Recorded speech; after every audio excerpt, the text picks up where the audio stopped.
Sigh, living is meaningless. I might as well just wash everything away. On the rooftop of the 18th floor, the melancholic leader crushed out his last cigarette, as if making an immense decision, and slowly rose to his feet. He intended to end his life right there. Yet at that very moment, a security guard rushed up from the emergency stairwell in a panic. The security guard shouted, "Brother, you must not do anything foolish. You still have long years ahead of you. Think about your wife." Lita slowly turned his head, a trace of self-mockery on his face. "My wife ran off with someone else." The guard froze, then reacted at once and bellowed, "Then think about your friends. Your brothers? If you die, how heartbroken will your brothers be?" Lita sighed. "She ran off with my brother." Hearing this, the security guard slapped himself across the face on the spot. "I deserve this," he muttered. After steadying himself, the security guard shouted again, "Brother, then think about your child. Do you really want such a young child to lose his father?" At those words, Li Da's tears fell like rain. "The child is theirs." The guard's lips trembled. He wanted to say more, but after straining for a long time, not a single word came out. Li Da sighed again and looked down at the crowd below, gathering like ants to watch the spectacle. "I've worked diligently for half my life, never daring to rest a single day for the sake of my wife and child. I finally paid off the mortgage on the house and the car, only to discover my wife got together with my brother, and the child isn't even mine. Now they're suing for divorce and want half the property. Brother, if you were me, wouldn't you jump?" The security guard fell silent. Li Da closed his eyes. Just as he was about to end his life, an invisible force seized him. A mechanical voice sounded by his ear, detected optimal matching host. Binding ancient rise system. What was that sound? Li Da was stunned. Binding complete. The mechanical voice rang out again beside his ear. Mission issued in 3 days. This system will bring the host back to ancient times. The host is to prepare supplies within these 3 days. The system will provide 100 Xia coins as procurement funds and open an infinite warehouse for the host. Infinite warehouse, a portable warehouse with boundless space. Items placed inside are unaffected by time. In 3 days, he would be taken back to ancient times, and he had been given an infinite warehouse. And he even received an infinite warehouse. Was he not dreaming? Just then, Li Da's phone chimed softly. Alipay 100 yuan received. There really were 100,000 in his account. Ecstatic, Li Da wondered if he, like the protagonists in novels, had awakened a system and was about to ascend to the pinnacle of life. Then where was his infinite warehouse? The moment he thought of it, his consciousness appeared in an unimaginably vast, empty void. The system's voice sounded again. The host may use his consciousness to place any item into this warehouse. The warehouse is unaffected by time. Food stored inside will not spoil, iron will not rust. Take and use as you please. This warehouse was extraordinary. The system had even granted him 3 days of preparation. In those 3 days, he could stuff as many things into it as he wished. If he brought 1,000 AKs back to ancient times, would he not slaughter his foes madly? Since life in the modern world held no meaning for him, he might as well return to antiquity and live freely for once. With that thought, Li Da prepared to turn and leave the rooftop. At that moment, the security guard seemed to steel himself and suddenly lunged at Li Da from behind. Yet just then, as Li Da turned around, the guard pounced into thin air and plunged straight toward the ground below. Seeing this, Li Da's eyes widened.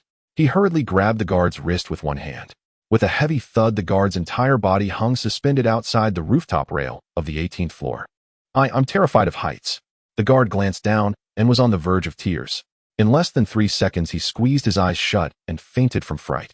Meanwhile, veins bulged along Li Da's arm, his whole body trembling slightly. "Brother, don't fool around. You really need to lose weight. I can't pull you up. I'm the one jumping. Why are you butting in and joining the circus?" Down below, countless onlookers stared at the guard hanging from the rooftop, exclaiming in shock. Just then, a flurry of hurried footsteps sounded. A group of firefighters and television reporters rushed onto the rooftop. "Come help me," Li Da shouted, and several firefighters sprinted over, helping him haul the guard back up. Panting heavily, Li Da barely had time to catch his breath before a television reporter rushed up to him, thrusting a microphone right in his face. "Hero, your selfless act in saving a life is deeply moving. What gave you the strength to rescue this security guard who was about to jump?" Li Da was taken aback. Had he become a hero? Go, get out of my way. I don't have time for you." He waved impatiently, clearly annoyed. "We'll pay 50,000 yuan for an interview." At the mention of money, Li Da immediately turned back, switching into a polished announcer's tone. "It is the traditional virtue of the Chinese nation and the result of the party and the central leadership's thoughtful guidance." Before long, he slipped quietly out of the crowd. Once the guard woke up, his act would be exposed. Li Da returned home. Li Da was a senior programmer earning 30,000 yuan a month. He had bought this apartment with a mortgage and had just finished paying it off this year. Its market value was 3 million. After the divorce, his ex-wife was suing him, demanding either 5 million yuan in cash or the direct transfer of the apartment to her name. Over my dead body, he muttered. Back home, Lida took out the property deed and prepared to sell the apartment at a low price. He was unafraid of any future lawsuits or trouble from his ex-wife. Once he went back to ancient times, what did he care about being sued? He immediately listed the apartment online, a 3 million yuan property, posted for only 1.5 million. After putting it up, Lida did not idle. He planned to exploit online loans. Lida was not one of those with no job, no education, and no assets. He had a stable job, academic qualifications, and property, so his credit limits on various platforms were quite high.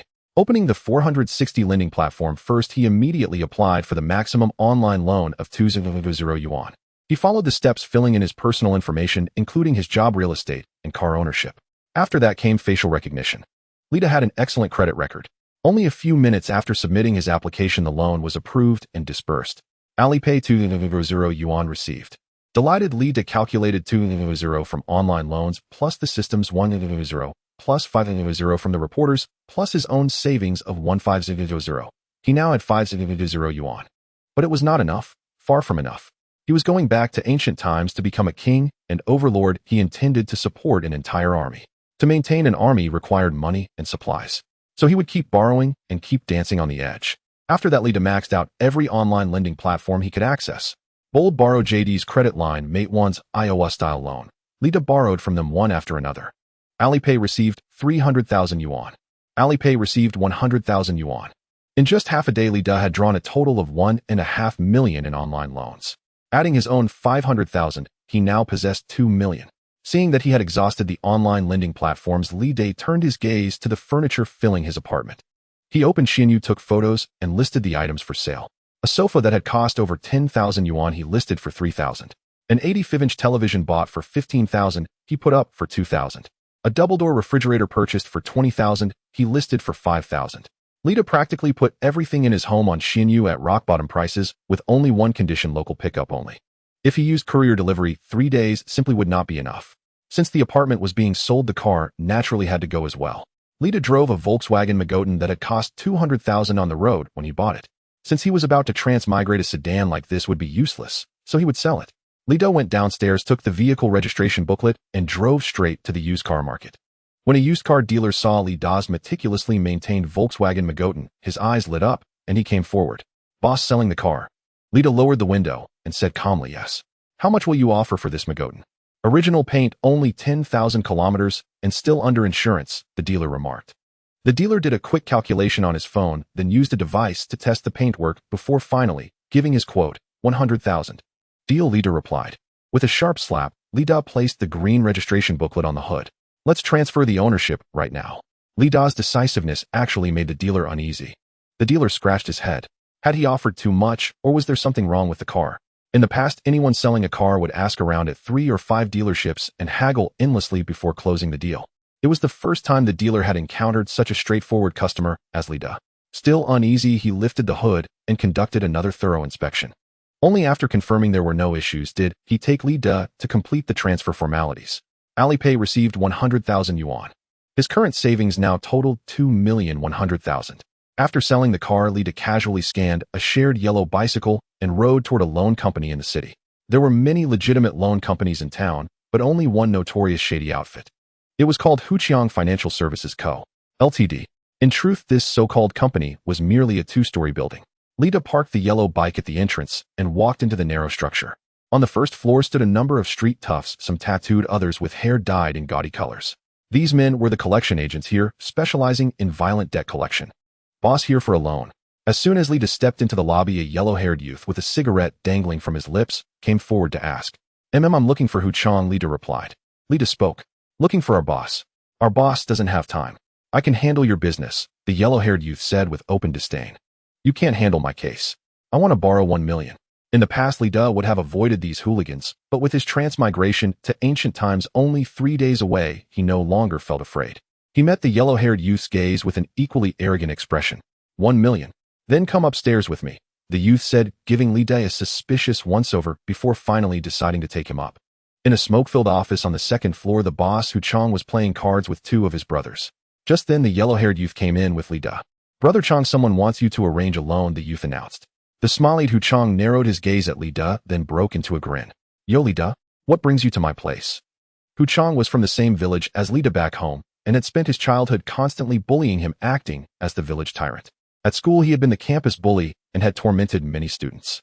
Unexpectedly, after entering society, he ended up doing better than those classmates who had made it into university with connections, influence, and the ability to earn hundreds of thousands a month.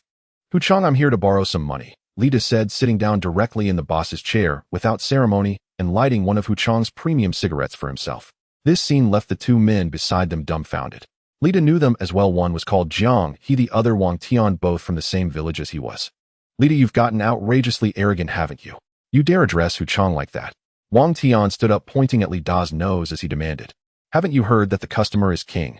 Today I won't just call him Huchang. I'll call him Little Chang as well," Lida retorted, his face full of swagger, as if daring them to try and beat him to death. Wang Tian was instantly enraged, pointing at Lida's nose. You what?" Lida shot him a sidelong glance. "Back in the village you were always the most uncouth one. Can't say a sentence without swearing, can you?" Wang Tian froze, then burst out, "You." He tried to curse, but the words caught in his throat. Your mother. This damn." He wanted to retort, yet he suddenly stammered, struggling for a long time without managing to get a full sentence out. In the end, he managed only 2 words: "Hit him."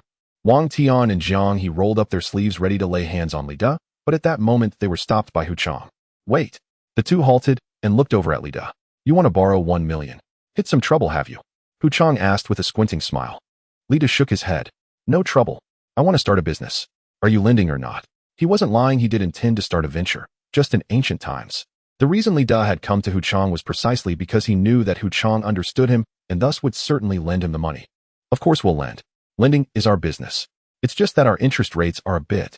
"Interest isn't a problem," Lida said carelessly. 20% to be repaid in 3 months on a 1 million loan. Can you handle that?" Huchang asked tentatively. Lida nodded. "I can." Huchang burst into hearty laughter. "Ha! Xiao Tian, pour tea for your big brother." Wang Tian immediately scampered over with the teapot ready to pour for Huchang. But Huchang kicked him instead and snapped, "Pour for Lida, your big brother." Not long after, Lida signed the contract and even took nude photos as collateral, then left the second-floor office building joyfully with 1 million in hand. In the office, Huchang looked over the loan contract with great satisfaction. "Big brother, you just lent out 1 million like that. Isn't that a bit reckless?" Wang Tian asked, rubbing his backside. Lighting a cigarette, Huchang exhaled lazily. "What do you know? This kid has a job, a degree, and a property. If he manages to repay the million, so be it. If he doesn't, that apartment of his is worth 3 million. That's right. A 3 million apartment, and I'm selling it now for only 1.5 million. But there is one condition. The money has to be in my account today," Lida was saying at that very moment. At Lida's home, more than a dozen sales agents from various real estate agencies had already arrived. The apartment was simply too cheap, far too tempting. "Sir, I can transfer the payment right now. Sell me this property, and we'll sign the contract immediately." As Lida finished speaking, a sales agent instantly raised his hand and pushed forward to stand before him. "Excellent. I'll sign the contract with you right now," Lida exclaimed eagerly. But just then another agent rushed forward and blocked his path. "Our company can also wire funds on the spot, and we'll offer an additional 100,000 yuan, 1.6 million total. Buy it from us." Lida blinked in surprise. Could he really raise the price further? 100,000 yuan was still real money. Lida was about to choose that agent when he declared, "Done. 1.6 million. I'll sell to you." Just as he reached for the contract, yet another agent leapt forward. "We'll pay 1.7 million. We'll pay 1.8 million. 2 million. Lida had never imagined that over a dozen agents would launch an impromptu bidding war on the spot, just to secure this listing. It was no wonder a property valued at 3 million yuan being sold for only 1.5 million was extraordinarily cheap. Even at 2 million, it remained effortlessly marketable. Once the bid reached 2 million yuan, no one raised it further. Lida glanced around the apartment's interior, the finishes and furnishings, and said aloud, "I won't include the furniture or appliances. Whoever offers me 2.1 million yuan can sign the contract with me right now." The moment Lida spoke, the agent's eyes lit up.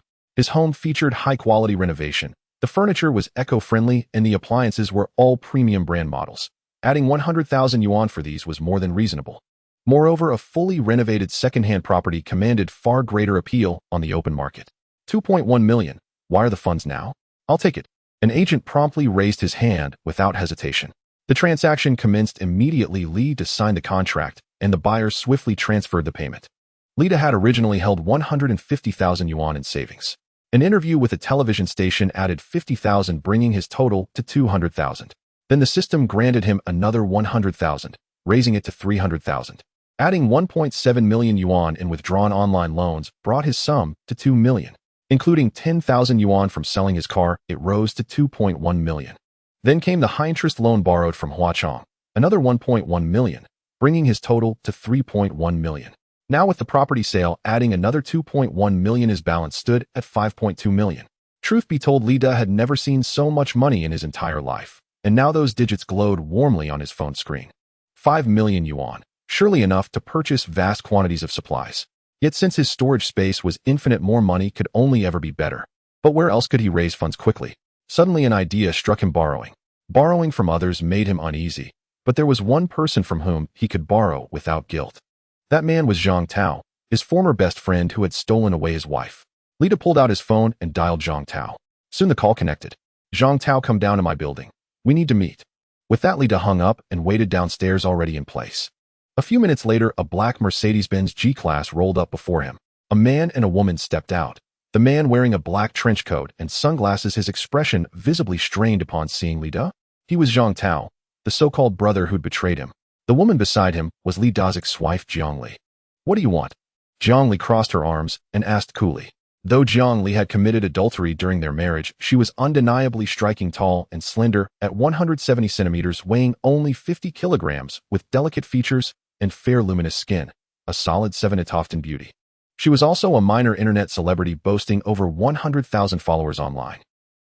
Every day she hosted a 1-hour live stream, where legions of male viewers showered her with flattery, gradually eroding her respect for Li De until she deemed him unworthy and straight. "Let's discuss dividing our assets," Li De said, lighting a cigarette. Both Jiang Li and Zhang Tao looked surprised. Since their divorce, Li De had always staunchly resisted any discussion of asset division.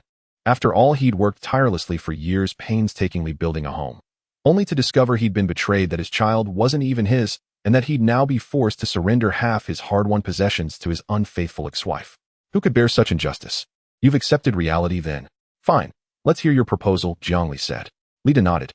"There isn't much left, just one property and one vehicle together worth roughly 3.2 million yuan. Here's my offer: I'll relinquish both the house and the car. Just transfer 1.6 million to me. That makes it an even split. What do you say?" Jiang Li and Zhang Tao exchanged delighted glances. They'd felt deeply uneasy about negotiating asset division. After all, they were the guilty parties. They'd assumed settling for a 3-7 or even 2-8 split would be the best they could hope for, never imagining Li De himself would propose an equal 50-50 division.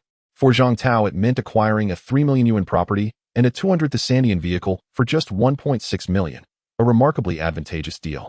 "Li De, are you certain?" Zhang Tao asked. "I am. Moreover, Zhang Tao, you'll lend me another 400,000 yuan, bringing your total contribution to 2 million. Li De replied. I don't have that much on hand." Zhang Tao scratched his head, preparing to refuse. "Don't rush to decline yet, Zhang Tao. I know everything about the misdeeds you committed as a child, if you'd rather not have." Li De trailed off, but Zhang Tao instantly clapped a hand over his mouth. "Don't say another word. I'll lend it. I'll lend it." They'd been childhood friends, and Li De knew many of Zhang Tao's darkest secrets. Secrets Li De had once been too ashamed to utter aloud. But now, with only 3 days left before he departed for ancient times, Li De cared nothing for discretion. He simply wanted the money, and fast. "Since you've decided, let's go to a notary office for official certification, then you'll issue a promissory note. This divorce matter will be settled once and for all." Jiang Li spoke indifferently. "Agreed. Shall we go now?" "Let's go." And so the three headed to a notary office to begin the formal process. Shortly thereafter, 2 million yuan appeared in Li De's account. As for the promissory note, he signed it willingly. Though the note existed, the debt would never be repaid. At most, he might burn the repayment over to them in spirit. At that moment, Li De possessed a staggering 7.2 million yuan. Moments later, the black G-Class returned to his building. Zhang Tao leapt out eagerly. "Honeycomb, let's see our new home." Having bought a 3 million yuan property for 1.5 million, Zhang Tao brimmed with excitement. Jiang Li, however, remained aloof, glancing briefly at Li De and asking, "Are you coming up with us?" Li De chuckled. "Nah, I won't come up. It's no longer my home." Jiang Li nodded silently and slipped her arm through Zhang Tao's as they entered the elevator. Meanwhile, Li De turned his gaze toward Zhang Tao's loan-financed G-Class. "With an 8.0 down payment, to buy a big G, you really are like a pig's nose stuck in a scallion pretending to be an elephant. They'll let you pretend. They'll let you sleep with my wife." Li De pointed at the Mercedes-Benz G-Class, and with a whoosh the car vanished from sight. Indeed, the car was stored away in Li De's personal warehouse. After doing all this, Lida looked around to see no one was watching and quickly slipped away. Not long after, Zhang Tao and Jiang Li hurried downstairs. Wait a minute. Lida, why is the door lock changed? Hey, where's my car? Zhang Tao's heart sank, and he quickly pulled out his phone to call Lida. The user you were trying to reach is currently unavailable. He had sold his house in the city, and the next step was to sell the old house in the village. Lida hailed a taxi and returned to his hometown. Lida's hometown is called Dynasty Village, which is considered an urban village in a small county. The surrounding area is well developed. There are hospitals, schools, and even a newly built shopping mall. Therefore, there are quite a few tenants renting houses in Dynasty Village. Someone had previously proposed to buy Lida's old house, but Lida declined, considering that the village might soon be collectively demolished. However, it seems that he will soon be crossing over, so there is no need to keep the old house. Upon returning to the old house, Lida discovered it had fallen into disrepair. His parents had passed away a few years ago due to illness, so the old house was uninhabited. After returning to the old house, Lida called the village chief, Ho Liang. Uncle Ho, are you there? Come over to my house, I need to talk to you. Not long after, an elderly man riding an electric bike arrived at Lida's old house. Ho Liang, who is over 60 years old, is the village chief of Dynasty Village. He had always been kind to Lida when he was young, knowing that Lida's family was struggling, so he often provided financial support. As the village's impoverished households, he could certainly help Lida out, so Lida was very grateful to Ho Liang. He also planned to sell the house at a low price to Ho Liang, which was not meant to take advantage of him. Lida, you're back. Lida helped Ho Liang sit on the steps at the entrance. Uncle Ho, my old house is just sitting idle. Oh, I want to sell it to you. Are you interested? Ho Liang looked at Lida. What? Sell it to me. I don't have that much money. In recent years, as Dynasty Village has developed quite well, the price of land has also risen significantly. An old house can sell for millions. Lida patted Ho Liang on the shoulder. Uncle Ho will sell it to you for just 800. Only 800. Lida, have you encountered some trouble? If you have any issues, you can tell Uncle Ho. I don't need your old house, and I can lend you money. Lida felt somewhat touched. Uncle Ho was truly kind. Uncle Ho, I haven't encountered any difficulties. I just won't be living here anymore, so I want to sell the old house to you. Do you want it? Ho Liang thought for a moment and nodded. Yes, 800 is indeed not expensive. If you want to sell, Uncle Ho will take it. Whenever you want to buy it back, Uncle Ho will sell it to you for 800 again. At this moment, Ho Liang still thought that Lida was embarrassed to ask for help because he faced difficulties using the sale of the old house as an excuse to gather money. But he didn't know that soon after, this old house would be demolished, and he would be allocated 8 commercial apartments, making him millions. Uncle Ho, let's go handle the paperwork. Then Lida took Ho Liang to handle the paperwork.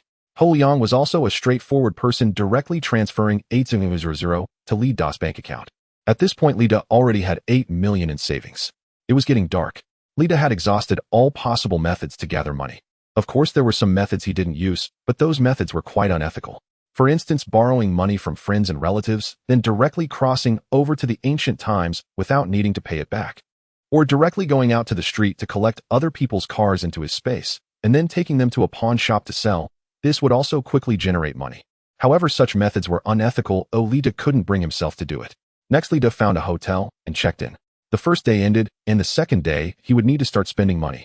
After a good night's rest, Lida got up early the next day and returned to the city. Upon arriving in the city, the first thing Lida did was rent a warehouse. Although Lida had a personal warehouse, he couldn't directly store purchased items into it, as that would get him captured as a lab rat. Thus, he still needed a real warehouse for transfer. Then Lida took a taxi to the largest shopping mall in the city, Wanda Plaza. 8 million, let me think about how to spend it. Lida rubbed his chin, and after some consideration decided to go to the supermarket first. The supplies in the supermarket are all necessities, and since the personal warehouse is not affected by time, the items stored there will not spoil, making the supermarket supplies quite cost-effective. Upon entering the supermarket in Wanda Plaza, Lida did not push a shopping cart, but instead found a salesperson and said, "From now on, you follow me with paper and pen. Write down everything I want." The salesperson blinked, innocently, seemingly not understanding Lida's meaning. "So you can push a shopping cart and shop for yourself." The salesperson seemed to think Lida was a country bumpkin who had never been to a supermarket. "I want too many things, a small cart won't hold them all," Lida said nonchalantly. This time the salesperson understood Lida's intention and obediently followed him with paper and pen. Lida arrived at the first section, which was the grain area. Lida looked around and pointed at the mountain of rice in front of him. "How many bags of this rice are there? What is the price?" The salesperson replied, "Each bag is 40 pounds and costs 50 yuan. There are 200 bags displayed here, and we have another 100 bags in the warehouse. They'll take them all." "Huh." The salesperson was dumbfounded. 100 bags of rice worth 600. and he wants to buy them all by himself. Was he here to stock up? That's 4,800 pounds of rice. How long would that last at home? Keep your paper and pen ready. Oh, I have more things to get next. Lita stood with his hands behind his back. He finally experienced the feeling of spending money like water. It felt great. How much do millet and flour cost? Millet is 3 yuan per pound and flour is 2 yuan per pound. The salesperson answered honestly. I want 5,000 pounds of millet and 5,000 pounds of flour. The salesperson's eyes nearly popped out. 5,000 pounds of millet and 5,000 pounds of flour added up to 2,500 yuan. Even a restaurant wouldn't dare to stock up like this. Boss, you aren't joking with me, are you? The salesperson's voice trembled. Lita smirked and pulled out his phone to show his balance. Do I look like I'm joking? The salesperson looked closely and read it out loud. Units, tens, hundreds, thousands, 10,000s. 8 million. This nearly 15,000 gene of grain may seem substantial, but it's essential to know that an adult man consumes an average of 1 gene of grain per day. To sustain an army of 500, these 15,000 gene of grain could be exhausted in just 300 days. Of course, if the grain were cooked into porridge, it could last a bit longer. However, Lita did not intend to use this grain to support an army. He could not afford that. This grain was reserved for his own consumption. Let's go, take me to the fresh produce section. Lita, hands behind his back, was followed eagerly by the vendor, who was quite obedient. This supermarket was the only large one in the Wanda Plaza and the biggest in the city. Thus, the area selling vegetables was vast, with a wide variety of produce available. Cabbage, potatoes, lettuce, garland, chrysanthemum, and oil wheat, all kinds of vegetables were there. Lita did not hesitate, waving his hand and declaring, I am taking all the vegetables in the vegetable section today. Since his storage space could keep them fresh, these vegetables would not spoil no matter how long he stored them, so Lita simply took them all. He could enjoy them slowly when he returned to ancient times. The vendor's eyes widened, voice trembling. Sir, are you sure? Our supermarket has a stock of vegetables weighing a total of 50,000 gene. Are you questioning my financial capability? Lita shot a glance at the vendor, somewhat displeased. I wouldn't dare. The vendor quickly followed as Lita moved to the seasoning section. In ancient times, there were not as many rich seasonings as in modern times, so he needed to prepare them all. Salt, MSG, white sugar, light soy sauce, dark soy sauce, oyster sauce, cooking wine, vinegar, soy sauce, Sichuan pepper, dried chili, dried tangerine peel, star anise. I want as many of these seasonings as you have. Lita waved his hand again, decisively taking over the entire seasoning section. Forget it, I'm taking all the seasonings in this section. The vendor's hand trembled slightly as he wrote, Bro, we have a lot of seasoning stock in our supermarket. If you take it all, it will cost at least 300,000. I said, I'm not short on money. Lita said boldly, hands behind his back. He then moved to the meat section. Lita did not linger here. After all, the pigs, cattle, and sheep available in modern times also existed in ancient times, so there was no need to spend money to stock up. Next, Lita arrived at the snack section. What is the most remarkable instant food product in modern times? It must be instant noodles. This kind of food is not only not tiresome to eat, but it is also convenient. If he could bring it to ancient times as military rations for urgent marches, it would be an excellent choice. How many boxes of instant noodles do you have? How much is a box? The vendor checked the inventory on his phone and replied, we have about 5,000 boxes, each costing around 40 yuan. Lita waved his hand once more. I'll take them all. The vendor was already somewhat numb to the requests and immediately noted down the items Lita wanted. He then proceeded to the snack section. There were no snacks in ancient times. That chips and spicy strips were unthinkable. Thus, it was essential to buy snacks. I want all the snacks on these several shelves plus the stock. Lita pointed at the snacks in the supermarket, waving his hand. The vendor was momentarily stunned and reminded him, Boss, we have a lot of snack inventory in our supermarket. If you take it all, it will cost at least 800,000. In every city's supermarket, snacks definitely occupy more than 50% of the shelves, so to take all the snacks would require quite a sum. However, Lita felt no pain when spending money. 800,000 is fine, make sure to note it down. After calculating, he realized he had already spent over 1 million with over 600,000 left to spend. For the first time, Lita was troubled about how to spend money. He had bought food, or should he buy some drinks? Some tap water? No, since ancient times also had water, spending money on that would be a waste. Then he decided to buy beverages, including beer and white liquor. These drinks did not exist in ancient times, so if he casually presented a bottle of Fanta to the emperor, it would surely delight him for quite a while. How many beers, white liquors, and beverages do you have in your supermarket? Calculate the total cost. Oh, I'll take them all. The vendor checked the inventory again. We have 31 boxes of beer and 51 boxes with 24 cans in each box. The total stock should be around 5,000 boxes, which would cost about 200,000 if calculated at 41 boxes. The beverage stock is slightly more than the beer, taking all would cost 50,000. The white liquor stock is less, but its price is higher, taking all would also cost 30,000. In total, it would require about 100,000. I'll take it all. After hearing the vendor's calculations, Li Da waved his hand, taking it all. Since this money wasn't his own, he felt no regret in spending it. With the supplies Li Da had acquired, even if he did nothing, when he returned to ancient times, he could live comfortably for the rest of his life. Next, Li Da arrived at the canned food area, which not only had canned goods, but also compressed biscuits. These were excellent items, as canned food and compressed biscuits have long shelf lives, occupy little space, and provide fullness. If long-distance travel was necessary, carrying canned food and compressed biscuits would not only eliminate the need for supply support, but also catch the enemy off guard.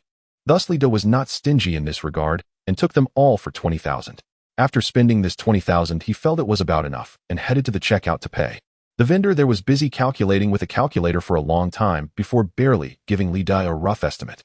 The total expenditure was around 296,000. Such a large sum of spending immediately attracted the attention of the supermarket owner. Upon learning that Li Da intended to order nearly 3 million worth of goods, the owner was overjoyed, unable to close his mouth. The owner waved his hand grandly, directly striking off a zero from Li Da's total, allowing him to take everything for 290,000. Li Da then paid cheerfully, and after leaving an address, left in style. Once outside the supermarket, Li Da still had 510,000 in savings left unspent. Having solved his food needs, the next issue to address was clothing. Li Da knew that a cotton coat in ancient times was quite expensive, and many common people only had one in their lifetime or none at all. Thus, he only needed to buy a few summer outfits, focusing mainly on winter cotton coats and down jackets. Since it was currently very hot, buying cotton clothing now would be considered off-season, making it significantly cheaper. Li Da then entered the largest clothing supermarket in Wanda Plaza. The prices in this clothing supermarket were not high, and the clothes were more akin to wholesale, attracting a large customer flow. Li Da did not need any brand names. No one in ancient times would recognize Nike or Adidas. He only needed 2 words: warmth. Upon entering the store, Li Da directly asked the vendor, "Where is your store manager? I have a big deal to discuss with him," Li Da said as he handed the phone to Zhao Gong. Zhao Gong spoke loudly into the phone. "Manager Wang, it's true. The fan blades are right here. I just checked them, and the quantity and quality are both fine. Your company has been incredibly helpful this time, saving us a lot of trouble." Upon hearing this, Manager Wang did not hang up the phone, but ran to the window to look outside. After looking, Manager Wang was dumbfounded. The 90 fan blades placed in the open area had long since vanished. Subsequently, Li Da sent a delivery receipt indicating that the other party had signed, meaning this order was considered complete. "How did you do it?" Manager Wang's voice trembled. "Manager Wang, you can check the surveillance footage to see how I did it, but right now you must transfer the final payment to my account immediately. I really need it." After a moment of silence, Manager Wang replied, "All right, I will notify the finance department to transfer the money to you right away." After hanging up, Li Da tucked the phone back into his pocket. 20 minutes later, Li Da received a notification from the bank. 4,500,000 lay steadily in his balance. Coupled with the previous 295,000, his total was 745,000. Standing in the open area of the wind farm, watching the distant wind turbines turn, Li Da felt completely at ease. With this money, he could buy all the medical supplies, seeds, and tools he wanted. Returning to ancient times, he would no longer have to worry about a lack of resources. That day, Li Da took the high-speed train back to the city. It was already dark, so he casually found a hotel to stay in. The next morning, after washing up, he began to continue gathering supplies. Today is the last day. After midnight, Li Da would officially step into ancient times. With time tight and tasks heavy, he needed to replenish all the lacking supplies today. The first thing to address was how to generate electricity in ancient times. Diesel generators are quick and efficient, but they are not suitable for Li Da, because diesel is hard to come by, and this resource will eventually run out. Wind turbines are also not suitable for Li Da. Even if he could transport a large windmill back to ancient times, he would still face installation challenges. That leaves only one option: solar power generation. By purchasing a large number of solar panels along with batteries, he could completely solve the issue of power generation. All the electrical appliances Li Da took back could be used normally. Thinking of this, he directly took a taxi to a store in the city that specializes in solar panels. The store owner was quite relaxed, lying on a recliner and looking at his phone. It was evident that the business was not very good. Even when a customer arrived, the owner merely glanced over without much enthusiasm. "Boss, feel free to look around if you need anything." Li Da wandered around the store and finally set his sights on a solar panel that was over 2 meters long and more than 1 meter wide. He asked, "How much is this panel? How much electricity can it generate? What is its power rating?" The owner glanced over and replied, 550 watts. It can generate 2 kilowatt-hours of electricity per day, and it costs 600 yuan per piece. One solar panel can produce 2 kilowatt-hours of electricity in a day, so 10 panels would yield 20 kilowatt-hours. 20 kilowatt hours is enough for a typical household's daily electricity needs. 100 pieces would be 2,000 kilowatt hours. If he had 1,000 kilowatt hours, charging electric vehicles wouldn't be a problem either. Lida planned to purchase 2,000 solar panels. Although Lida couldn't use that many, 50 pieces would be enough for him, but solar panels do have wear and tear. Just in case some break after a few years, he'd have backups in his portable warehouse. 2,000 pieces would last him a lifetime. I want 2,000 pieces, Lida said calmly. With a thud, the owner's phone fell directly to the ground. How many? Lida raised 2 fingers again. 2,000 pieces, give me a real price. Once it was confirmed that Lida wanted 2,000 pieces, the owner stood up from the recliner, rushed to Lida, smiling and bowing. If you want this many, well calculated at 500 yuan each. For every 10 panels, we will give you a set of inverter and controller. Lida nodded slightly and then asked, do you have batteries? The electricity generated by the solar panels needs to be stored in batteries, so just having solar panels isn't sufficient. Yes. 500 yuan per battery. It can store 2 kilowatt hours of electricity. Lida nodded slightly and said, give me 500 batteries. He wouldn't use that many batteries himself. Buying so many was entirely to prevent wear and tear. In the end, after calculating the total bill, the batteries and solar panels cost Lida 1,250,000. The owner was nice and gave Lida a discount of 50,000, so it cost him 1,200,000. After subtracting 1,200,000 from 745,000, Lida had 625,000 left. After leaving his address and phone number, he left the store. Next, Lida needed to solve the issue of medicine. The average lifespan of people in ancient times was very low, only around 30 to 40 years. Besides the high work intensity of ancient people, the main reason was the underdeveloped medical care.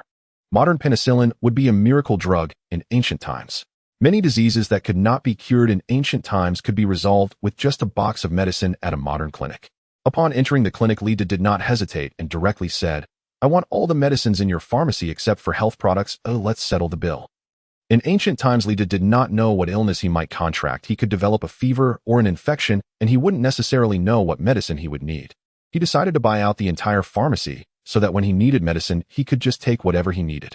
Lida's words left the staff dumbfounded. Sir, are you serious? With a bang, Lida directly slammed the 50,000 cash given by Old Hay on the table. Look at what's in the bag. Do I look like I'm joking? Upon seeing the stacks of cash, the staff was shocked and hurriedly called the store manager. Manager, we have a big customer here. Soon after, the manager personally came to attend to Lida. After clarifying Lida's needs, the manager said, some of the medicines in our store are prescription drugs. We cannot sell prescription drugs without a prescription, but we can sell non-prescription drugs. With our current stock, it will cost around 300,000. Are you sure you want to buy? Lida was a bit impatient. Don't waste my time. Deliver the medicines to this address this afternoon. If it's late, I will demand a refund. After saying that, Lida left the pharmacy after leaving the money. Then Lida spent money to empty 2 more pharmacies before he felt satisfied. After buying the medicines, Lida had 525,000 left. However, Lida still had the most important items to buy, which were weapons. First were Lida's own weapons and those of his trusted subordinates. Without a doubt, he needed to purchase the best ones. Bringing modern weapons to ancient times would be a dimensional strike. But one must know Lida was going back to form an army. Although modern iron is excellent, it is challenging to produce large quantities of weapons in a short time. It requires time, and it cannot be accomplished in just a month or 2. However, Lida soon thought of an alternative to weapons, something that is not only simple and effective, but also inexpensive. Lida hailed a taxi and headed straight to a building materials company. Indeed, the weapon he had chosen was threaded steel rebar. In the modern era, you may call it threaded steel. I won't object. But in ancient times, you'd best address it as the soaring dragon mace. Though the soaring dragon mace could exploit weaknesses in other weapons, threaded steel was different. Wherever it struck, that place became the weakness. Many still underestimate modern metallurgical craftsmanship. Even an ordinary finished steel product transported to antiquity would not merely qualify as a national treasure. It would unquestionably rank among divine arms. Even a humble crowbar carried back in time would rightfully be renamed the sacred sword of physics. Threaded steel is a classic high-manganese, low-carbon, low-alloy steel. Even the lowest grade HRB 400 variant far surpasses anything ancient artisans could forge, even with human sacrifice. Even the most seasoned blacksmith, upon beholding threaded steel, would kneel and kowtow 3 times. Moreover, the legendary status of ancient weapons stemmed less from their material than from who wielded them, and for what purpose. The sword of King Gojin of Yu would snap instantly against threaded steel. Without exaggeration, the gulf between threaded steel and the soaring dragon mace rivals that between the soaring dragon mace and primitive stone tools. And the threaded steel family boasts even more formidable variants. such as HRB 500 engineered for wind turbine applications. Upon entering the company, Lida saw shelves brimming with steel rebars. The owner, spotting a customer, rushed forward with warm enthusiasm. "Young sir, what can I do for you?" Lida replied calmly, "HRB 400. How much per piece?" The owner smiled. 90 yuan per piece, each 9 meters long. Lida pondered. Threaded steel was heavy, as a weapon too long would hinder swinging, too short would fail to strike. 1 meter, precisely ideal. A 9-meter rod could be cut into 9 1-meter segments, making each segment cost just 10 yuan. Truly exceptional value. For 10 yuan, one acquired a divine weapon. Most crucially, threaded steel suffered no where neither use nor impact could break it. With proper rust prevention, it would outlive its wielder. "I'll take 20,000 pieces." Lida named his order without haggling. The owner blinked, then realized he'd encountered a major client, and hurriedly ushered Lida to a seat, pouring him tea. 20,000 pieces amounted to 1.8 million yuan. Though branded a company, this enterprise was little more than a cluster of modest storefronts. The owner sustained his family through retail sales of construction materials. This 1.8 million yuan order was his first of its kind. "Do you have stock on hand?" Lida asked. The owner nodded vigorously. "Yes, sir. We have it in our warehouse." Threaded steel possessed few virtues, but exceptional shelf stability was one. Steel prices fluctuated daily, so the owner had deliberately stockpiled a reserve ready to liquidate at a profit if prices surged. "Excellent. I have but one requirement. By 10 o'clock tonight, deliver all 20,000 pieces, cut precisely to 1 meter, to my designated location. Should I not receive them by then, the order is void." Lida spoke with quiet authority. Though the demand seemed extreme, it was in fact trivial. 20,000 rods required only half a minute per piece using a cutting machine. Employ more workers, deploy more cutting machines, and the task would be complete within half a day. After all, Lida's payment amounted to a solid 1.8 million yuan. "No problem, sir. However, given the scale of this 1.8 million yuan order, we require a nominal yuan deposit up front." Agreed. With a sweep of his hand, Lida immediately transferred 1 million yuan to the owner's account. Overjoyed upon receiving the funds, the owner personally escorted Lida out of the premises. Of his original 5.25 million yuan, Lida had now spent 1.8 million, leaving him with 3.45 million. His soldiers' weapons were secured. Now it was time to procure his own. As a transmigrator, how could Lida wield the same arms as his soldiers? He hailed another taxi and made his way to a traditional arms shop in the city center. In daxia shops, selling swords and sabers had become exceedingly rare, and Lida was fortunate to find one within his city. Swords and sabers were tightly regulated weapons, who few dared or were permitted to sell them. Inside the shop, Lida surveyed the blades displayed behind the counter and nodded approvingly. Modern iron melting techniques were utterly beyond ancient reach. Any single blade here taken back in time would qualify as a peerless divine weapon. "Sir, what might you need?" The saleswoman, a radiant beauty with bright, lively eyes, asked. Lida replied coolly, "A saber, Tang style." Among daxia's martial arms, Lida held sabers in highest esteem, and among sabers the Tang saber reigned supreme. There was simply no denying its breathtaking elegance. The saleswoman presented the Tang saber with both hands. "So you possess exquisite taste. This Longquan Tang saber is no mere decorative artifact. Its blade is forged from 95 Cr18 high-carbon steel, triple forged, and 7 times tempered with vacuum quenching applied. Observe the wave-like pattern along the blade, naturally formed during forging, not etched afterward." She paused, then offered a hardness test block. Its hardness reaches HRC 5860. Most iron implements would chip upon contact, yet its resilience remains superb. Cleaving hardwood or slicing bamboo poses no risk of edge rolling. The scabbard is crafted from aged purple sandalwood, moisture-resistant and highly durable, while the hilt is wrapped in non-slip fishskin cord, comfortable even during prolonged grip. "Would you like to test its feel?" Lida extended his hand and accepted the saber. Its weight was perfect, neither light nor heavy, and the cord-wrapped hilt fit his palm perfectly, conveying the scabbard's warmth and the blade's profound solidity. Pressing the latch on the scabbard, he drew the blade smoothly. Its whispering schwa echoed sharply as blinding light spilled forth, forcing a subtle squint from the onlooker. The blade was straight and elegantly elongated, its edge so keen it reflected human features with crystalline clarity. Under the lights, the water pattern shimmered, more intricate and refined than any image he'd seen online. "May I test the blade?" Lida looked up. The saleswoman nodded instantly and led him to the rear testing area, where several locustwood logs, each as thick as a rice bowl, stood ready for demonstration. Lida took a deep breath, gripped the hilt with both hands, aligned the blade with the log's midsection, and brought it down in a fluid arc. A crisp kacha resounded. The log split cleanly, its surface smooth as if planed with a saw, utterly free of splinters. He lifted the blade for inspection. The edge remained dazzlingly bright. Not a single micronotch marred its perfection. An exceptional blade. Lita couldn't suppress his admiration.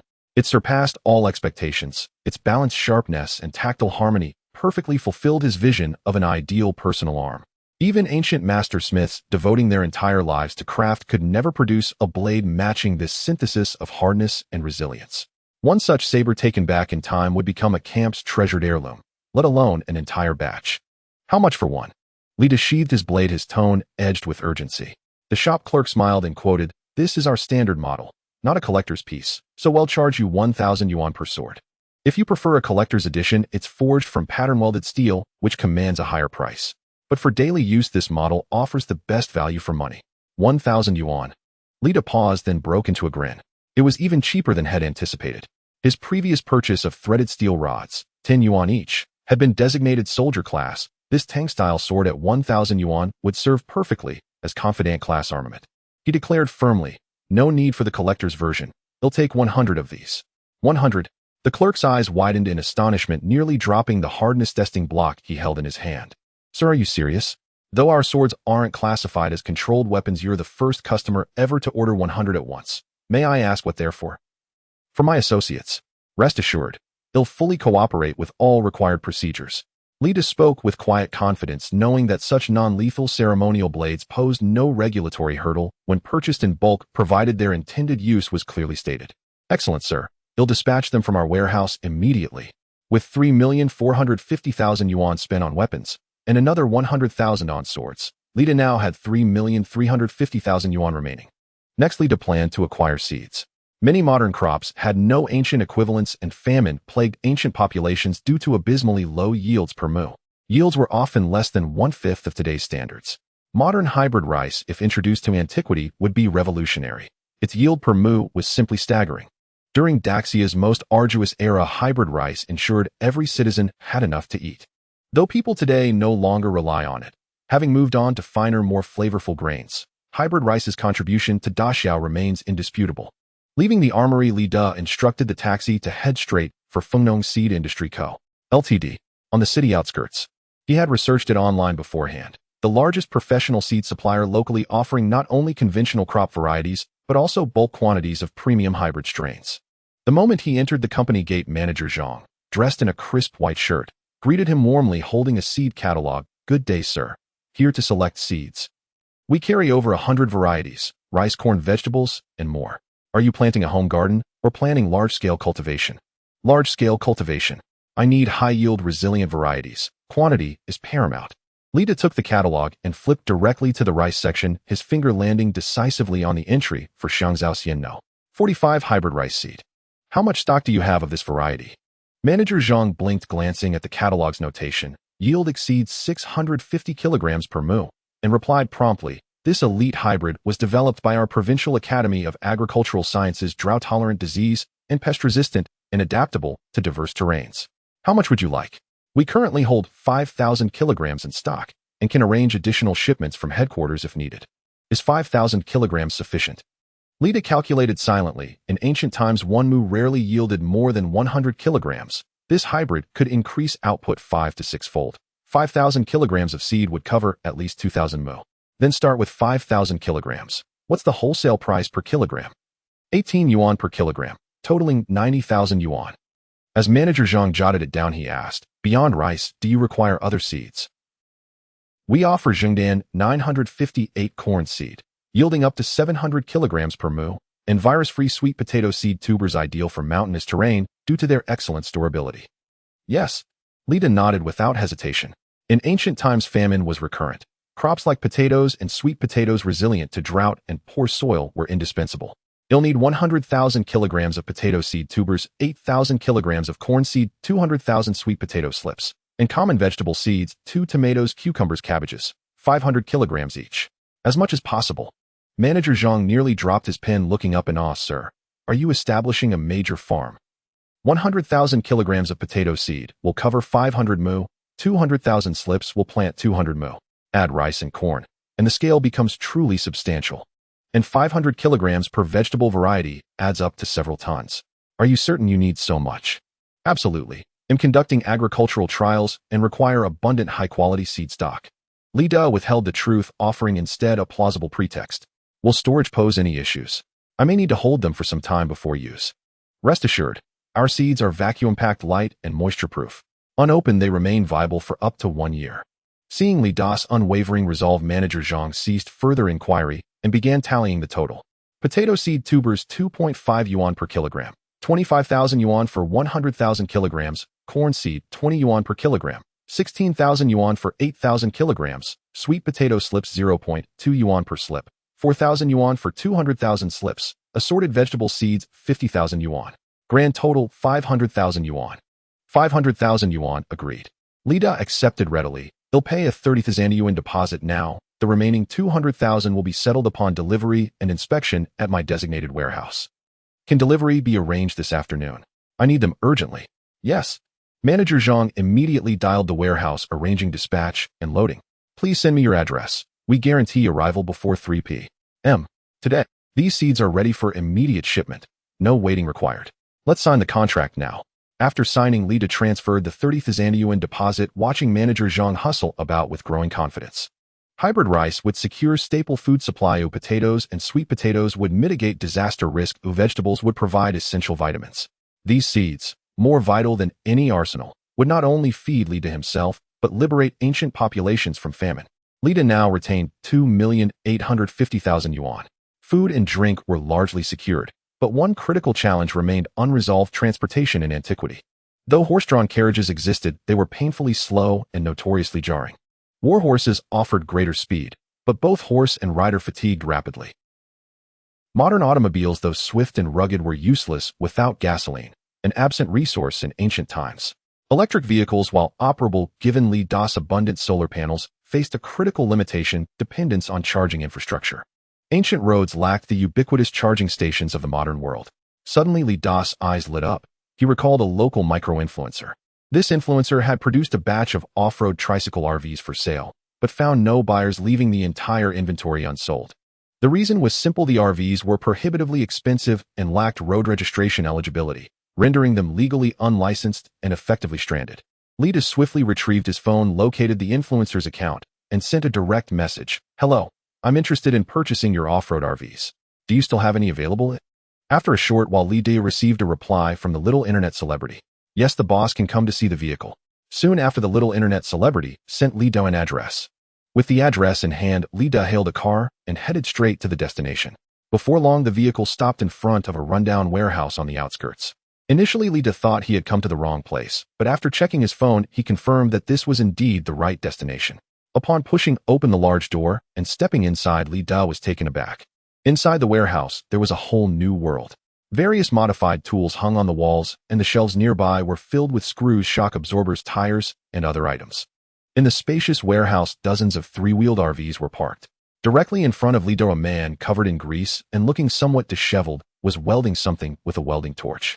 Hearing someone approach, the man finally put down the welding torch. Hello, brother, here to look at the RV, he asked, a cigarette dangling from his mouth. Li Da nodded and asked, Are you Shogun Gong? Shogun Gong is his online name. He has over 100,000 followers online, and the reason so many people pay attention to him is not that his inventions are particularly good, but rather because they are excessively useless. For instance, a stainless steel wallet, a broom made from steel pipes and wires, and that useless brainbuster made of stainless steel, each more impractical than the last. After finally creating a useful three-wheeled RV, nobody wanted to buy it. I am Shogun Gong, brother.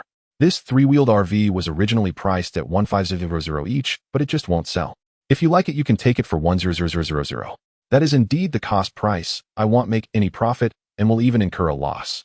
Shogun Gong took a drag from his cigarette and said with a hint of frustration, Why don't you introduce your three-wheeled RV? Li Da prompted. Shogun Gong nodded and said, This three-wheeled RV doesn't need gasoline or charging because it is powered by solar energy. Once fully charged, it can travel 200 kilometers. The tires are off-road at tires, and the shock absorbers are from a well-known brand. The battery is also from Ningda Times. Not only that, but the vehicle is equipped with air conditioning and an external shower. It's no problem to set up a tent outside and take a shower. After Shogun Gong finished speaking, Li Da felt tempted. No need for gasoline, no need for charging, powered by solar energy. This would definitely be useful if taken back to ancient times. Faster than any steed. Plus, one could sleep comfortably in it. At this moment, Li Da curiously asked, Brother, with such a large vehicle powered by solar energy, can the 2 solar panels on the roof fully charge it? Shogun heard this and smiled proudly. Brother watched closely. After saying that, he pressed a button on the vehicle. With a squeak, the several solar panels folded on the roof surprisingly extended. Originally, there were only 2 solar panels on the roof, but upon extending 8 more appeared, making a total of 10 solar panels. Shogun proudly stated, in good sunlight conditions, it only takes 5 hours to fully charge. Plus, it supports kinetic energy recovery charging while driving. Clap, clap, clap. Lido applauded in satisfaction, recognizing Shogun's craftsmanship. This vehicle is indeed impressive, charging quickly and capable of off-road driving, an absolute powerhouse if taken back to ancient times. If only I could install a Gatling gun on the roof. This vehicle has many advantages, but it has one drawback: it cannot be registered, and driving it on the road is illegal. Moreover, I have realized that its cost-performance ratio is low. At 15001, could buy a decent second-hand RV. Even if I lower the price to 10000, I doubt a normal person would spend that much on a 3-wheeled RV. After saying this, Shogun sighed. Lita nodded. It seemed Shogun had a clear awareness of his own work. If it weren't for the fact that he was about to travel back to ancient times, he wouldn't buy this thing. Shogun extinguished his cigarette, rubbed his oil-stained hands, and spoke with slight uncertainty. Brother, are you planning to buy one to try out? If there's anything you feel is unsuitable, I can adjust the shock absorbers or the angle of the solar panels. He didn't hold out much hope. After all, in the past 6 months, many had inquired, but not a single order had been placed. If someone was willing to buy one, he would feel that his efforts hadn't been in vain. However, Lida shook his head, his gaze sweeping over the row of 3-wheeled RVs in the warehouse, speaking decisively. How many of these 3-wheeled RVs do you have? 20 vehicles. He'll take them all. What did you say? Shogun seemed not to have heard clearly and leaned forward, his ear nearly pressed against Lida's mouth. 20 vehicles. All taken. He instinctively raised his hand to pinch his arm, feeling a sharp pain, confirming it was not an illusion. This wasn't just a customer coming in, it was a savior. In the previous moment, Shogun had been frowning, but in an instant he seemed to be invigorated, his eyes shining brightly. He grabbed Lida's arm and spoke with a slight tremor in his voice. Brother, you truly are my confidant. Let me tell you, these 20 vehicles took me over half a year to gather. Every weld point was done by my own hand, and I adjusted the angle of the solar panels no less than 10 times just to absorb more light. Look at the bottom of this vehicle. I even added anti-scratch steel plates. It won't get damaged on gravel or muddy roads. He grew more excited as he spoke, pulling Lida into one of the RVs. Take a look inside. I made hidden storage compartments that can hold quite a bit, and in winter you can stuff cotton in the layers for warmth. In summer, the solar panels generate enough electricity to run the air conditioning without fear of power outages. Those previous people always said the cost-performance ratio was low. They don't understand a thing. The practicality of this vehicle can only be realized in the right context. Lida followed him around, and indeed found that, as Shogun said, the details were very well thought out. The storage compartments were spacious enough to hold seeds and tools, and the seats could lay flat to serve as beds, perfectly meeting the needs for long-distance travel in ancient times. He nodded. Very good, as you said, 100. Each 20 vehicles total is 2 million.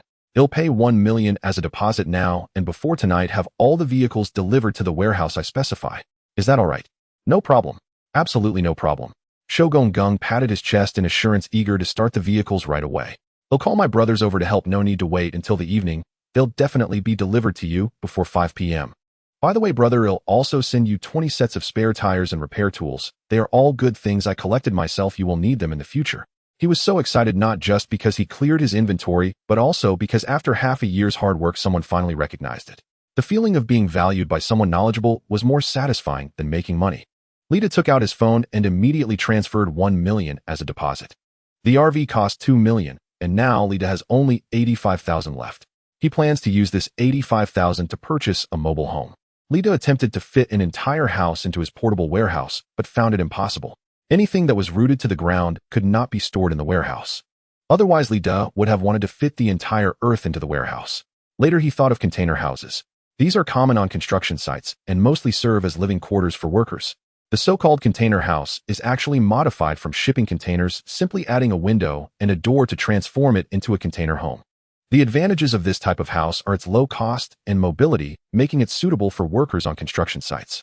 However, in recent years, upgraded versions of container houses have been introduced.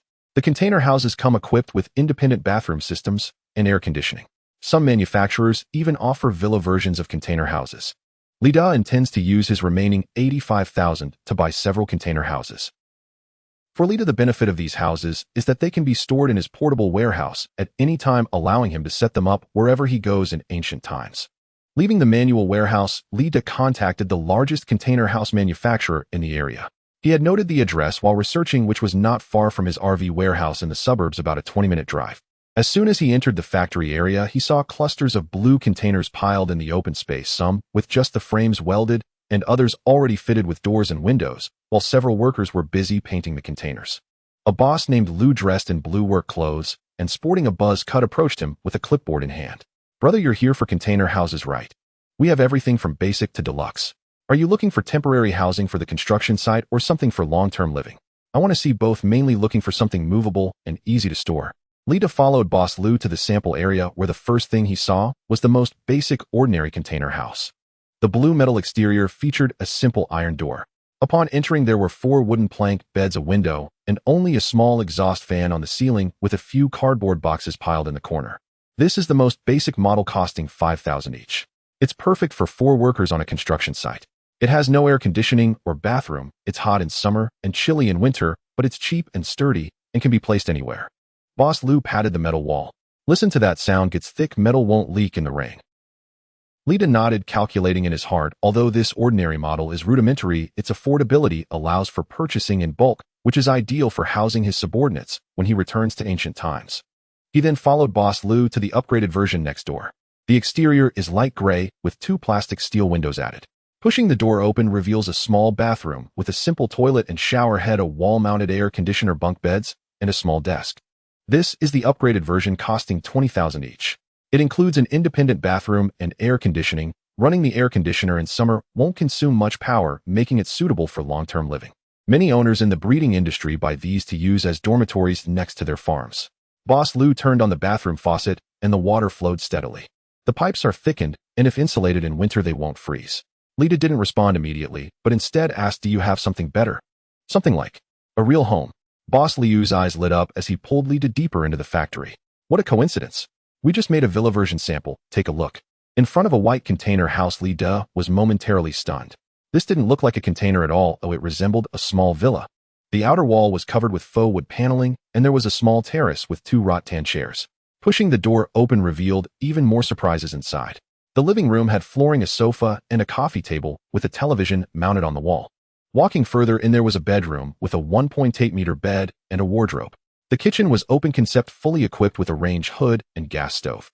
The bathroom included a water heater and a smart toilet with a marble sink and a ceiling light installed above. This villa version costs 200,000 each. Boss Lou proudly introduced all appliances inside are brand name. The air conditioner is variable frequency, the bathroom fixtures are from Aero, and even the windows are made of thermal break aluminum for sound and heat insulation. We can also add solar panels according to your needs, making it suitable for remote areas without worrying about power. Li Da felt a surge of excitement. This villa version would be perfect for him, while the ordinary ones could house his subordinates. The price was just right to spend his last 85,000. He quickly calculated one villa version costs 200,000, and with the remaining 65,000, he could buy 130 ordinary ones, totaling exactly 85,000.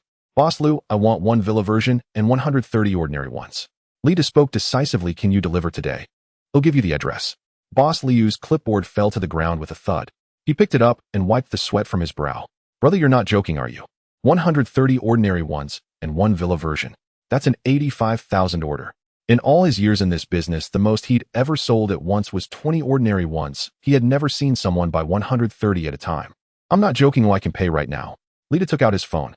"Calculate the total. I'll transfer the deposit directly, and the rest will be paid upon delivery." "No need for a deposit. No need for a deposit." Boss Lou hurriedly waved his hands, fearing Li Da would change his mind. "I'll arrange for the truck right away. I'll deliver it to you this afternoon. We have the ordinary ones ready in the warehouse. The villa version is a sample, and it can be delivered right away. I guarantee it will all be at your warehouse before tonight." Li Da said no more and immediately transferred the full 85,000. After all, there was no other use for this money. Getting the goods sooner made him feel more secure. With that, Li Da had spent all his money. In total, he had exchanged 1,350,000 for materials. With these supplies, Li Da was confident he could dominate upon returning to ancient times. Next, Li Da took a cab straight to the warehouse he had rented in the city. Inside the warehouse, it was filled with goods, all purchased by Li Da yesterday and today. Seeing that the area was deserted, Li Da directly transferred all the goods in the warehouse into his portable warehouse. What he needed to do next was wait. He would wait until all the goods arrived, planning to travel back to ancient times at midnight. At 8 o'clock in the evening, the rebar arrived, and Li Da stored it all in his portable warehouse. By 9 o'clock, with the last batch of container houses arriving, all the materials were stored in Li Da's portable warehouse. Then he quietly waited for midnight in the empty warehouse. Although Li Da was somewhat fatigued from a day of running around and wanted to take a nap, he was extremely excited and couldn't feel the slightest bit of sleepiness. In the end, Li Da simply opened the current time on his phone, waiting quietly for midnight to arrive. 3, 2, 1. At the stroke of midnight, a flash of white light pierced the darkness. Then Li Da was seized by dizziness and disorientation. When he opened his eyes again, he found himself in an entirely new world. A cacophony of bustling voices surrounded him, and it took Li Da a long while to regain his bearings. He hastily scanned his surroundings: wooden houses with tiled roofs, people clad in ancient attire, and earthen paths beneath his feet. Not concrete, but rich, unrefined soil. He truly had transmigrated. HSS. A voice echoed in his mind. Notice the host shall now integrate the memories of Li Da, a villager of Daniu village, and assume his identity. The host's physical body remains unchanged, but will fully merge with Li Da's memories from Daniu village. Li Da of Daniu village bears an identical appearance to the host. No one will question his identity. The original Li Da of Daniu village will not perish. He shall instead be transmigrated into a parallel realm. Then, like a torrential flood, memories surged forth. Li Da absorbed every fragment of his predecessor's past. Originally, Li Da had been the young master of a wealthy landlord's household in the village, raised in luxury, never wanting for food or fine garments. But everything changed the day his father took a concubine, only 3 years his senior. After entering the Li household, the concubine wielded her youth and beauty like weapons, charming and manipulating Li Da's father with effortless grace. Later, she falsely accused the household servants of spying on her while bathing, then persuaded Li Da's father to expel every loyal retainer from the estate. Blinded by infatuation, Li Da's father obeyed without hesitation, dismissing even the most faithful guards and stewards who had served the Li family for generations. Worse still, the concubine personally recommended 7 or 8 new guards to join the household. Trusting her implicitly, Li Da's father welcomed them, only to invite wolves into his very den. Soon after, those so-called guards slaughtered every member of the Li family, looted all their gold and jewels, and Li Da alone survived, having fled that fateful day while squatting in the latrine, hearing the chaos and scrambling over the wall to escape. From that day forward, Li Da became an orphan. "Hey, Li Da, it's your turn. Are you going to choose or not?" Just then a burly man strode before him and shoved him impatiently. His name was Wang Hu, a former lackey who once fawned over Li Da, rewarded with roasted chicken legs whenever the young master felt generous. But once the Li family fell, Wang Hu discarded all pretense. No more reverence, no more flattery. Only open contempt and relentless humiliation. "Choose what?" Li Da blinked, bewildered. Wang Hu sneered, "Think playing dumb will save you. You're out of time. This is Daniu village's final collective brides election ceremony. If you refuse to choose today, you'll be thrown straight into prison. Once inside, you won't even know how or when you'll die. So hurry up and pick one." Dazed, Li Da suddenly recalled the truth. According to his predecessor's memories, the Celestial dynasty had endured decades of war, leaving its people starving, impoverished, and unable to pay taxes. Countless perished from sheer hunger. Worse, taxation was levied per capita, so families with daughters rushed to marry them off, hoping to reduce their tax burden by one mouth fewer to feed. Meanwhile, sons dared not wed, fearing additional levies, trapping society in a vicious cycle, daughters desperate to marry, sons too fearful to take wives.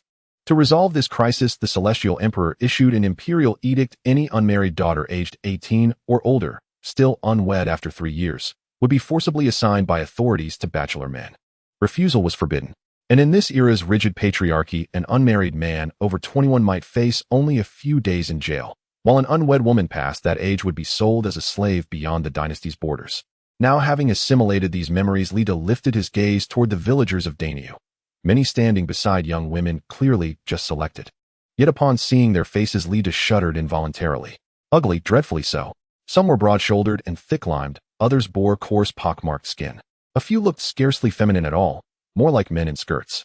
Even the woman beside Wang Hu, broad-hipped, powerfully built, matched his own rugged features feature for feature. Was this the standard of women in the Celestial dynasty? At the village entrance stood not only villagers, but 2 armed constables, growing visibly impatient. "You're the last one in Daniu village. Will you choose?" or must we drag you back to jail?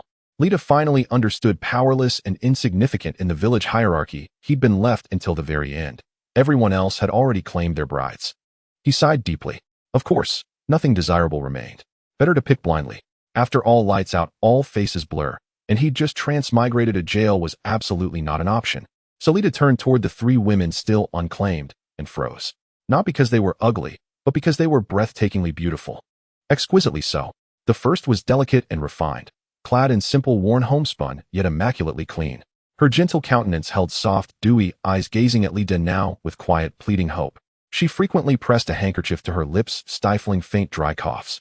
The second stood tall, nearly 5 feet 7 inches, with finely chiseled features and draped in a flowing black robe. Though stunning, she exuded icy aloofness, speaking not a word.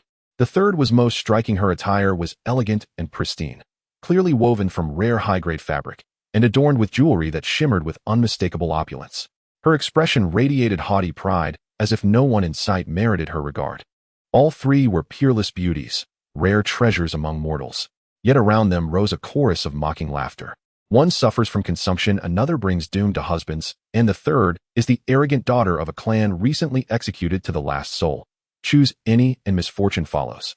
True, they may be lovely, but look at them, none could till fields or haul grain. Marry one, and you gain only a porcelain vase, a costly burden. My tiger's choice. Now that's a proper wife. Just look at those wide hips. She'll bear sons without fail. Amid the jeers, Lita grasped why such radiant women remained unchosen. First, in this age, beauty did not fill stomachs, whereas endurance, diligence, and strength did. Though exquisite, these three appeared utterly unsuited for field work, and thus scorned. Second, each bore a grave flaw. The first, though tender and demure, like a blossoming orchid, suffered from consumption. The second woman bore an aloof, forbidding air, and having outlived her first husband, she was widely shunned. As for the third, no introduction was needed. Once a pampered young mistress of noble birth, she possessed a notoriously capricious temper. What besides eating could such a woman possibly contribute to a household? Thus none of the three had been chosen. Yet for Lita these were no obstacles at all. Consumption. That was merely tuberculosis. In ancient times, tuberculosis meant a death sentence. But in the modern era, it could be cured with little more than a few boxes of medicine. Fortunately, Lita's personal storage pouch already held ample pharmaceutical supplies. Curing tuberculosis would pose no difficulty. Had she outlived a husband? Lita was not superstitious, no issue there. Was she willful? Even less of a concern. As a post-2000s native of the modern world, Lita himself possessed no shortage of stubbornness. Moreover, Lita believed that once this woman became his, her caprice would fade. Hurry up. Have you decided? Which one will it be? The constable urged, growing impatient. Lita paused thoughtfully, then turned his gaze upon the three women before him. Do any of you have something to say? At his question, the first woman swayed faintly, then hastily pressed a pale blue floral handkerchief to her lips, stifling a soft cough.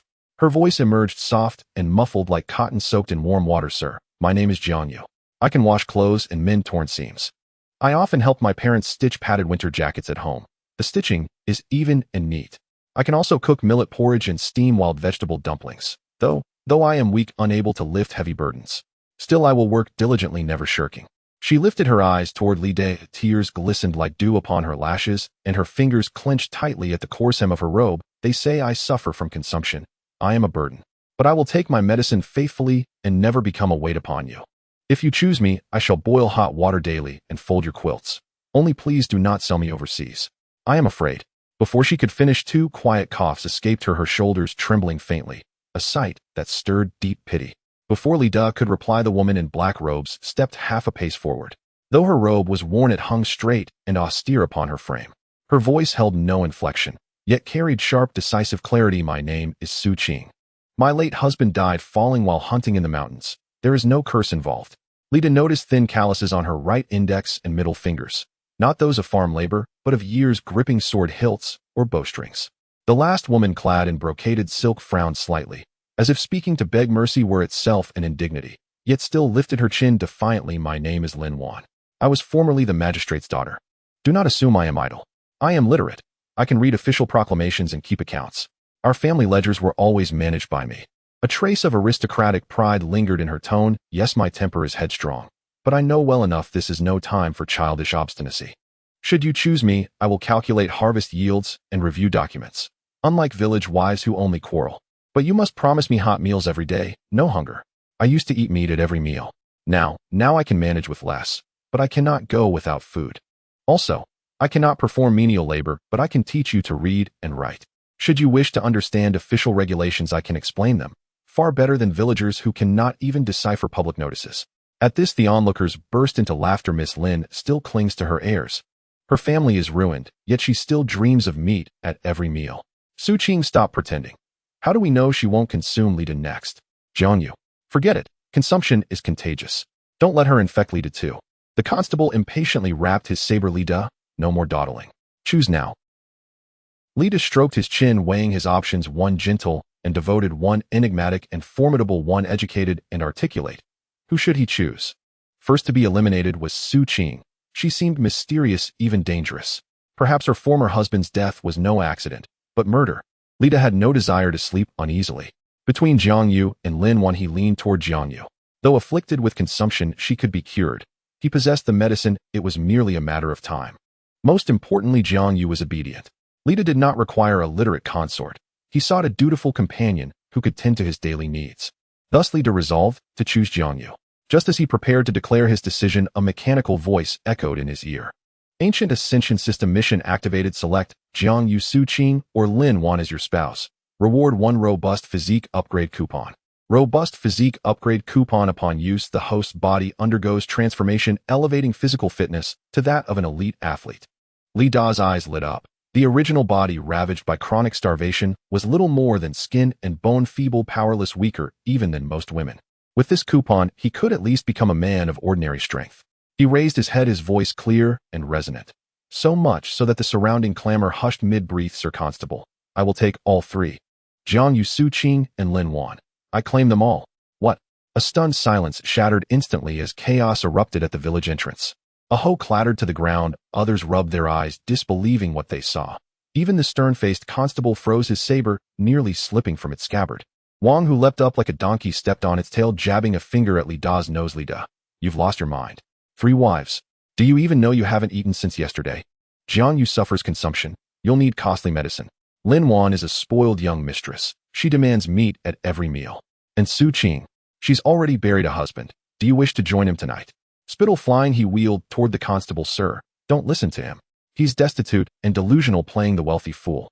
3 wives mean 3 extra head taxes. And in 3 days, when the tax collectors arrive, where will he find the silver? It will bring ruin upon our entire village. Others chimed in. Exactly. He's courting disaster. He can barely afford a single tax payment, yet dares take 3. He's gone mad with lust.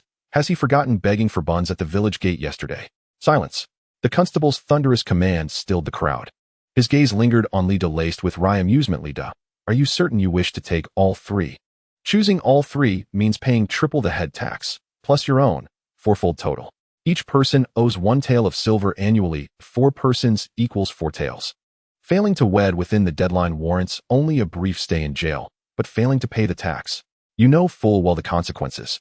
In this era, 1,000 copper coins are equivalent to 1 tael of silver. A single copper coin can purchase a bun, while 15 copper coins can buy half a pound of pork. The common people of the Celestial Empire can earn 300 to 500 copper coins by laboring for a month, while women can earn 100 to 200 copper coins through handicrafts or farming. This means that a healthy man can earn only 5 to 6 taels of silver in a year, and that is under the condition that he does not fall ill or take breaks. However, the head tax must be paid annually, amounting to 1 tael of silver. If the household has many members, it could total 5 to 6 taels. If there are children in the family who cannot earn money, the earnings fall short, and one must scrimp and save just to gather enough for the taxes. Looking at the selection of brides in Daniu village, the common folk of the same age as Li Da were forced into choosing a woman to take home. They chose women who were capable of working in the fields. Although they might not be very attractive, selecting such women could alleviate the burden on the household and reduce the tax liability. However, Li Da chose 3 at once, all of whom were utterly incapable. One had tuberculosis, another was a widow, and the last was a willful young lady. None could work normally, and with tax day approaching in 3 days, the family of 4 needed to pay 4 taels of silver. Where would Li Da find such a large sum? Thus, to the villagers of Daniu, Li Da seemed completely insane. Officer, I know what fate awaits me. I want to marry 3. Li Da chuckled, speaking with firm conviction. The Celestial Empire operated under a system of 1 husband and multiple concubines. This means a man can marry 1 wife along with numerous concubines. Regardless of how many concubines there may be, there can only be one official wife who holds absolute authority in the household, managing everyone except the male head. Upon hearing this, several officials exchanged glances and chuckled. If Lida wanted to marry 3, they were all for it. They were eager to dispose of these unwanted individuals and return to report back. As for whether Lida could pay his taxes, they did not care. If he has no money, he could simply be sold into slavery. All right, come over and sign the marriage contract. These 3 women are yours. The official presented 3 marriage contracts before Lida. However, at this moment, Lida felt somewhat troubled. This was because among the 3 contracts, 1 was for marriage while the other 2 were for concubinage.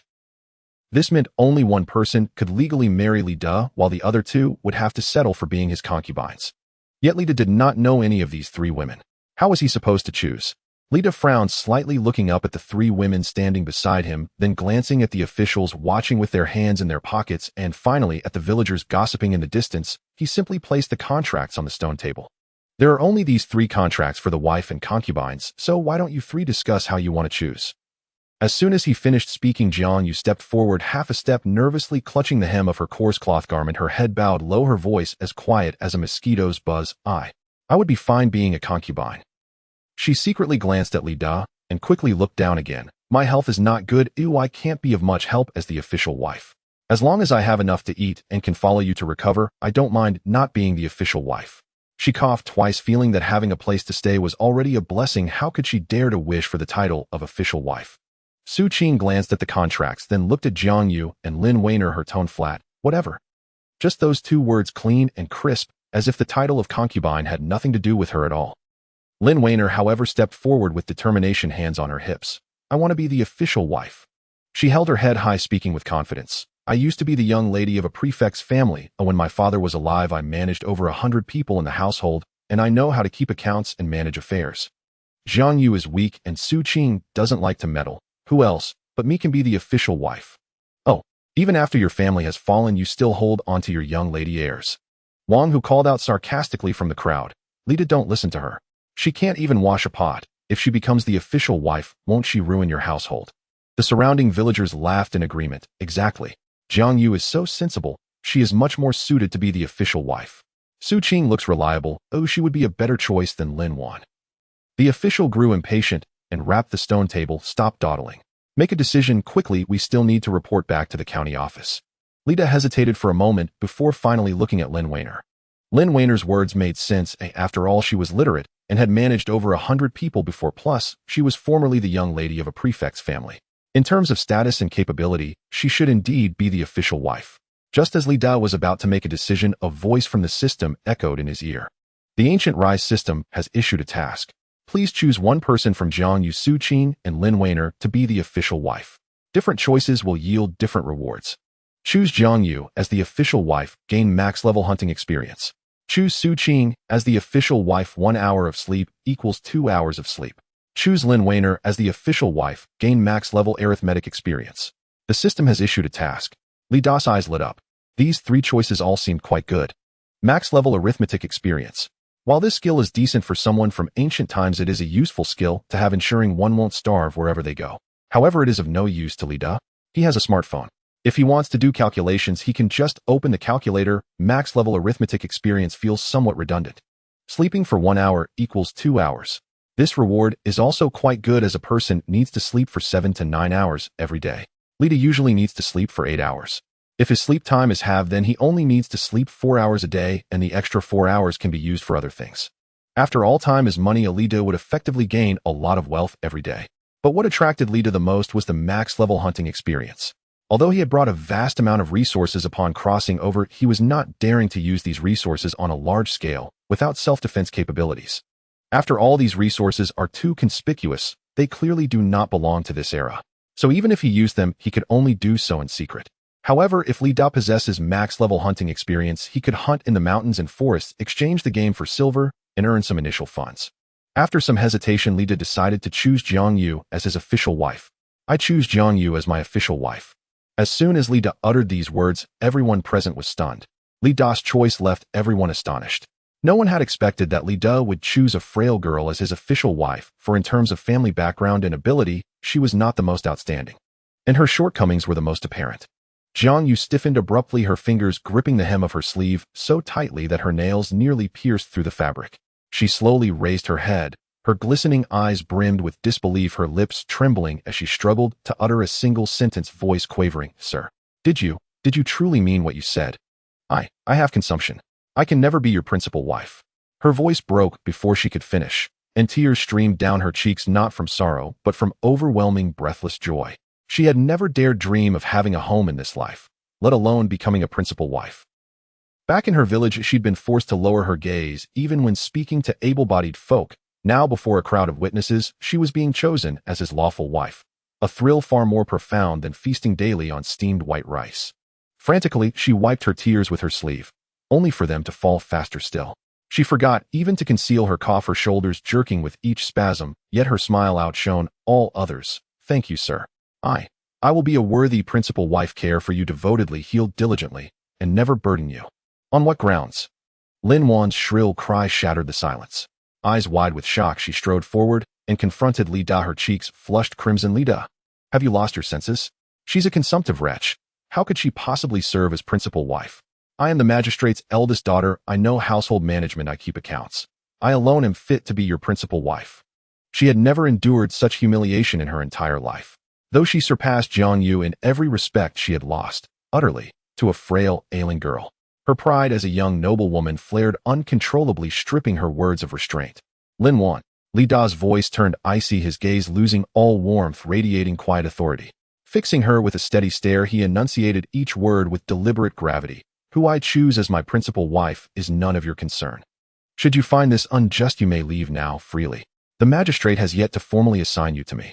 Depart, and you shall return straight to the auction block, sold off to foreign lands as a slave. Let us see whether those distant masters will honor you as a noble daughter. You. Lin Wan choked, speechless, her face paling instantly. Being trafficked abroad was her deepest dread. Her earlier outburst had been born only of blind fury. Now, with Li Da striking her most vulnerable nerve, her defiance crumbled entirely. Hearing those words, and meeting Li Da's unyielding stony gaze, Lin Wan could bear it no longer. A tear splashed onto the earth at her feet. Clutching her sleeve tightly, her voice trembled with suppressed sobs. Yet she dared no longer speak with such arrogance. I know I was wrong. I won't cause trouble anymore. It's fine, even if I'm not principal wife. Li Da let out a cold, satisfied snort. Then Li Da signed 3 marriage contracts, one for the bailiff, one for himself, and the magistrate's officers departed from the entrance of Danyue village. The villagers, seeing no further spectacle, gradually dispersed, and Li Da, inevitably, became the talk of the entire village. Just as Li Da prepared to lead his 3 wives home, Wang Hu approached with 2 burly young men from the village, eyes gleaming with ill intent. Wang Hu rubbed his hands together, a lecherous grin spreading across his face. Truth be told, he too desired youth and beauty, but his circumstances forbade such indulgence. Yet if he couldn't take them home, he saw no harm in enjoying them briefly. Li Da, you reckless pup. Have you already accepted your death sentence then? So you've decided to seize pleasure with a few women before your final hour? As he spoke, Wang Hu winked mockingly at Li Da. Li Da replied coolly, that's none of your business. How is it not my business? Li Da, I have a solution. I'll lend you 4 taels of silver to fill that gap in 3 days. Interested? He leaned in, grinning wickedly. Oh, what solution is that? Simple. I'll provide the 4 taels as my investment.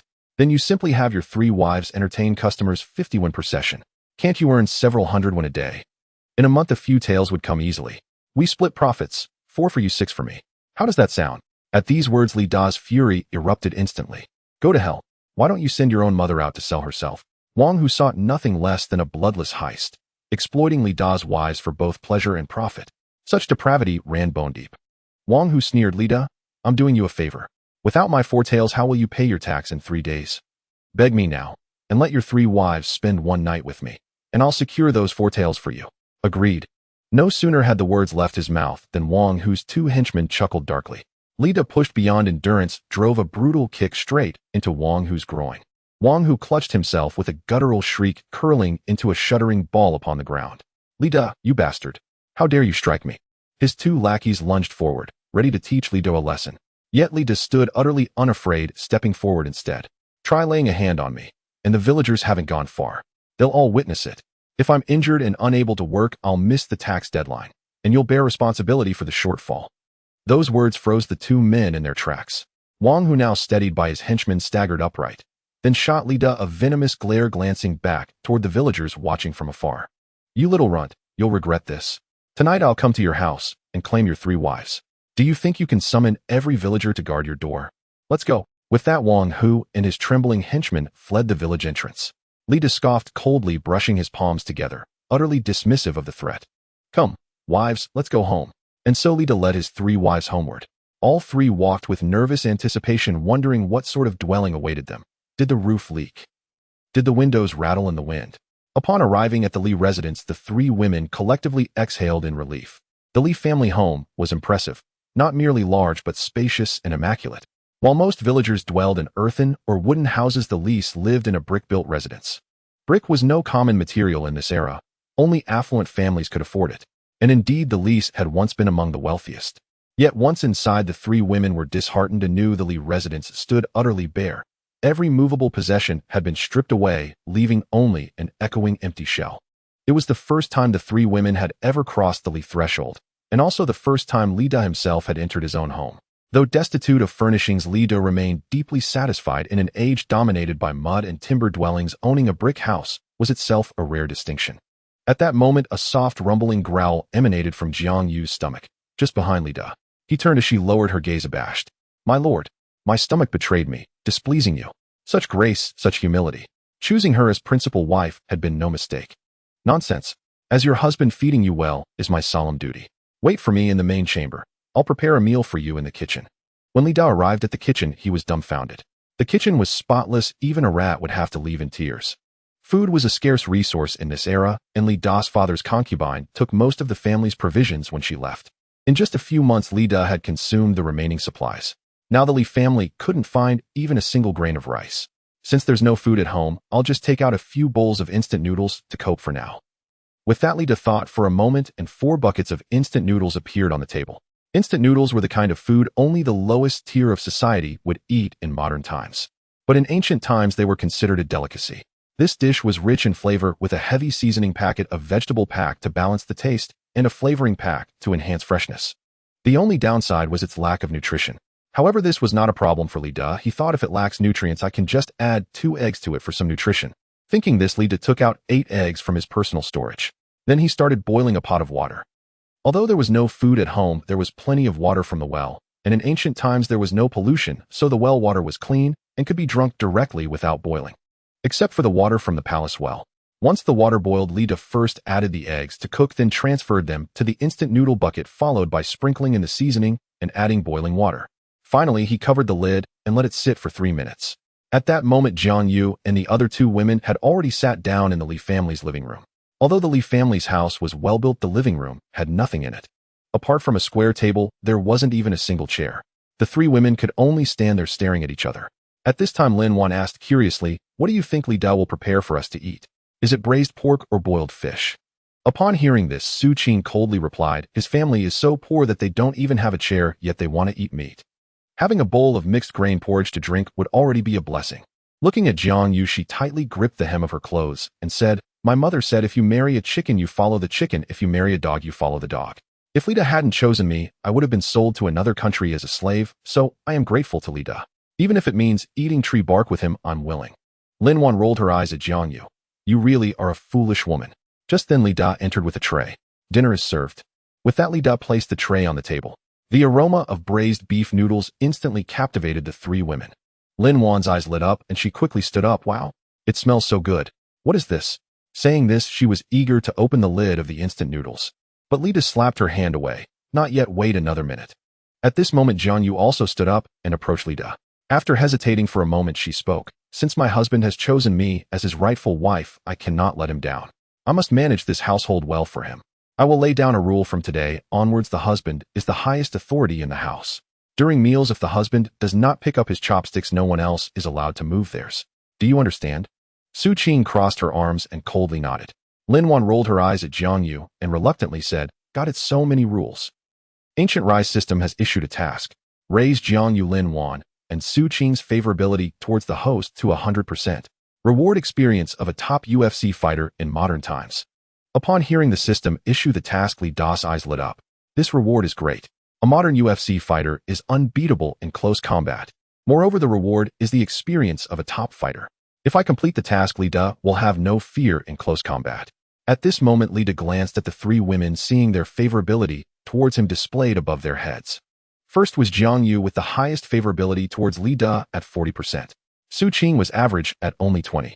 Lin Wan had the lowest at just 10. It seemed he needed to focus on improving Lin Wan's favorability towards him. Just then the instant noodles were ready, and Lida said, "All right, let's eat." With Li Da's permission, Jiang Yu was the first to reach out, gently lifting the lid of the instant noodle bucket. A richer aroma burst forth, blending the richness of the oils and the freshness of the vegetables directly invading her nostrils. As her gaze fell into the bucket, she suddenly froze, instinctively covering her mouth with her hands, her eyes wide with disbelief, her voice trembling. "Is that an egg in there?" Inside the bucket lay 2 translucent boiled eggs, their whites smooth and the yolks faintly orange, standing out remarkably in the glistening broth. Having grown up, Jiang Yu rarely had enough to eat, and eggs were a rare treat, even during the New Year. In the Great Qing dynasty, a pound of eggs cost 20 copper coins, and ordinary families only splurged on one when their children were sick or for exams. Su Qing also leaned over, and as her previously indifferent gaze landed on the eggs, it subtly shifted. In the past, while following her hunter husband, she could occasionally eat game, but eggs were still a rarity, especially after her husband passed away. She hadn't touched them since. Only Lin Wan pouted. She used to have eggs at every meal in the prefect's residence, scrambled, steamed, or in egg custard. But since her family fell into trouble and she fled to Dania village, she couldn't even fill her stomach with mixed grain porridge. At this moment, she smelled the aroma, and her stomach embarrassingly growled. She quickly turned her face away, pretending to look at the spiderweb on the wall. "Hurry and eat. If the noodles soak too long, they'll get mushy." Lida picked up the chopsticks, first handing a pair to Jiang Yu, then to Su Qing and Lin Wan. Jiang Yu gingerly took the chopsticks, carefully picking up a portion of noodles, blowing on them before putting them in her mouth. The noodles were chewy, coated in rich broth, savory with a hint of spiciness, better than any noodles she had ever tasted. She picked up a small piece of egg, its white soft and tender, the yolk runny and melting in her mouth. She couldn't help but tear up chewing the noodles while tears streamed down her cheeks. Not from sadness, but from the warmth and deliciousness of food she hadn't enjoyed in so long. Su Qing ate quietly, her movements with the chopsticks steady yet unhurried. She sipped the broth, the warm liquid sliding into her stomach, dispelling the chill she had felt for days. Previously, while eating roasted meat and drinking wild vegetable soup with her husband, she had never tasted such a rich flavor. She secretly glanced at Li Da, and when she saw him looking at her, she quickly lowered her head and sped up her noodle consumption. Lin Wan initially maintained her airs as a young lady, eating delicately, but as she continued, she found it increasingly delicious, eventually abandoning her pretenses and eating rapidly. She finished her noodles and drank every last drop of the broth, not leaving even the vegetable scraps at the bottom of the bowl. At that moment, the favorability prompt for Lida changed. Jiang Yu's favorability jumped from 40 to 60, followed by a line of small text: "Host, generous meal warms the heart. Jiang Yu feels grateful and dependent." Su Qing's favorability rose from 20 to 40, with the small text reading: "Delicious food breaks the barriers. Su Qing adds trust in the host." Lin Wan's favorability also increased from 10 to 30. Lida felt a surge of joy. Just one bowl of instant noodles had raised his favorability so much, completing the task seemed easy. Just as he set down the instant noodle cup, Jiang Yu suddenly clapped a hand over her mouth. Her body swayed violently, and a sharp, ragged cough shattered the quiet calm of the living room. Her face flushed crimson from coughing, beads of sweat glistened across her temples, and her already pale lips tinged with an ominous bluish-purple hue. Faint streaks of blood stained the handkerchief she held. Cough, cough, cough. Bent double, she could barely remain upright. Su Qing instinctively reached out to steady her, his brow furrowing in concern. The symptoms of this pulmonary consumption were far more severe than they had first appeared. Lin Wan's earlier nonchalance vanished, concern flickered in her eyes, but she hesitated, unwilling to step forward. Lida hurried over and gently took Jiang Yu's arm, his tone markedly softer than before. "Don't rush. Let me fetch your medicine. You'll feel better after taking it." "Medicine?" Jiang Yu paused mid-caw, lifting her breathless gaze to him, disbelief shimmering in her eyes. "Husband, the village physician said this pulmonary consumption is incurable. In the Great Celestial Dynasty, tuberculosis was a death sentence. Countless souls had succumbed to its relentless coughing, their breath fading into silence. She had long since abandoned all hope." Lida offered no further explanation. "Only wait here. I'll be right back." He turned toward the kitchen, silently commanding the system to locate a targeted anti-tuberculosis drug, and instantly several plain white boxes of Western medicine materialized within his personal storage space. He had deliberately stocked them while procuring medical supplies complete with instruction leaflets. Selecting one box, he also filled a bowl with water before returning to the living room. Jiang Yu stared at the rectangular object in Li Da's hands, a rigid white casing unlike any packaging she'd ever seen adorned with curving foreign script. Curious yet trembling, she asked husband, "What kind of medicine is this?" "A specialized remedy for pulmonary consumption. 2 doses daily, 1 tablet, each time, taken with warm water." Lida opened the box, tipped out a single white tablet, and extended it toward her, then handed her the bowl of water. "Try 1 tablet first, see how you feel."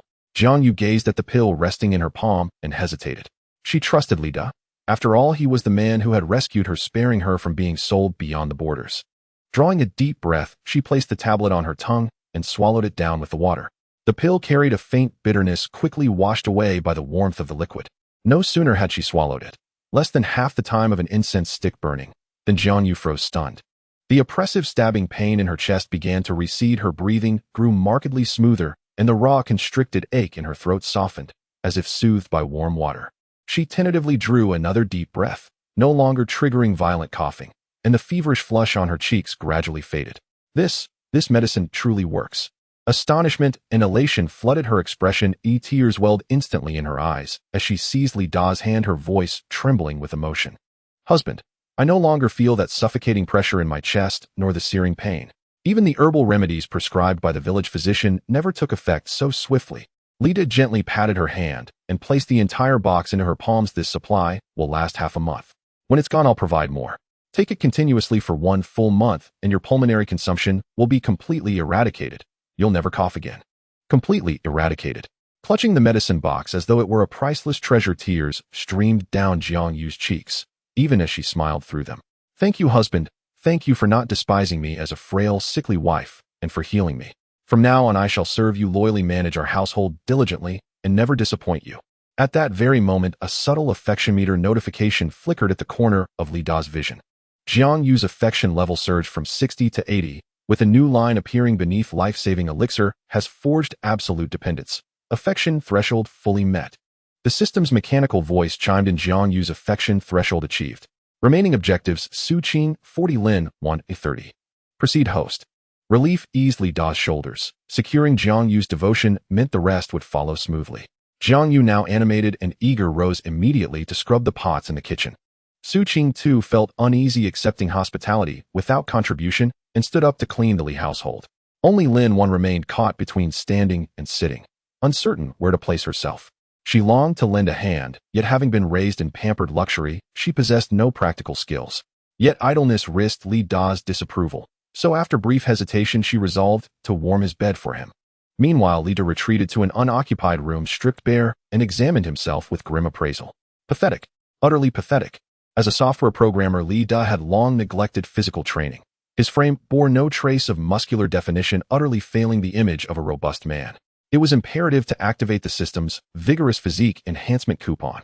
According to system documentation, using this coupon would elevate his physique to the peak condition of an elite athlete. Clutching the intangible coupon in his mind, Li Da silently commanded its activation. The system responded instantly. Vigorous physique enhancement coupon activated. Bodily transformation commencing. Estimated duration 60 seconds. Please remain standing. The moment the words echoed, a gentle warming current surged upward from his soul, spreading through limbs and viscera alike.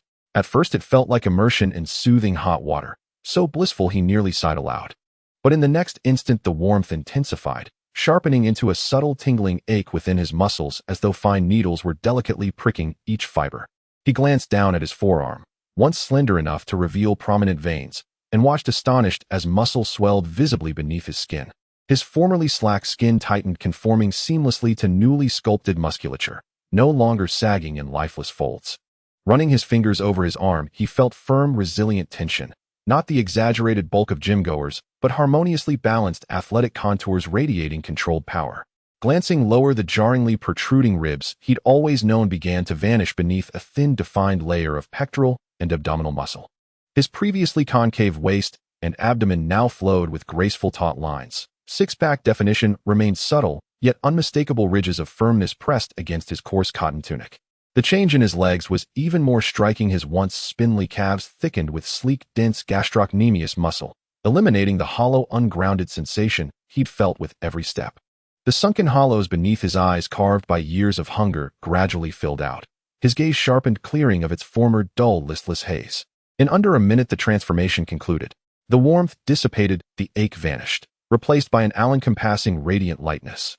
Lita flexed experimentally, his bicep contracted smoothly, strength surging far beyond its prior limits. This was the body of a true man. The system's reward is absolutely extraordinary. Awe and exhilaration surged within him. As Lita reveled in quiet triumph, a piercing scream tore through the courtyard, followed instantly by a crude, booming laugh. Ha ha ha. What a tender new bride. Come here, little sister. Let brother who give you a kiss. At that moment, Wang Hu barged into the Li family courtyard accompanied by several robust young men from the village. Especially notable was the man standing behind Wang Hu, towering at a full 188 meters, his frame unervingly massive, weighing a staggering 125 kilograms. His name was Dasha, an orphan who had grown up in Niu village, sustained by the shared charity of its households. Dasha possessed an insatiable appetite and ate without discrimination. Even dog scraps served as his fare, hence his extraordinary girth and strength. His sole deficiency lay in diminished intellect. He obeyed whoever fed him, and over time, he became the village's communal laborer.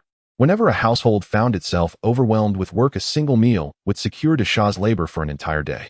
His imposing stature naturally conferred immense strength. He alone matched the output of 3 ordinary men, ensuring he never lacked for food in Niu village. Wang Hu rubbed his hands together, flashing a lewd grin as his gaze lingered lasciviously upon Su Qing, who swept the courtyard. What a ravishing young lady you are. It's such a waste for you to be wed to that good for nothing Lida. Come, let brother who have his pleasure. And when I'm done, I'll toss you a few copper coins. Before the words had fully faded, Jiang Yu burst from the kitchen, spoon still in hand. Though trembling with fear, she steeled herself, reminding herself she was the lawful wife, and stepped forward to assert authority. Halt. This is the Li residence. Leave immediately. If you refuse, I shall summon the magistrate. Wang Hu erupted into raucous laughter. Ha ha ha. Summon the magistrate. The county seat lies 50 li away. Go ahead, run your errand. By the time you return, these 2 fair maidens will already be utterly ruined. Wang Hu and his men had dared not select Jiang Yu or her companions as brides during the matchmaking season. They could not afford their upkeep. But now that Lida had taken them, they wasted no time descending upon the household. After all, the 3 women were peerless in beauty, like celestial maidens descended to earth.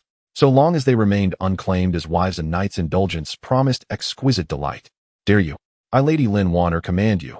Leave my home this instant. At that moment, Lin Wanner planted her hands on her hips and scolded them with fierce childlike indignation. Wang Hu glanced sideways at one of his men, who sneered lewdly, still fancying yourself the daughter of some high official. Your entire family has been slaughtered. You're nothing but an orphan. Brother Hu, let me have this one. I've never bedded the daughter of an official in my life. Wang Hu grinned lasciviously. No, these 3 are mine first. Only after I'm finished may you take your turn. Impatient, Wang Hu lunged toward Jiang Yu, when suddenly a sharp, grating sound sliced through the air. Lida emerged from the inner chamber, gripping a meter-long ribbed steel bar, the metal scraping against the ground, sending sparks flying. Such audacity, to even lay eyes upon my wife. Upon stepping into the courtyard, Lida instantly became the anchor for the 3 women who hurried to gather around him. Wang Hu scoffed at the sight. Lida, do you think waving a broken stick will frighten anyone? I advise you pretend you saw nothing. Otherwise our wooden clubs will strike you, and believe me, they sting. Each of Wang Hu's men brandished a wooden club over a meter in length. In the Celestial Dynasty, bladed weapons were strictly forbidden for commoners. No private possession of arms, armor, or bows was permitted. Even kitchen cleavers were subject to strict length limits. Daggers were outright banned. Thus their weapons were nothing more than crude wooden clubs. Unfamiliar with ribbed steel, they mistook Lida's weapon for yet another wooden rod. I assure you, when this ribbed steel strikes, flesh bones shatter. Lida smiled wryly, tightening his grip on the steel bar. Ribbed steel? What nonsense is that? Never heard of it. Lida, I told you I'd come for your 3 wives, and here I am. Now step aside, or I'll smash your leg into splinters. Wang Hu thrust his club toward Lida's nose, arrogance blazing across his face. A system notification flashed silently. Quest activated. Discipline Wang Hu. Reward loyalty card. Loyalty card instantly raises any individual's loyalty to the host to maximum level. A rare treasure. Lida's eyes gleamed. So Wang Hu had to be disciplined today, no question about it. Very well. Today I'll show you the true might of ribbed steel. The moment Lida spoke, he launched himself, not waiting for Wang Hu's reaction. Empowered by his enhanced physique, his once frail body surged forward with astonishing speed, a blur of motion, closing the distance like wind. Before Wang Hu could even raise his club, Lida's ribbed steel descended with a howl of displaced air. Instinctively, Wang Hu parried, but with a sharp, brittle crack his club, thicker than a rice bowl, shattered cleanly in two. Splintered shards flew outward, slicing his cheek with stinging pain. Impossible. Wang Hu's eyes bulged wide, clutching the broken stump of wood, utterly stunned. He'd selected that club from the hardest timber, capable of splitting firewood with ease, yet Li Da had shattered it in a single blow. Before he could process the shock, Li Da's ribbed steel pressed hard against his chest. The cold metal pressed against his tunic as a crushing force slammed into him, sending him reeling backward 3 paces before collapsing onto the ground, breath knocked from his lungs, chest constricting with agonizing pressure. Brother Hu. Seeing their leader fall, the remaining men charged Li Da, clubs raised high. Li Da sidestepped the lead strike, then snapped his wrist, swinging the steel bar horizontally. A thunderous thud struck the man's forearm. "Ah, my arm!" he shrieked, dropping his club and writhing on the ground, tears streaming down his face from unbearable pain. His arm swelled grotesquely before their eyes, clearly broken. The other 2 men froze mid-stride, but hesitation lasted only a heartbeat before Li Da surged forward. 2 more sharp cracks echoed. Both clubs splintered under the steel's impact. Then came the heavy thuds as the bar struck their backs, dropping them instantly to the ground, groaning, helplessly unable even to rise. Da Sha, seize him. Pin him down. Wang Hu bellowed from the ground, pointing at the hulking figure beside him. Though simple-minded, Da Sha followed orders without question, clenching his fists and charging Li Da headlong. Standing 188 meters tall and weighing 125 kilograms, he charged like a young wild ox, the very earth seeming to tremble beneath his tread. Instinctively, Li Da swung his steel bar straight at Da Sha's head. Yet Da Sha caught the descending bar barehanded, stopping it dead in midair with terrifying ease. Then with a surge of raw power, he wrenched it from Li Da's grip entirely. Li Da stood dumbfounded. Da Sha was far more formidable than he'd imagined. Even with the physique of an elite athlete and wielding ribbed steel, he had been effortlessly overpowered. Wang Hu, now steadied by his men, rose to his feet and accepted the ribbed steel from Da Sha's hands. He weighed it thoughtfully in his palm, then grinned broadly. "Now this is a fine weapon." At that moment, Wang Hu wore an expression of smug triumph. "Brat, is it only because of that iron rod that you've grown so arrogant? Now that the rod is gone, let's see how boldly you'll stand." Da Sha, go at him. Teach this brat a proper lesson. If you make me laugh today, you'll have all the leftover rice you can eat tonight. At the mere mention of leftover rice, Da Sha's eyes gleamed with hunger. He clenched his fists, joints cracking like dry bamboo, then lumbered toward Li Da like a mountainous bear. Li Da took a step back, silently calculating how best to subdue Da Sha. Should he reach for the compound bow or the long saber? No, he was not yet ready to unveil such modern weapons before these ancient eyes. Only one option remained. Wait. Li Da's voice rang out, and Da Sha froze mid-stride. Without another word, Li Da dashed straight into the kitchen. Inside the kitchen, Li Da retrieved from his personal storage a slab of streaky pork belly weighing a full 3 jin. In the Celestial Dynasty, few could afford meat. Even the villagers of Nio village reserved half a jin of pork solely for New Year's feasts. This 3 jin slab was meant for Da Sha. As the village's shared laborer, Da Sha obeyed whoever fed him, and clearly Wang Hu had bribed him to turn against Li Da. Li Da would buy Da Sha's loyalty outright, with this very slab of pork belly. Then, gripping the glistening cut, he strode back out of the kitchen. Da Sha, obey me, and this slab is yours.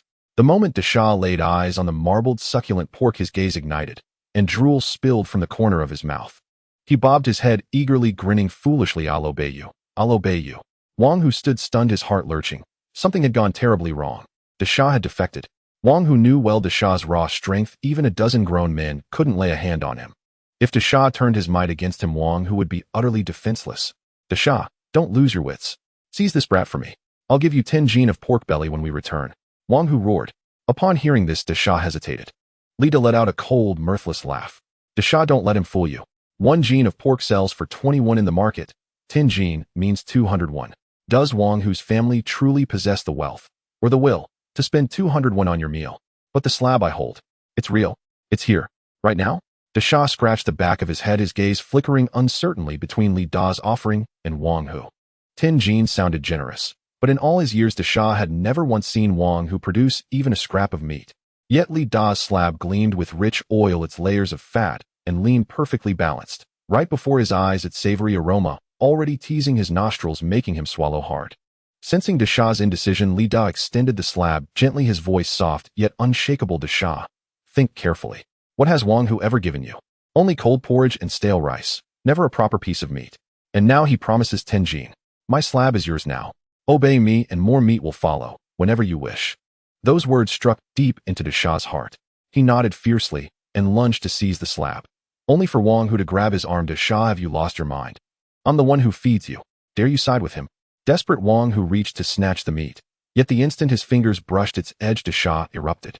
With a sudden twist, Dasha flung Wang Hu, whose bulk neared 170 jin, like a rag doll. Thud! He crashed into the courtyard wall, grimacing in agony, unable to rise for a long while. "No stealing my meat!" Dasha bellowed, his voice thick and guttural, then turned his clenched fists toward Wang Hu's men. Those men, rushing to aid their fallen leader, scattered in terror at Dasha's charge. But Dasha was faster. He seized the last man by the collar, lifted him as if he were a chick, and slammed him down with a sickening thump. The man whimpered, paralyzed by pain. The rest fled without pause, rolling, scrambling, bursting through the gate, shouting, "Brother Hu, we're off first," and abandoned Wang Hu alone in the dust. Wang Hu watched Dasha advance, legs trembling, barely clinging to the wall for support. His voice quavered, "Dasha, we're old friends. You mustn't listen to him." Dasha ignored him entirely, stepped forward, gripped Wang Hu's wrist, and sent the threaded steel bar clattering to the ground. Dasha's grip was terrifyingly strong. Wang Hu's face paled, tears welling. "It hurts. Dasha, I beg you, I was wrong. I'll never dare again." Yet Dasha did not relent. He hoisted Wang Hu like a sack of grain, carried him before Li Da, and dropped him unceremoniously. He bade, "Hit him." Li Da looked down at Wang Hu, curled pitifully on the earth, then glanced at Dasha, eyes wide and fixed hungrily upon the slab of pork. Bending low, Li Da picked up the threaded steel bar and brushed the dust from its surface. His gaze lingered on Wang Hu as a sardonic smile curved his lips. "You think you may take what belongs to Li Da? Today, if I don't break one of your legs, I cease to be Li Da? You wouldn't dare? Li Da, I warn you, my uncle serves in the county yamen. To hell with your county yamen." Li Da sneered, and brought the steel bar crashing down onto Wang Hu's calf. A sharp crack echoed. Then Wang Hu's shriek tore through the air, raw and unbearable. "Hhh. This was no ordinary club, it was threaded steel. One strike could dent solid iron." Wang Hu's leg snapped cleanly beneath it. In this age where medicine was primitive, the injury would leave him permanently crippled. A cripple. Unable to till the fields, he would become a burden upon the Wang household, dragging his entire family into decline. "This is the price for coveting my wife. Get out." Li Da declared, voice ice cold. Wang Hu cast one final searing glance at Li Da, said nothing, and hauled himself upright, limping away from Li's courtyard on shattered legs. Mission accomplished. Loyalty card secured in personal storage. Su Qing's favor increased to 60. Lin Wan's favor increased to 50. Jiang Yu's favor increased to 100. At that moment, the three women gazed upon Li Da with radiant admiration, especially Jiang Yu, who saw in him a peerless hero descending from heaven itself. Li Da had proven both courage and cunning, first overwhelming many with sheer force, then masterfully turning Dasha against his master. Their esteem surged, favor rising steeply. Jiang Yu's favor had reached its peak. Only Su Qing's and Lin Wan's remained to ascend. Meanwhile, Dasha cradled the slab of pork belly, drooling unabashedly. As Li Da's gaze fell upon the meat, Dasha instinctively hid it behind his back, his eyes narrowing with suspicion and distrust. "Dasha, give me the meat. I'll cook it for you. Raw flesh is unsafe to eat." Li Da spoke softly. Yet Dasha shook his head, his expression still guarded and wary. Pity stirred in Li Da's heart, for this wretched soul, homeless, forced to sleep in Wang Hu's drafty, sweltering shack, neither warm in winter nor cool in summer. And so Li Da asked gently, "Dasha, would you wish to live with me?" Upon hearing this, Dasha stood frozen in place, utterly unprepared for Li Da to utter such words. For years the villagers had treated him as unpaid labor, yet no one had ever offered to adopt him. The villagers shunned him for his simplicity. Li Da was the first to invite him into his home. "Dasha, may you?" Li Da nodded gently. "Of course you may. My house has many empty rooms. Choose whichever you like. From now on, you'll never shiver from cold again. And you needn't go out to work anymore. Come serve as our household guard instead. I'll pay you." Dasha tilted his head. "Pay, I only want enough food to fill my belly." Li Da smiled and said, "Very well. I'll ensure you're fed heartily every day with full bowls at every meal." "Agreed." Dasha nodded slowly, a flicker of quiet hope glinting in his eyes. Li Da could have used the loyalty card on him directly, but saw no need. Though simple-minded, Dasha possessed innate moral clarity. He sensed instinctively who treated him with sincerity and who sought only to exploit him. Genuine kindness would bind him unwaveringly. Seeing that hopeful, hesitant light in Dasha's gaze, Li Da chuckled and patted his arm. "It's true. Come, let's bathe first. Once you're clean and refreshed, we'll eat together." With that, he led Dasha toward the kitchen. Jiang Yu hurried after them to help. Her hands moved swiftly. She rekindled the hearth fire, added 2 armfuls of dry firewood, and soon steam rose gently from the pot of cold water. Su Qing busied herself rummaging through the old clothes stored in the shed by the courtyard corner, while Lin Wan swept dust from an adjacent vacant room and laid down clean dried grass as a soft bedding. We'll boil the water hot. It feels far more soothing to wash in. Lida squatted beside the hearth watching bubbles rise and pop in the pot before turning to Desha. At Wang Hu's house, you never truly bathed properly, did you? Desha scratched his head. His tattered mud-streaked clothes clung to his frame as he murmured softly, At Wang Hu's, we only washed when it rained. Otherwise, just wiped ourselves twice. Jiang Yu's heart ached, her hand paused midair as she added more kindling. Poor child, here you may bathe whenever you wish. We'll always heat the water for you. Once the water boiled, Lida fetched a large wooden tub, poured in the steaming water, tempered it with cool water, then tested the temperature with his hand. It's warm, not scalding. Go ahead and bathe. I'll stand guard just outside. Call if you need anything. He placed beside the tub the coarse cotton garments Su Qing had unearthed, once worn by Li Da's late father. Thick, sturdy, and generously sized, they fit Desha perfectly. Desha stared at the rising steam above the tub, then at the clean clothes laid neatly beside it. After long hesitation, he slowly peeled off his ragged garments and stepped into the warmth. As the hot water enveloped him, he sighed deeply, relief melting the tension from his body. Yet his movements remained careful, almost reverent, as though fearing even a splash might waste this precious warmth. When Desha emerged freshly clothed in clean cotton, he seemed transformed. Still powerfully built, like a young ox, he now bore a face cleansed of grime, revealing gentle, honest features. The coarse shirt fit while stripping away all traces of former destitution. Come, I'll show you your room.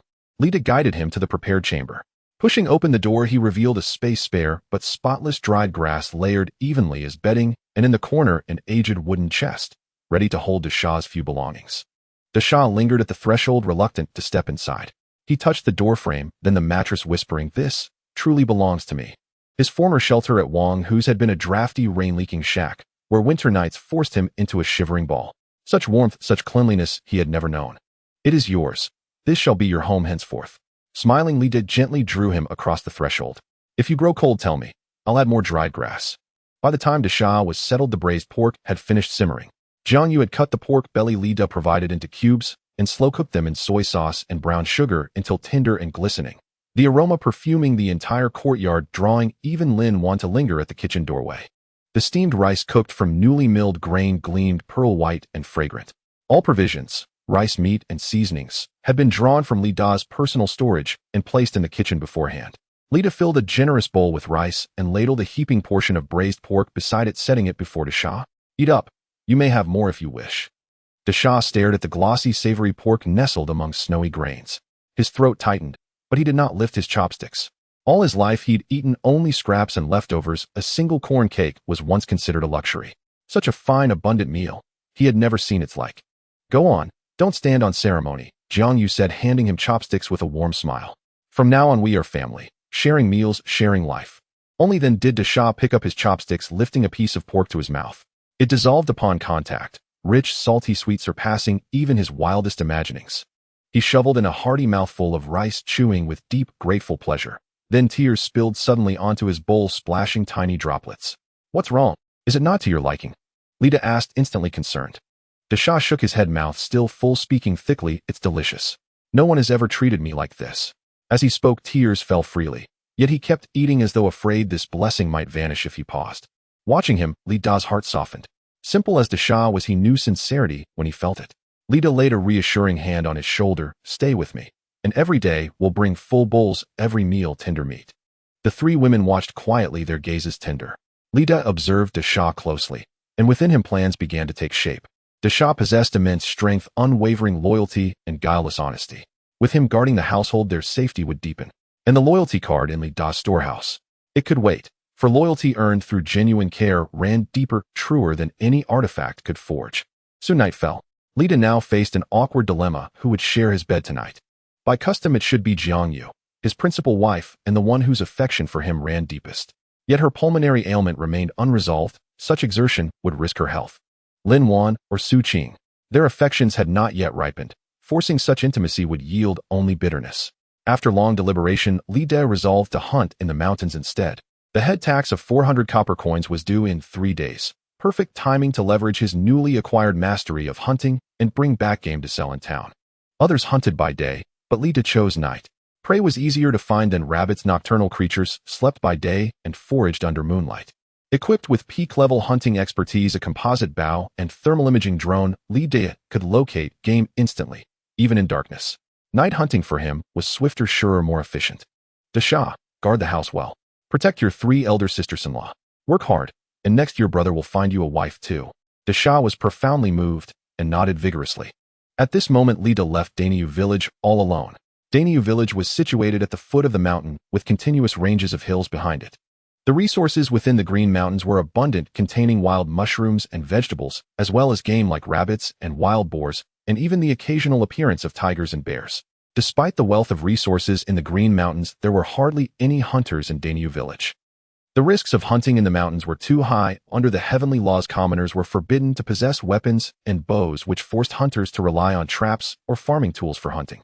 This method of hunting was inefficient and fraught with danger. If one encountered a large beast, there would be no means of self-protection.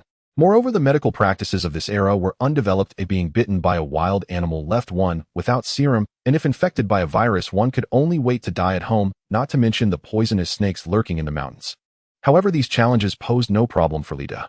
He carried with him countless medicines in his portable warehouse, along with a compound bow and a thermal imaging drone. Hunting in this era was akin to a dimensional strike. Lida casually retrieved a flashlight from his warehouse and ascended the mountain. The Green Mountains at night were engulfed in darkness. One could barely make out the path by the moonlight, but once entering the forest, it was pitch black. Fortunately, Lida possessed a flashlight, and not just any flashlight, but a military-grade one. Not only was it bright, but it had a battery life of up to 48 hours. There was no one in the mountains at night, making it the perfect opportunity for Lida to deploy his drone to search for prey. Lida found a dense thicket to hide in. With a flick of his fingers, the black thermal imaging drone descended from his warehouse into his palm. He pressed the power button, and the drone ascended silently. The portable screen on his wrist lit up, and a faint red thermal image unfolded instantly.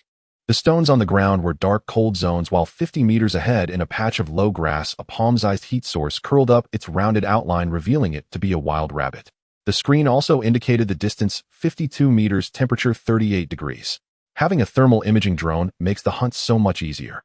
Lida chuckled inwardly. If he were an ancient hunter, he would still be wandering in the dark, possibly stepping into a trap, while he had already locked onto his target in just a few minutes with the drone. He did not rush to move, first confirming on the screen that there were no other heat sources surrounding the rabbit. There were no lurking beasts. It was completely safe. Then he retrieved his compound bow from the warehouse, skillfully adjusted the draw weight knob to set it at 28 inches, and drew a carbon arrow from the quiver, knocking it onto the bowstring. The metallic sight of the compound bow glimmered coldly under the faint light of the flashlight. Lida pressed his right eye against the sighting line, aligning his gaze on the rabbit's position on the screen. His extensive hunting experience automatically calculated in his mind wind speed level 3, blowing from left to right, requiring a slight adjustment to the arrow path. At 52 meters, the drop of the compound bow was minimal, aiming just 3 inches above the rabbit's front leg would suffice. It even predicted the direction in which the rabbit might move next. It was preparing to lift its head to nibble on a nearby clover. Its body would pause momentarily. Now's the time. Lida took a deep breath. The air in his chest sank slowly as his right hand pulled the string back, reaching the 2/3 point where the draw weight lessened, making the originally 80-pound pull feel lighter. He maintained his stance, waiting for the perfect moment. On the screen, the rabbit indeed lifted its head, its body slightly leaning forward, completely still. Whoosh! The slight sound of the bowstring vibrating was exceptionally clear in the night air as the carbon arrow shot forth like a streak of black lightning, accurately aimed at the rabbit. The sound of the arrow piercing through fur was soft, yet on the thermal imaging screen, the rabbit's heat source instantly became chaotic, struggling a couple of times before falling completely still. Lida recalled the drone carrying the compound bow as he walked over, shining the flashlight onto the thicket. The rabbit lay on the ground, the arrowhead having penetrated its heart, piercing through its entire body without leaving any unnecessary wounds. He pulled out the carbon arrow, the shaft still straight, showing no signs of bending. This was the resilience of modern carbon arrows.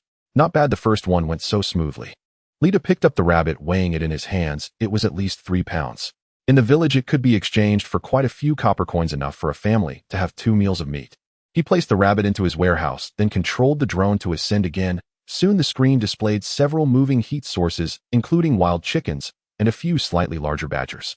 If I catch a few more tonight, I can stock up on food and earn money for tax silver, a win-win situation. Lida continued his hunting. With the support of the thermal imaging drone, Lida found it was not difficult to seek out prey. After half an evening, he had captured quite a few game. There were wild chickens, wild rabbits, and even foolish roe deer. After half a night, Lida's harvest was plentiful. In the latter half of the night, the mountains and forests grew quieter. Only the sound of the wind rustling through the leaves could be heard. Leaning against an old locust tree, Lida had just stowed a few plump wild chickens in his warehouse when a massive heat source suddenly appeared on his wrist screen. It was 10 times larger than the previous rabbits and badgers, its solid outline slowly rooting through the ground. The screen indicated a distance of 80 meters and a temperature of 39°C. Judging by its size, it weighed at least 300 pounds. Goodness, it's a wild boar. Lida's eyes lit up, his spirits instantly lifted. This creature was a hard currency in ancient times. Wild boar skin could be used for armor linings, and wild boar meat could fetch a high price. A 300-pound wild boar could sell for over 100 coins just in meat, enough to offset a significant portion of tax silver. Yet he remained cautious. The wild boar had thick skin and great strength. If he did not hit a vital spot, it could charge and break tree trunks, making ordinary hunters wary. He maneuvered the drone to approach, slowly zooming in to clearly see the wild boar's bristly black fur, its head down, using its tusks to root through the ground, making snorting noises, clearly unaware of the danger. Lida quickly observed its movements. Its front legs were sturdy, and when it pushed off with its hind legs, it exerted considerable force. The heart was located 2 inches below the shoulder blade. That was the wild boar's vital spot, and the skin there was relatively thin, allowing the carbon arrow from the compound bow to penetrate. Just wait for it to pause while rooting through the ground. Lida crouched and moved 20 meters to the side front, selecting a slightly elevated dirt slope. Shooting from a height would allow for better accuracy at the vital spot and enable quick retreat in case the wild boar charged. He readjusted the draw length to 30 inches and checked the carbon arrows in his quiver. This one was specifically chosen to be armor-piercing with a tungsten steel tip designed for thick-skinned large game. On the screen, after rooting through a patch of dirt, the wild boar finally lifted its head, shaking its bristles, seemingly trying to determine the direction, its body pausing for 2 seconds. This was the moment. Lida took a deep breath. The air in his chest sank slowly as he pulled the string back, fully locking the metallic sights crosshairs firmly on the vital spot beneath the wild boar's shoulder blade. His extensive hunting experience rapidly calculated in his mind. The wind speed had dropped to level 1, almost not affecting the arrow's trajectory. At 80 meters, the carbon arrow's drop amounted to merely 2 finger widths, easily compensated by a slight elevation of the arrowhead. Whoosh! This time the bowstring's twang resonated louder than before. The carbon arrow sliced through the air with a sharp, piercing whistle, streaking toward the wild boar like a black meteor. Almost the instant the arrow left the string, the boar seemed to sense danger. Its head snapped up and it attempted to flee, but it was already too late. The arrow struck with a wet thud, punching through its coarse black bristles and burying deep beneath its shoulder blade. The fletching still trembled violently. Arg!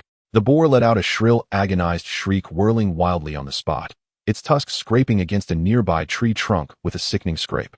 Crack! It snapped a branch as thick as a bowl's rim, yet it thrashed for only a dozen seconds before its massive frame began to sway. Black blood oozed steadily down the shaft, quickly soaking into the damp earth beneath. Half a minute later, its colossal body crashed to the ground with a heavy thud. Its limbs twitched twice, then stilled. On the thermal imaging screen, the pulsing warmth at its heart faded entirely, leaving only the faint, vanishing trace of residual heat. Lida waited 2 full minutes, ensuring the beast had fallen utterly silent before approaching with his compound bow in hand. Up close, the boar appeared even more fearsome. Its curved tusks measured nearly half a chi in length. Its black bristles stood rigid as iron wire. Yet now it lay motionless upon the ground, blood still welling from the wound in its chest. The carbon arrow had pierced straight through its heart, its fletching half buried in flesh. Such was the devastating power of a modern compound bow paired with armor-piercing arrows. A traditional wooden bow and iron-tipped shaft, even if it struck true, would scarcely have breached such thick hide. Gazing upon this enormous quarry, Lida nodded in quiet satisfaction and promptly stored the boar within his personal spatial repository. He then spent several more hours hunting deep in the mountains, only descending at dawn's first pale light. As the sky brightened with the earliest blush of day mist still clinging low over the land, the wooden gate of the Li family courtyard stood slightly ajar. Jiang Yu had been standing there for nearly an hour, wrapped in an old coat Lida had given her. In her hands, she clutched a warm, coarse cloth, lifting it repeatedly to rub her frost-reddened cheeks. Yet her gaze remained fixed, unwavering upon the narrow path winding into Qingshan Mountain. Dew glistened on the roadside grasses, distant birds called with clear, crisp notes, but Jiang Yu heard none of it. Her heart hammered like a caged sparrow, fluttering wildly within her chest. Why hasn't my husband returned yet? She murmured softly under her breath. Last night, when Lido announced he would go hunting in the mountains, she had dared not object. She knew the household needed silver to pay the annual tax, but the thought of tigers, venomous snakes, and all manner of beasts lurking in Qingshan filled her with dread. In Danyue village, hunters had vanished into those mountains before, some dragged off by tigers, others fatally bitten after stumbling into snake dens. Just recalling such tales tightened her grip until the cloth in her hands crumpled into deep, anxious folds. She glanced again down the mountain path. Through the drifting mist, a figure moved faintly in the distance. Her heart leapt into her throat. She hurried forward 2 steps, squinting intently. That steady, unhurried gait. It could be no one but Lida? Husband. Her eyes lit up, her earlier anxiety dissolved instantly into radiant joy, and she rushed forward to meet him. Only up close did she see the stray bits of grass clinging to his clothes, and not a single wound upon him. You've finally come back. She stepped beside him and immediately reached out, gently probing his arms and shoulders. Only when she confirmed he bore no injury did her breath ease. I couldn't sleep past midnight. I kept imagining you facing wild boars, venomous serpents. As she spoke, she lifted the coarse cloth to wipe the thin sheen of sweat from his brow. The morning mist was cool, but after his long walk a fine layer of perspiration still glistened on Lida's temples. Are you hungry? I warmed some congee this morning, and reheated 2 leftover buns. Go inside and rest a while, I'll bring it to you right away. Warmth swelled in Lida's chest. With a wife like this waiting at home, what man would ever wish to stay away? No rush, I'll wake up Desha first. The game I brought down is too much for me to carry alone. With that, Lida and Jiangyu entered the courtyard together, and Lida strode straight to Desha's door, rapping sharply upon it. Desha, time to get to work. Moments later, Desha emerged from his room, his face still drowsy, his voice humble and earnest. Brother, what task do you need me for? Lida pointed toward a wheelbarrow tucked in the corner of the yard. I've hunted game. We'll haul it back together. We'll stew meat for lunch. At the word meat, Desha's eyes sparkled. He nodded vigorously. Yes, yes. Desha loves meat. Then shoulder to shoulder, Lida and Desha pushed the cart out the gate, bound for the foot of the mountain to retrieve their bounty. Though the game had originally been stored within Lida's personal spatial repository, bringing it home directly would invite suspicion. No one could reasonably carry hundreds of gene of game alone. So Lida had simply deposited everything at the mountain's base, returned home to fetch Desha, and now they would retrieve it openly, wheelbarrow and all.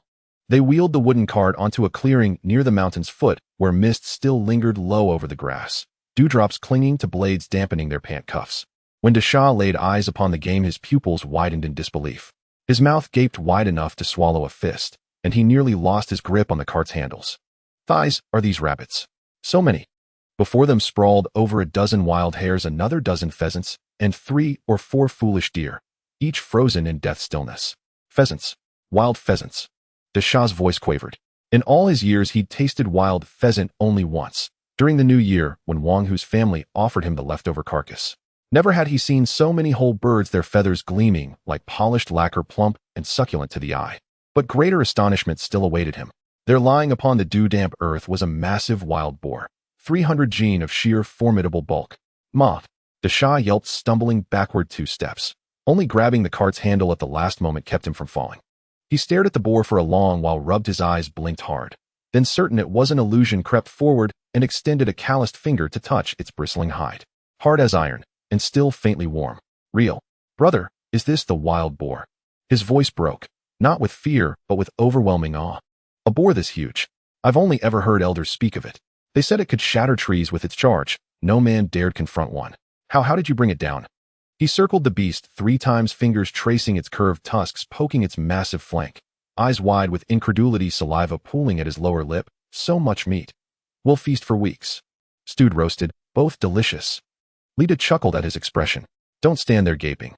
Come help lift the boar onto the cart. And gather up the pheasants and hares too.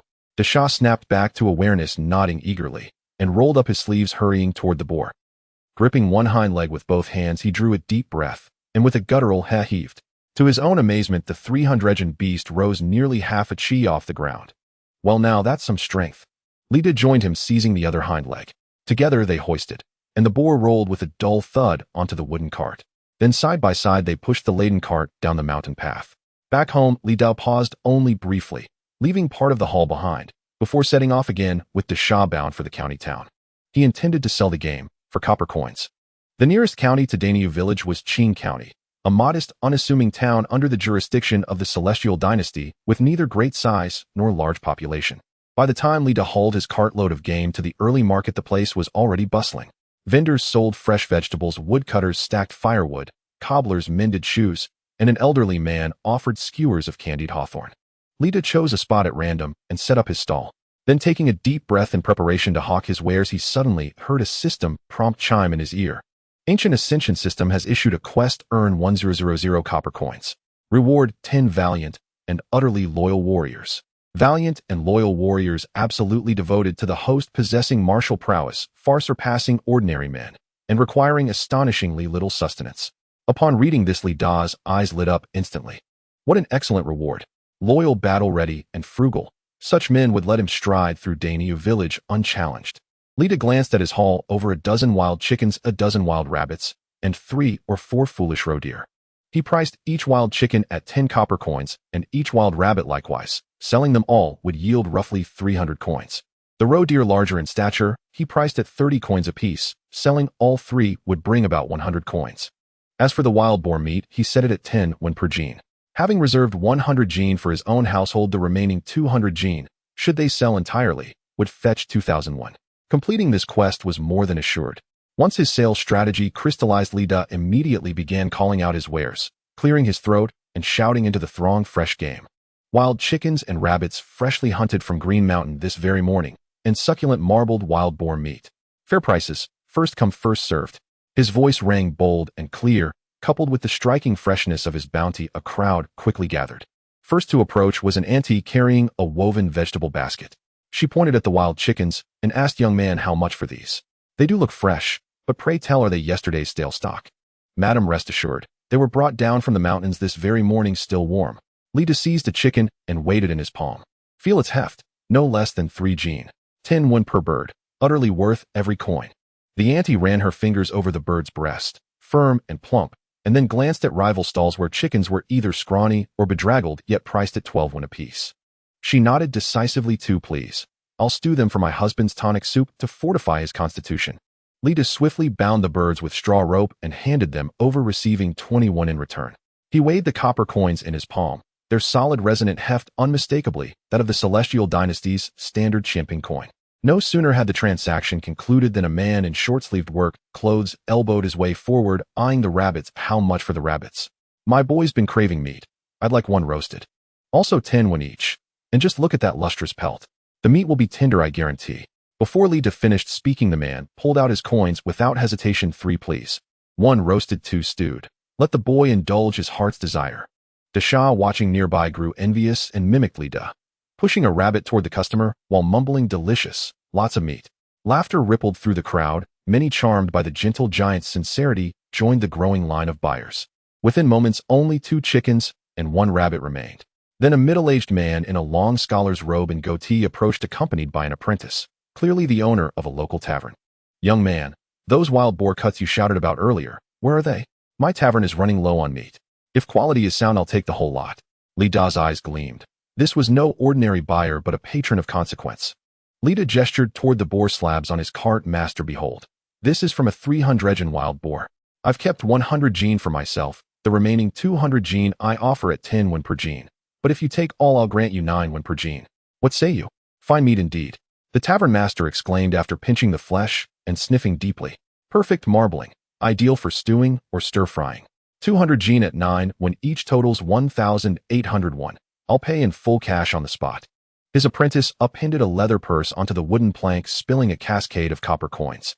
Lida asked Dasha to count them. Though simple-minded, Dasha counted with solemn precision: 1, 2, 3, 1,008. By the time the entire boar load had been loaded onto the tavern master's cart, Lida's money pouch swelled beyond capacity.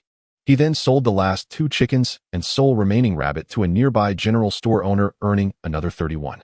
In no time, every piece of game had vanished from his stall. It was inevitable. His prices were markedly lower than others, and the meat undeniably fresh. Within 10 minutes of setting up, his entire haul had been snatched up. Tallying the proceeds: 291 from chickens and rabbits, 1,801 from boar meat, and 301 from roe deer, totaling 2,390 when far exceeding the system's required 1,000. Scarcely had he pocketed the final coin when the system's mechanical voice chimed, "Quest completed. 2090 copper coins successfully earned." Reward 10 valiant and loyal warriors has been deposited into your personal inventory, summonable at will. Li Da's heart leapt with joy. His day's earnings filled him with profound satisfaction. 2,300 when equaled over 2 taels of silver, by contemporary standards a princely sum. An average commoner earned merely 2 or 300 won per month. 1 tael of silver represented half a year's wages for such a person. Yet Li Da in a single day had amassed 2,390 more than a commoner's annual income. As elation surged within him, he failed to notice the pork butcher across the way whose gaze had hardened into cold, murderous intent. The butcher quietly summoned a runner, whispered instructions into his ear, and watched the youth dart away. Meanwhile, Li Da began packing up his stall to head home. Before he could even take a step, rapid footsteps echoed sharply, "Make way. Clear the path. The Yamen is conducting official business." Unrelated persons disperse immediately. Lifting his gaze, Li Da saw a chief constable flanked by 7 bailiffs striding confidently to encircle his stall. The chief constable bore a sheathed broadsword and wore an expression of arrogant disdain. His subordinates marched with heads tilted skyward, radiating brazen contempt. Nearby vendors scattered in panic, some abandoning their stalls altogether. The chief constable Chen Tian scrutinized Li Da from head to toe and demanded coldly, "Who granted you permission to set up here? Have you paid your stall tax?" Li Da blinked in surprise. "Must one pay tax to vend?" The chief constable scoffed. "Indeed. For every 10 when earned, 3 must be surrendered to the Yamen. That is the law. We hear you've made quite a tidy sum." Li Da's eyes darted shrewdly. "Not much. Only 2 or 300 won. At that rate, his tax liability would cap at 60 or 71. Knowing better than to challenge authority, Li Da resolved to pay and be done. Better to spend coin than court calamity. But just then the pork butcher from across the way rushed forward, pointing accusingly. "He lies. He earned over 2,001. I witnessed it all standing right across the street." The pork butcher scurried behind Chen Tian, flashing a sycophantic smile. "Chief Constable Chen, this young man sold his wares for no less than 2,001. By law, you're entitled to collect 601 in stall tax." Li Da furrowed his brows, deeply glaring at the pork butcher with palpable displeasure. He had done nothing to offend the man. Why then this targeted hostility? Yet in that instant comprehension struck him like lightning. The butcher, envious of his brisk meat sales, saw Li Da as a threat to his monopoly. "What do you have to say for yourself?" Chief Constable Chen sneered. 601 in stall tax. Li Da bristled inwardly, but these were constables of the Yamen, backed by numbers and authority. To provoke them openly would invite calamity. After brief deliberation, Li Da chose to pay, to buy peace with coin. "Indeed, I sold for 2,001. Since the magistrate's officer has spoken, I shall gladly remit 601 in tax." So saying, Li Da appended his money pouch onto the ground, counted out 600 copper coins, and slid them forward before Chen Tian, whose eyes gleamed instantly at the gleaming mound. Yet lacking any legitimate pretext to extort further, he could only watch helplessly, until the pork butcher suddenly let out a cold laugh and shouted, "Chief Constable Chen, I lodge a formal accusation. This man is secretly hoarding bows and arrows." At those words, Chen Tian gasped. "What? Who dares such treason?" The butcher pointed straight at Li Da. Li Da recoiled in shock and retorted, "You accuse me without evidence. This is slander." "Without evidence? Humph, behold this." The butcher smirked triumphantly and produced a wild pheasant. "My underlings purchased this very bird from his stall." Chief Constable examined it closely. The wound is unmistakably inflicted by an arrow. And how unaided by bow or arrow could one man alone hunt so many game birds?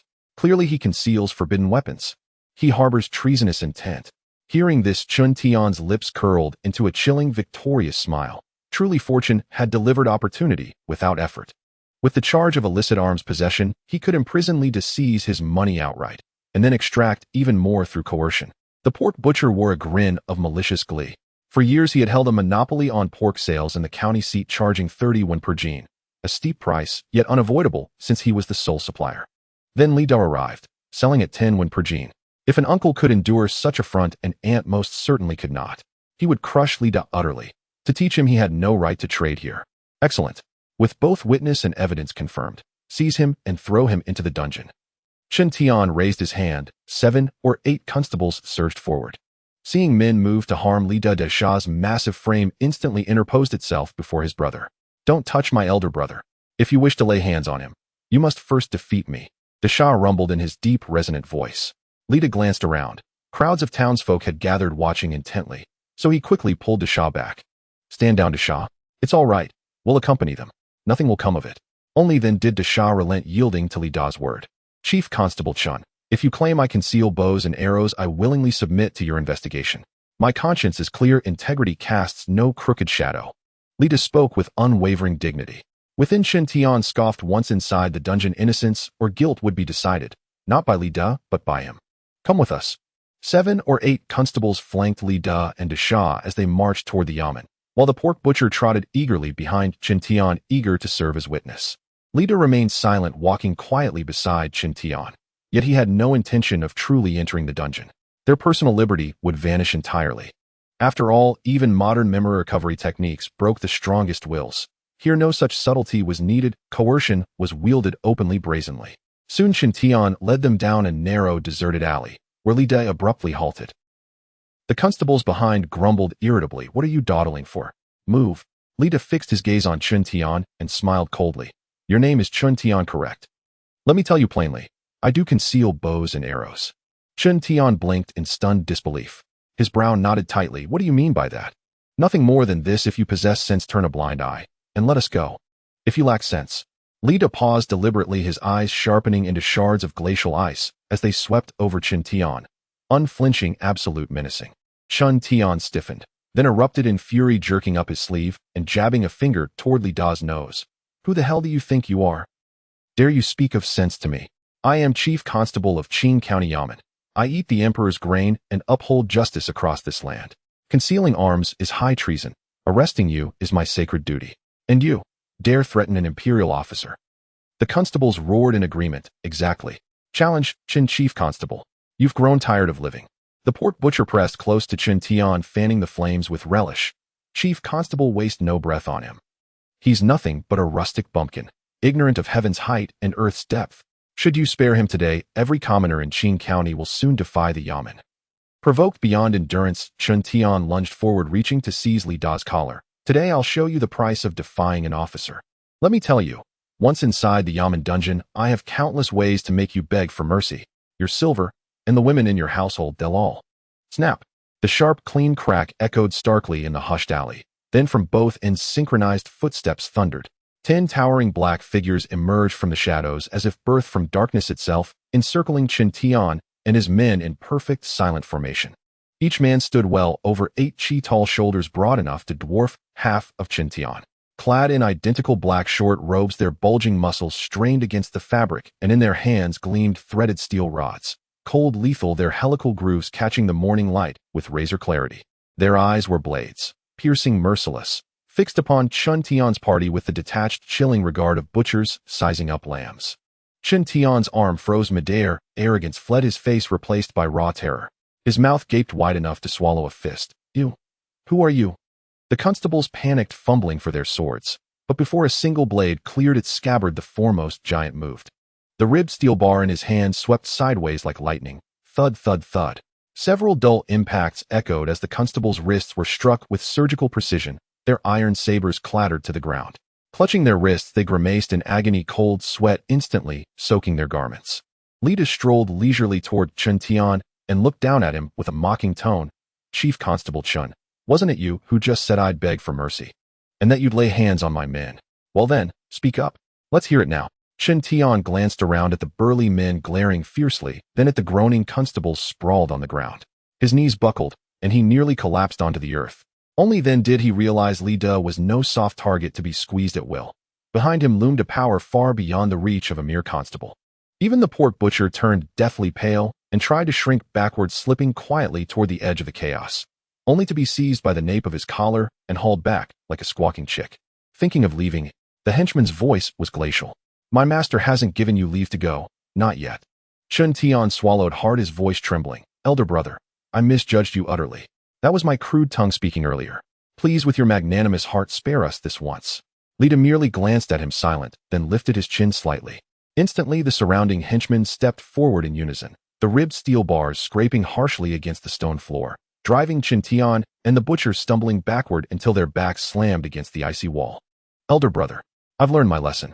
I'll return your tax silver. Please have mercy on me. Chen Tian dropped to his knees before Li Da, still clutching the 600 copper coins he'd extorted.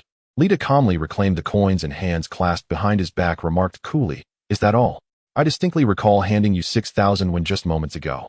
Chen Tian's face blanched instantly. He understood Li Da was extorting him. Bitter resentment churned within him. He'd always been the one doing the squeezing, never the one squeezed. But under duress, he had no choice. He whirled to his constables. Quick! Hand over every copper you carry. Pay proper respect to elder brother. Then, leading by example, Chun Tian emptied his own pockets. Every last coin laid reverently before Li Da. In truth, there wasn't much, barely 700 or 800 when amongst 7 or 8 men. Yet, even a gnat's wing is meat, and Li Da accepted it all without hesitation. With this sum added, his total holdings now stood at 3,001. Li Da weighed the coins in his palm, his gaze sweeping over Chun Tian kneeling on the ground and the cowering constables nearby. His voice remained calm, but carried an ironclad, inescapable authority. You may leave, if each of you slaps your own face 100 times, until I'm satisfied. 100. Chun Tian paled. He opened his mouth to bargain, then met Li Da's frigid stare, and the words died unspoken on his lips. He knew resistance was futile. Gritting his teeth, he raised his hand, and struck his own cheek with brutal force. The sharp crack echoed through the alley, his cheek flared crimson instantly. Seeing this, the other constables dared not hesitate. They too raised their hands, striking themselves in rapid succession. A chorus of sharp slaps mingled with muffled groans of pain. But after only 10 strikes, a young constable suddenly froze, sprang upright, and shouted defiantly, "Why must we strike ourselves? We are imperial officers. This is insubordination, rebellion from below." Already seething from the earlier blow to his wrist, he could bear it no longer, and dared to resist. Before Li Da could utter a word, one of the henchmen's eyes hardened. With a low hum, his ribbed steel bar whipped sideways, striking the constable's arm with pinpoint accuracy. A sickening crack split the air. The constable screamed, a raw, soul-rending shriek, as his arm bent at a grotesque angle.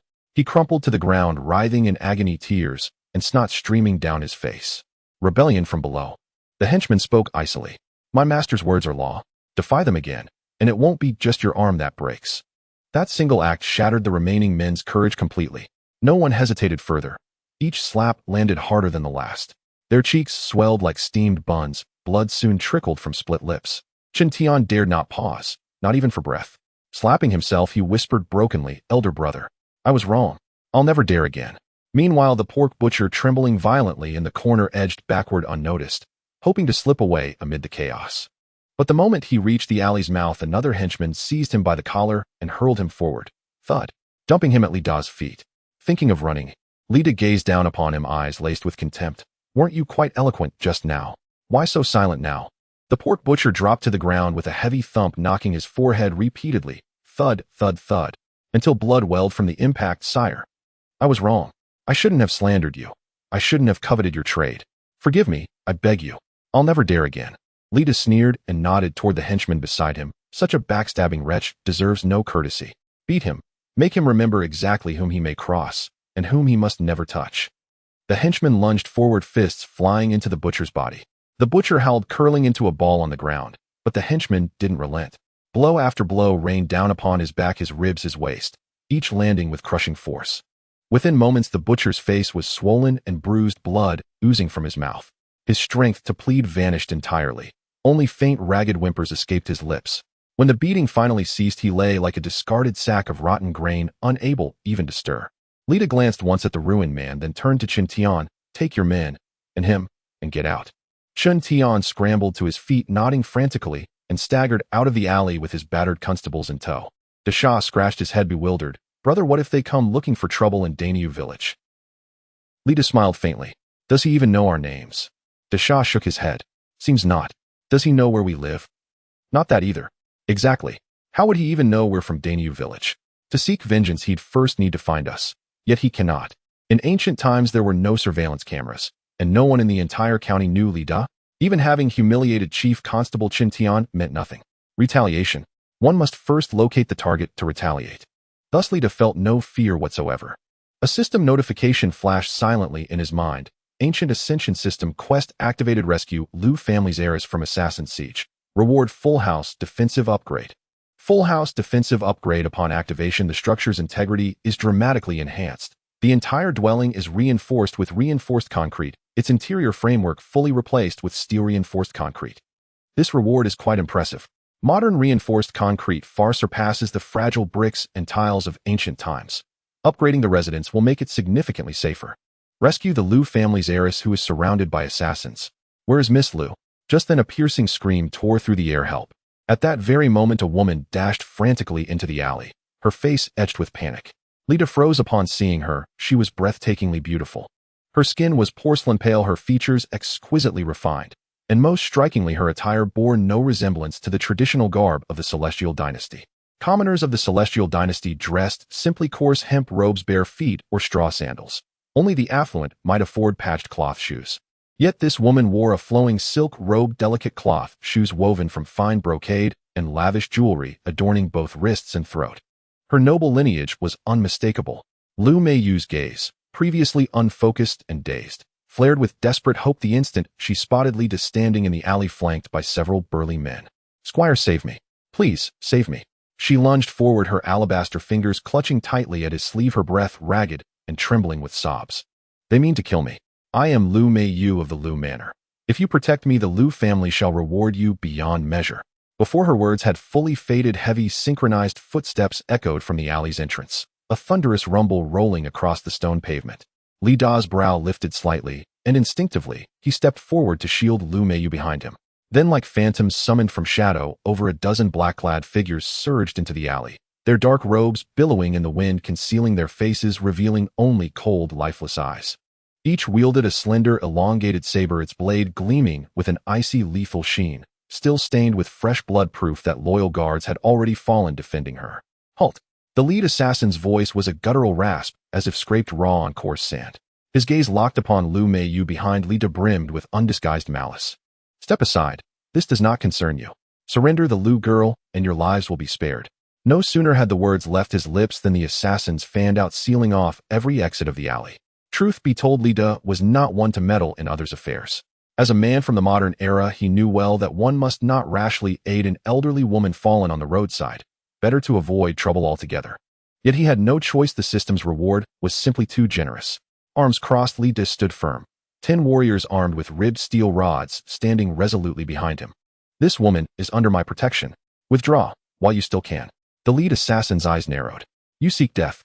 Do your clubs truly rival the sharpness of our blades?" Clearly, these assassins knew nothing of ribbed steel's extraordinary resilience. Confident in their numbers and superior weaponry, they dismissed Li Da's 10 warriors as insignificant, mere bystanders unworthy of concern. What they did not know was that these 10 warriors were elite combatants granted by the system, fearless, battle-hardened, each forged in countless conflicts. And each bore the divine weapon, ribbed steel, capable single-handedly of overwhelming a dozen robust young men. Humph, who is stronger? Only a test will tell. Lita tilted his head slightly, arms still folded, and like arrows loosed from a bow, the 10 warriors charged forward. Their black martial uniforms snapped taut in the wind, ribbed steel rods gleaming with chilling brilliance, radiating sheer intimidation even before contact. The foremost warrior planted his foot hard against the ground and launched himself upward, his ribbed steel whistling through the air as it descended toward the nearest assassin. The assassin raised his saber to parry, only to hear a deafening, grating shriek of metal snapping. His finely forged iron blade shattered cleanly into the broken halves, flying apart, one embedding itself deep into the alley wall, shaking loose a cascade of dust. Before the assassin could react, the warrior's ribbed steel crashed down onto his shoulder. A muffled thud echoed. The assassin flew backward like a sack of grain, slamming into the brick wall before crumpling to the ground, blood gushing from his mouth as he convulsed twice and fell still. What kind of weapon is this? The remaining assassins paled, their earlier arrogance instantly replaced by raw terror. Their sabers, renowned across the Jianghu for their tempered iron, could not be cleaved by ordinary weapons. Yet against this iron rod they shattered like brittle wood. The 10 warriors gave them no time to hesitate. They swiftly encircled the group in a sweeping arc. The assassins dared not stand and fight. Turning to flee, they found the warriors already faster, closing in relentlessly. A warrior on the left swung his ribbed steel in a wide, brutal arc, like cleaving firewood, striking 2 assassins squarely across the lower back. They collapsed instantly, boneless and writhing, wailing, "My back. It's broken. Father, save me." The warrior on the right acted without hesitation. Seizing his ribbed steel, he brought it crashing down onto an assassin's spine. The iron saber flew from the man's grip, clattering far away. Staggering forward, the assassin barely touched the ground before the ribbed steel struck again, this time driving deep into his thigh. A sharp, sickening crack echoed. The assassin rolled on the ground, tears and snot mingling as he screamed, "I beg you, spare me. I'll never dare again." The 10 warriors showed no mercy. Their ribbed steel rods whistled through the air, hammering sabers and bodies alike. The alley reverberated with the sickening crunch of breaking bones. Some assassins clutched shattered shoulders, arms dangling uselessly. Others knelt, knees crushed, unable even to rise. Two attempted to rally and resist, only to be surrounded by three warriors who rained down furious blows until they lay motionless, faces swollen and bruised beyond recognition. Within half the time it took for an incense stick to burn, all the assassins lay defeated, some sobbing over broken limbs, others sprawled immobile, their famed iron sabers either snapped in two or flung far across the alley, none intact. Dust swirled thickly in the alley, mingling with splatters of blood. The fearsome killers now resembled nothing more than stricken, whimpering dogs, begging only for the beating to end. One warrior strode forward, rib steel in hand, and kicked the arrogant leader who'd spoken first. His voice was ice cold. Still claim your blade, outtranks our rod. Now, you understand who holds true strength. The leader grimaced in agony, barely able to stammer, no. Your rod is supreme. Spare me.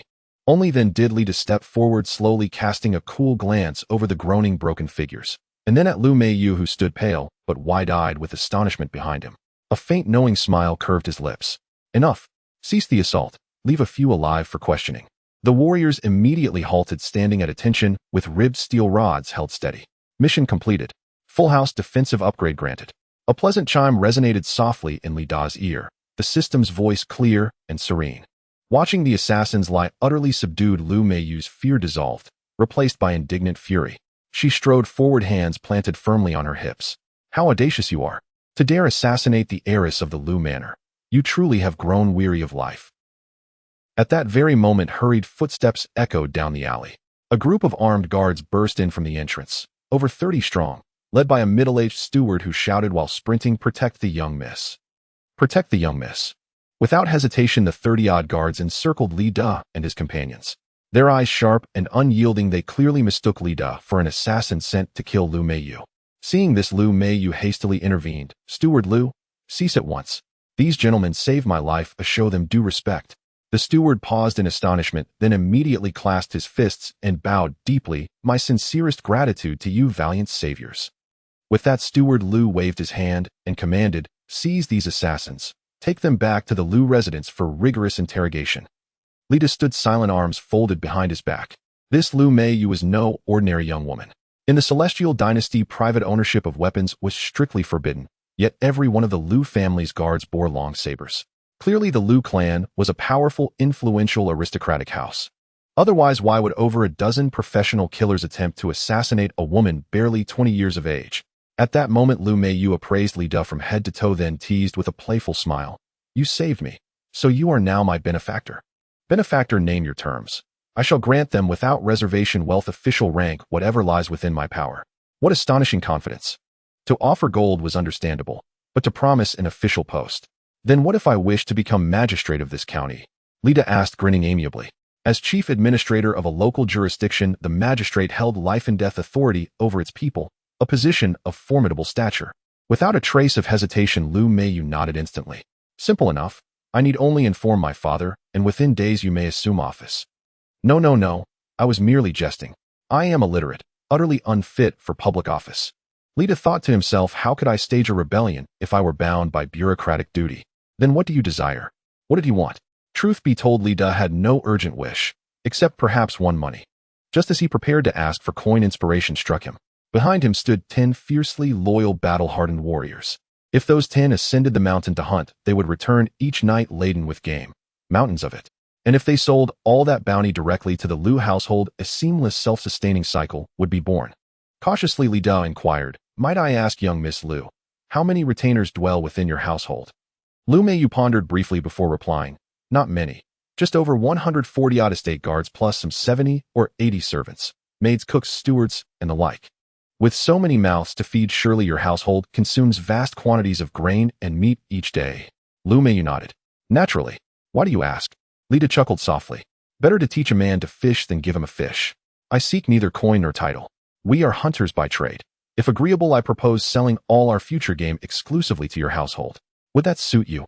Is that truly all you ask?" To save Lu Meiyu's life warranted even 10,000 taels of silver. She would not blink. Yet Li Da's request astonished her. It was astonishingly modest.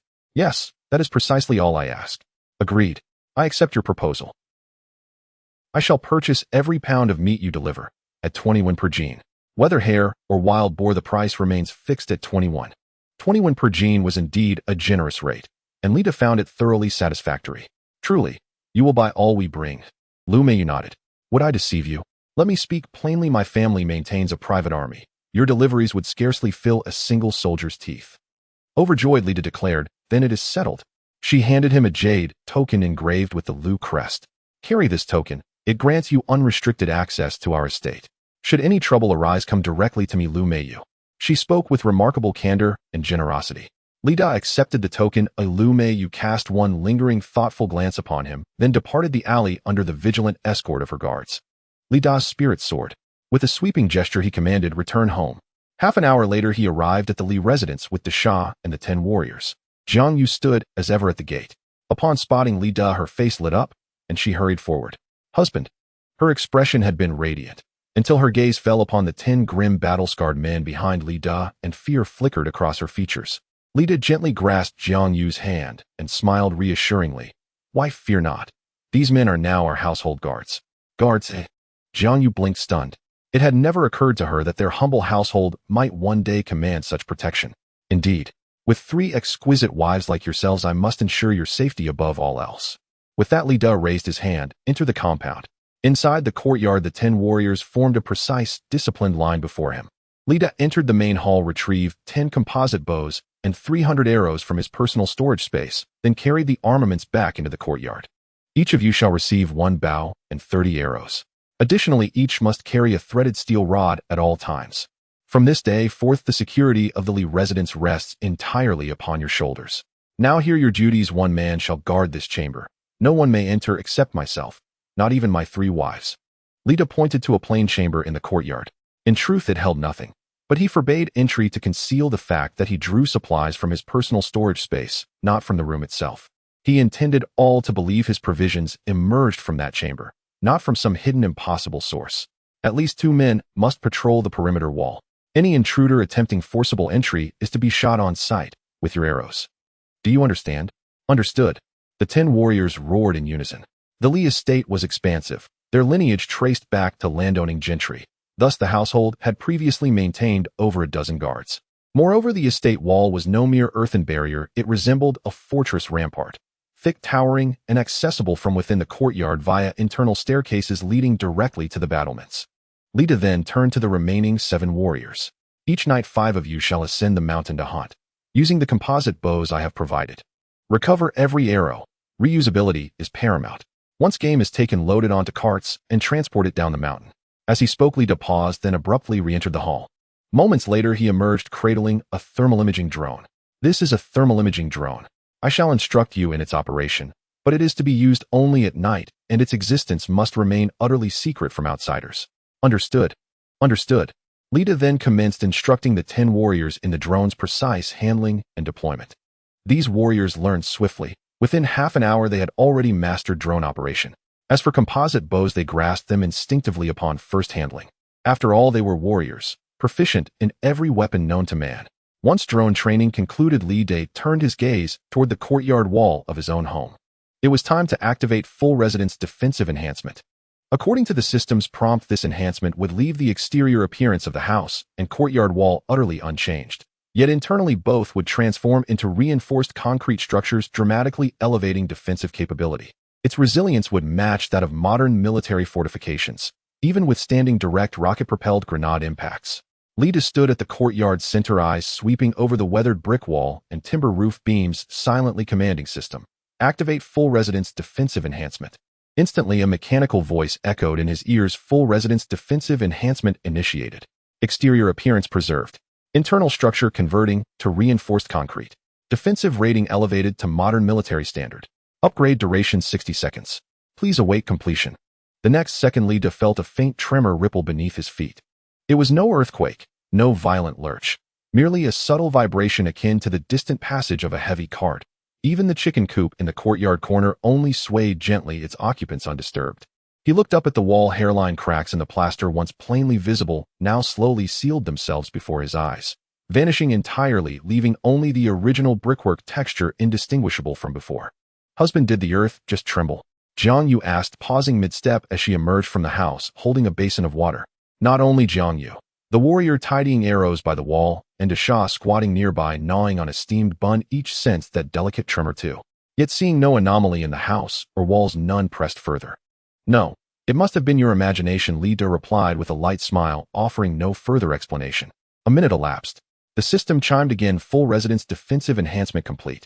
Structural integrity of residence and courtyard wall now reinforced concrete, resistant to heavy impact, fire, and corrosion. Defensive capacity equivalent to modern military fortifications. Lita strode to the base of the wall, picked up a fist-sized stone, and tapped it lightly against the surface. Previously, such a tap would yield a hollow, resonant thud, but now the stone struck with a dense, muffled thwack, leaving not even a whitish mark on the wall. Instead, the stone rebounded, tumbling across the ground. A quiet thrill surged within Lita. This upgrade was tailor-made for him. Should ruffians like Wang Hu, or assassins like those before, ever return, they would find neither wall nor door yielding, not even under ancient siege rams. With the courtyard wall upgraded, Li De turned his attention inward. The house was barren, utterly inhospitable. "Jiang Yu, take Lin Wan and Su Qing out for the day. They may return at night. I have matters to attend to," Li De declared, dismissing them outright. Though puzzled, Jiang Yu obeyed without hesitation. Li De was head of household, and his word was law. Soon she departed with the two women. Once the three were gone, Li De summoned solar panels from his personal storage space, alongside a 20-kilowatt battery bank and an inverter. Next, he retrieved appliances and furniture from his prefabricated container villa: refrigerator, television, washing machine, and computer. Also electromagnetic stoves and solar-powered lamps. Though there was no signal, he carried a USB drive loaded with over 1,000 modern television dramas and films, ready to play on the TV. His computer held numerous single-player games. Furniture included a plush sofa, a low wooden coffee table, and a premium memory foam bed. Since no outsiders would be permitted entry, secrecy posed no concern. As for the rooftop solar panels, they appeared dull and wooden, easily mistaken for ordinary planks. Surely no one would suspect such humble-looking slabs concealed cutting-edge technology. 10 warriors moved with swift precision, assisting Li De in the transformation. On the roof, 2 men secured the solar panels to timber beams. Wiring snaked discreetly along eaves and vanished into mortar joints, nearly invisible unless scrutinized closely. In the courtyard, 4 others carried the sofa and coffee table into the living room. The polished wood gleamed warmly in the setting sun. The L-shaped sofa's plush cushions contrasted starkly and gloriously with the family's former crude wooden stools. In the kitchen, 3 warriors positioned the refrigerator into its corner, replaced the earthen stove with a sleek electromagnetic cooker, and installed stainless steel pots and knives, all drawn from Li De's storage. The Shah squatted nearby, alternately touching the sofa's fabric and sniffing the refrigerator's cool casing, murmuring soft, fragrant, prompting laughter among the warriors. Meanwhile, Li De connected the inverter and battery routing power lines to each appliance. He flicked the switch. The LED ceiling lamp clicked on, flooding the room with warm white light 10 times brighter than oil lamps, and utterly free of smoke or fumes. When the final touches were complete, dusk had just begun to settle. Solar-powered courtyard lamps glowed softly, illuminating the bluestone paving stones. Every blade of grass at the wall's edge rendered crystal clear. Li De sank onto the sofa, inserted the USB drive into the television, and instantly a period drama unfolded on screen. No signal needed, only months' worth of stored entertainment. Just then, Jiang Yu's voice rang from beyond the gate. "Husband, we're back." Li De hurriedly switched off the television and rose to greet them. What is this light?" Jiang Yu instinctively raised her hand to shield her eyes, astonishment widening them. Last night their home had been lit only by dim, flickering oil lamps. How could such brilliant, pure illumination appear overnight? Lin Wan rushed inside, circling the solar lamp, twice reaching out hesitantly. "How does this lamp burn without oil nor flame? It's miraculous." Su Qing set down her firewood, her gaze lingering on the black solar panel atop the roof, her brow furrowed in quiet contemplation. Yet she remained silent, following the others into the living room. Stepping inside, all 3 froze speechless. The once empty chamber now held a spacious sofa draped in soft fabric. At its center stood a smooth wooden coffee table. A flat-panel television hung on the wall. Even the floor had been swept immaculately, transforming the former desolation into serene elegance. "Husband, where did all this come from?" Jiang Yu approached the sofa, brushing her fingers across the cushion, its yielding softness making her eyes sparkle. "Surely sitting here must feel heavenly." "Of course it's comfortable, you should try it." Li De laughed as he pulled her down to sit. Jiang Yu cautiously settled into the sofa, sinking into its softness, unable to hold back a satisfied sigh. "This is 1,000,000 times more comfortable than the wooden stools we had at home." Lin Weiner couldn't help but sit down, as well shaking her body excitedly as she exclaimed, "What is this? It's so amazing. And that square box, what is it for? Lita picked up the remote control and pressed the button illuminating the television screen, where scenes from a historical drama appeared once more. Lin Weiner exclaimed in surprise, almost jumping off the sofa. There are people in there. Is it a painting? How can it move? Jiang Yu leaned in to take a look, her eyes wide with amazement. The clothes the people in there are wearing are so beautiful, just like in a play, and they don't even need a stage. Su Qing also approached, standing beside the screen, her previously indifferent expression softening with curiosity. Unlike Lin Weiner, who was making a fuss, she noticed the refrigerator she had seen in the kitchen and asked, "What is that cabinet in the kitchen for?" "That's a refrigerator, it keeps things cold. We can put the meat from our hunts in there, and it won't spoil for several days, so we don't have to worry about it going bad every day." She then glanced at the washing machine in the corner, and Li Dao explained that it was for washing clothes, that it cleans without needing to scrub by hand. Jiang Yu was even more astonished upon hearing this. Observing the three women's expressions of surprise and curiosity, a prompt indicating Li Dao's increasing favorability appeared. Su Qing 80 small text modern appliances are practical. Su Qing acknowledges the host's capabilities. Favorability reached. Lin Weiner 70 small text novelty sparks interest. Lin Weiner is increasingly curious and reliant on the host. Jiang Yu 100 small text. The host's thoughtful home renovation makes Jiang Yu feel completely dependent. Favorability maxed out. The task was nearing completion. Great job. At this moment, Lida looked at Lin Weiner, who was still studying the television, then at Jiang Yu, who was laughing while touching the sofa, and finally at Su Qing, who was deep in thought by the refrigerator, feeling that this was what a home should feel like. From now on, we will live comfortably. Seeing the three women chattering away by the television, Lida felt his mood lift significantly. Once he relaxed, Lida suddenly felt extremely fatigued. After all, he hadn't slept for 2 days and nights. He then went to the bedroom and collapsed onto the soft bed. When he had just crossed over to this new world, he felt unsafe and didn't dare to sleep. But now his home had been upgraded, and with 10 warriors equipped with modern weaponry, he could finally get a good night's sleep. After lying on the bed, it wasn't long before Lida fell into a deep sleep. He slept soundly until dawn the next day. When Lida woke up again, 5 warriors were pushing a cart full of game down from the mountain. Lida stretched lazily and walked out of the bedroom. He glanced at the game on the cart, which included rabbits and roe deer, and with the thermal imaging drone and compound bow, the 5 of them hunted much more efficiently than ordinary hunters. However, compared to Li De, they were still lacking, as Li De possessed max-level hunting experience. Even so, the weight of the rabbits and roe deer combined was at least 200 gene. Based on the 21 per gene price given by Lu Meiyu, these game could fetch 4,000 copper coins. In a month, that would amount to 120,000 copper coins. That translates to 120 taels of silver. This was a huge sum. This money would be more than enough to sustain the Li family's many needs. However, Lida wasn't satisfied. It's just that the 10 warriors didn't require military pay or wages and ate less. Otherwise, with so many mouths to feed, Lida wouldn't have much left. If Lida had 100 subordinates, this money wouldn't be enough. Therefore, he needed to think of faster ways to make money. 2 warriors took the cart to Liu's house to exchange for money. Lida was pondering how to make money. Before he knew it, a whole day had passed. Soon night arrived. That evening, Lida faced a very practical problem. His 3 wives were resting in 3 separate rooms. Which wife's room should he choose to sleep in? On the first night, due to Jiang Yu's serious tuberculosis and the other 2 wives' favorability not being high enough, Lida missed the chance to share the bed with them. On the second night, Lida fell into a deep sleep after 2 days of being awake, missing the opportunity to be with his wives. Tonight was the 3rd night, and he couldn't afford to miss it. Just as Lida was feeling conflicted, the system's prompt suddenly sounded. System task issued: choosing different wives to sleep with will yield different rewards. Choose to sleep with Su Qing and gain 10 blacksmiths. The blacksmiths will be absolutely loyal to the host and possess exceptional forging skills. Choose to sleep with Lin Weiner and gain 10 talented scholars. The scholars are well-read and possess exceptional memory, being absolutely loyal to the host. Choose to sleep with Jiang Yu and gain a super watermelon field and a farmer who is absolutely loyal.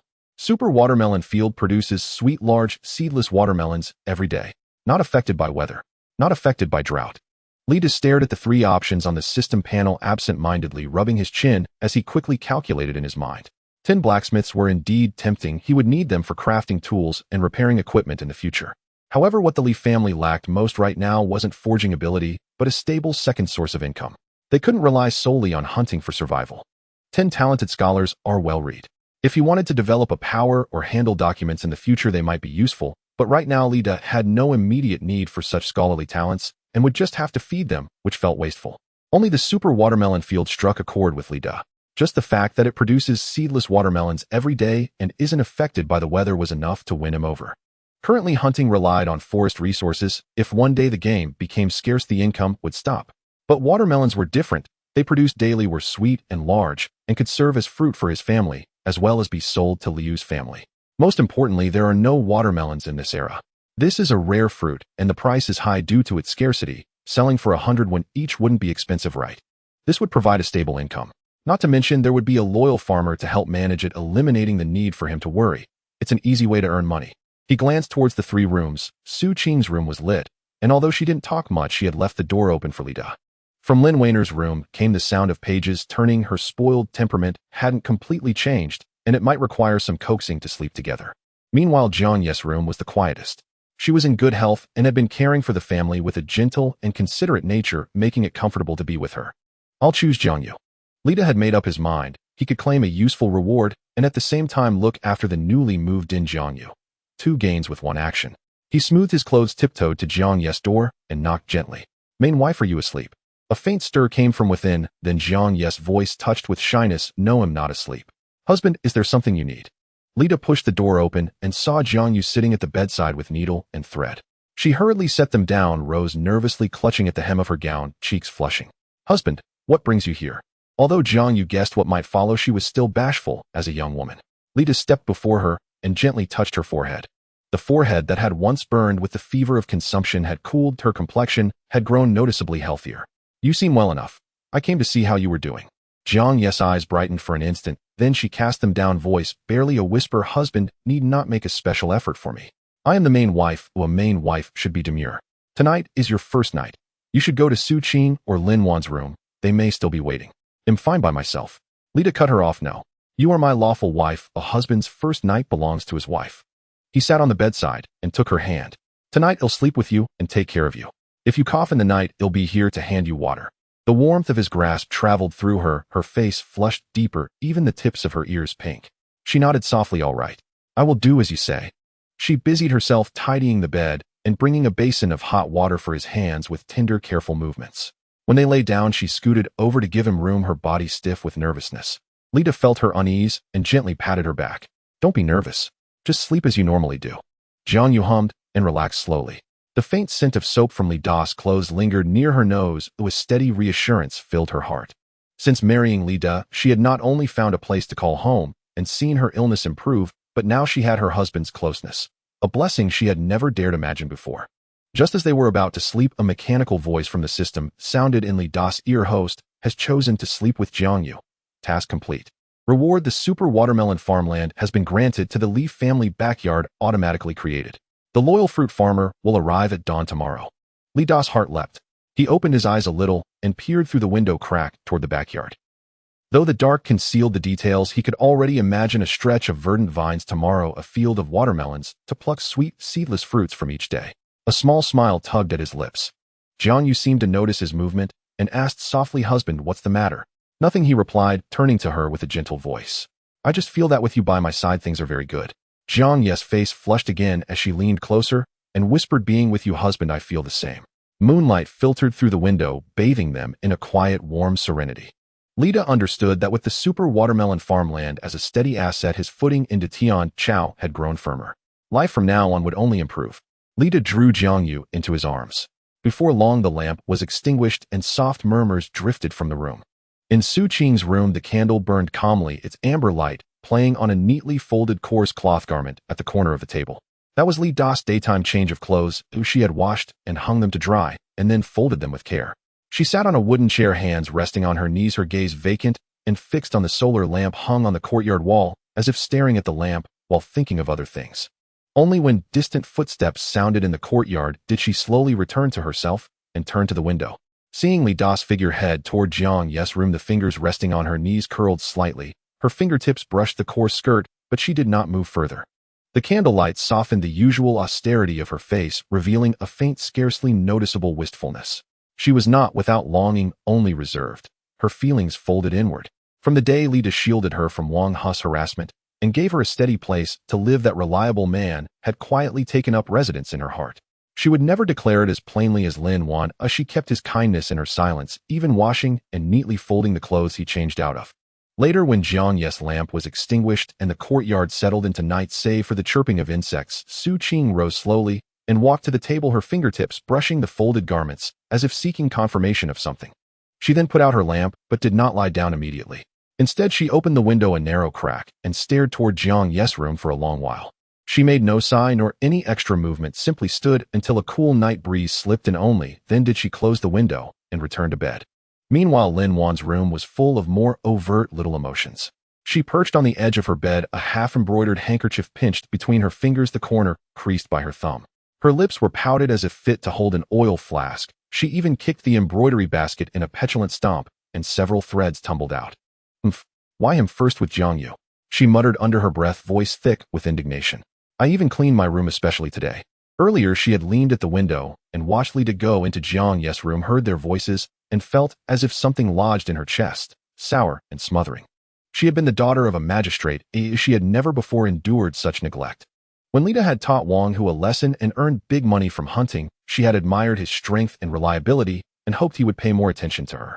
That night, she had carefully arranged her hair and worn her cleansed gown, yet in the end his footsteps never came. Next time he'll take the initiative.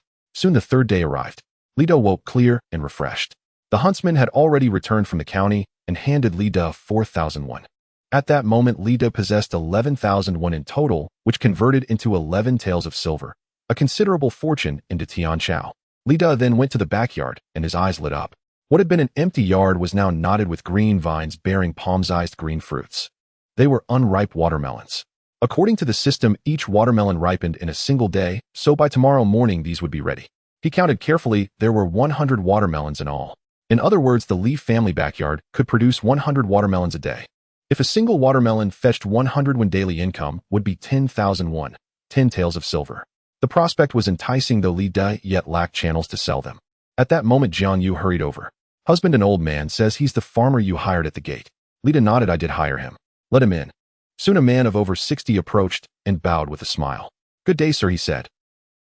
Though aged, the farmer's frame was robust, his bearing more like a man in his 40s. Li Dao inclined his head. From now on, you will take care of this melon patch. When the watermelons are harvested, carry them to my storeroom. If the melons could not be sold, Li Da intended to place them in his personal portable warehouse. Time did not pass within that space, so the watermelons would never spoil, no matter how long they remained. At that moment, the system's pleasant voice chimed. System issues a task. Resolve Wang Hu's revenge. A reward, a full house surveillance set. Full house surveillance, invisibly installed, requiring neither electricity nor internet. Once in place, any corner around the Li residence can be monitored. It features a danger warning function that automatically alerts if a threatening individual approaches within 100 meters. This reward is quite commendable. With a full house surveillance system installed, one need no longer fear ill-intentioned intruders. Meanwhile, outside the Li residence, Wang Hu leaned heavily on his crutches, face twisted with seething hatred.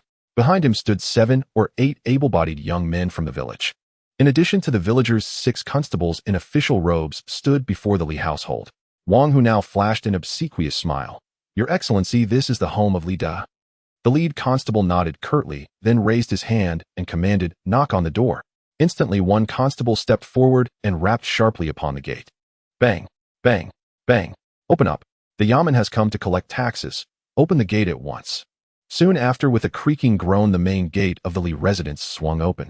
There stood Li Da, stretching languidly, followed closely by Jiang Yu, graceful as a blossoming flower, as he strode confidently out of his home. Oh, esteemed officials! What brings you gentlemen to my humble abode, A faint, insolent smirk flickered across Li Da's face. Unlike ordinary commoners, he showed no trace of fear at the sight of imperial enforcers. Wang Hu sneered coldly. Boy, are you truly oblivious, or merely feigning ignorance? These officials have come to collect the head tax. 3 days had elapsed. Li Da was now required to pay 4 taels of silver as head tax. The constable appraised Li Da up and down, then spoke icily. You have taken 3 wives. Thus your head tax amounts to 4 taels of silver. Hand over the money. Leaning on a thick wooden crutch, his injured leg still unhealed, and causing him to limp awkwardly, Wang Hu nonetheless forced his way to the front. His mouth twisted grotesquely toward his ear, his grin vicious and triumphant. Li Da, you truly are a fool. Daring to take on porcelain work without a diamond-tipped chisel, marrying 3 wives just to impress others. Now you feel the sting, don't you? 4 taels of silver. Do you even grasp its weight? It could sustain an entire family in our village for a full year. With your threadbare poverty, you can barely afford a proper meal. How dare you imagine paying the head tax? Surrender now, otherwise you'll be shackled and sold as a slave beyond the frontier. An adjacent constable frowned impatiently, but made no move to intervene. Wang Hu had long since slipped him a few coins, urging him to let Li Da stew a while longer. Seeing Wang Hu revel in his mockery, the constable merely folded his arms and waited, expecting Li Da's submission. When Li Da remained silent, Wang Hu pressed further, his gaze sliding lewdly and venomously over Jiang Yu standing behind Li Da. She shuddered violently under that vile stare and instinctively shrank back behind her husband. Wang Hu laughed even more wildly. Do you think imprisonment ends at all?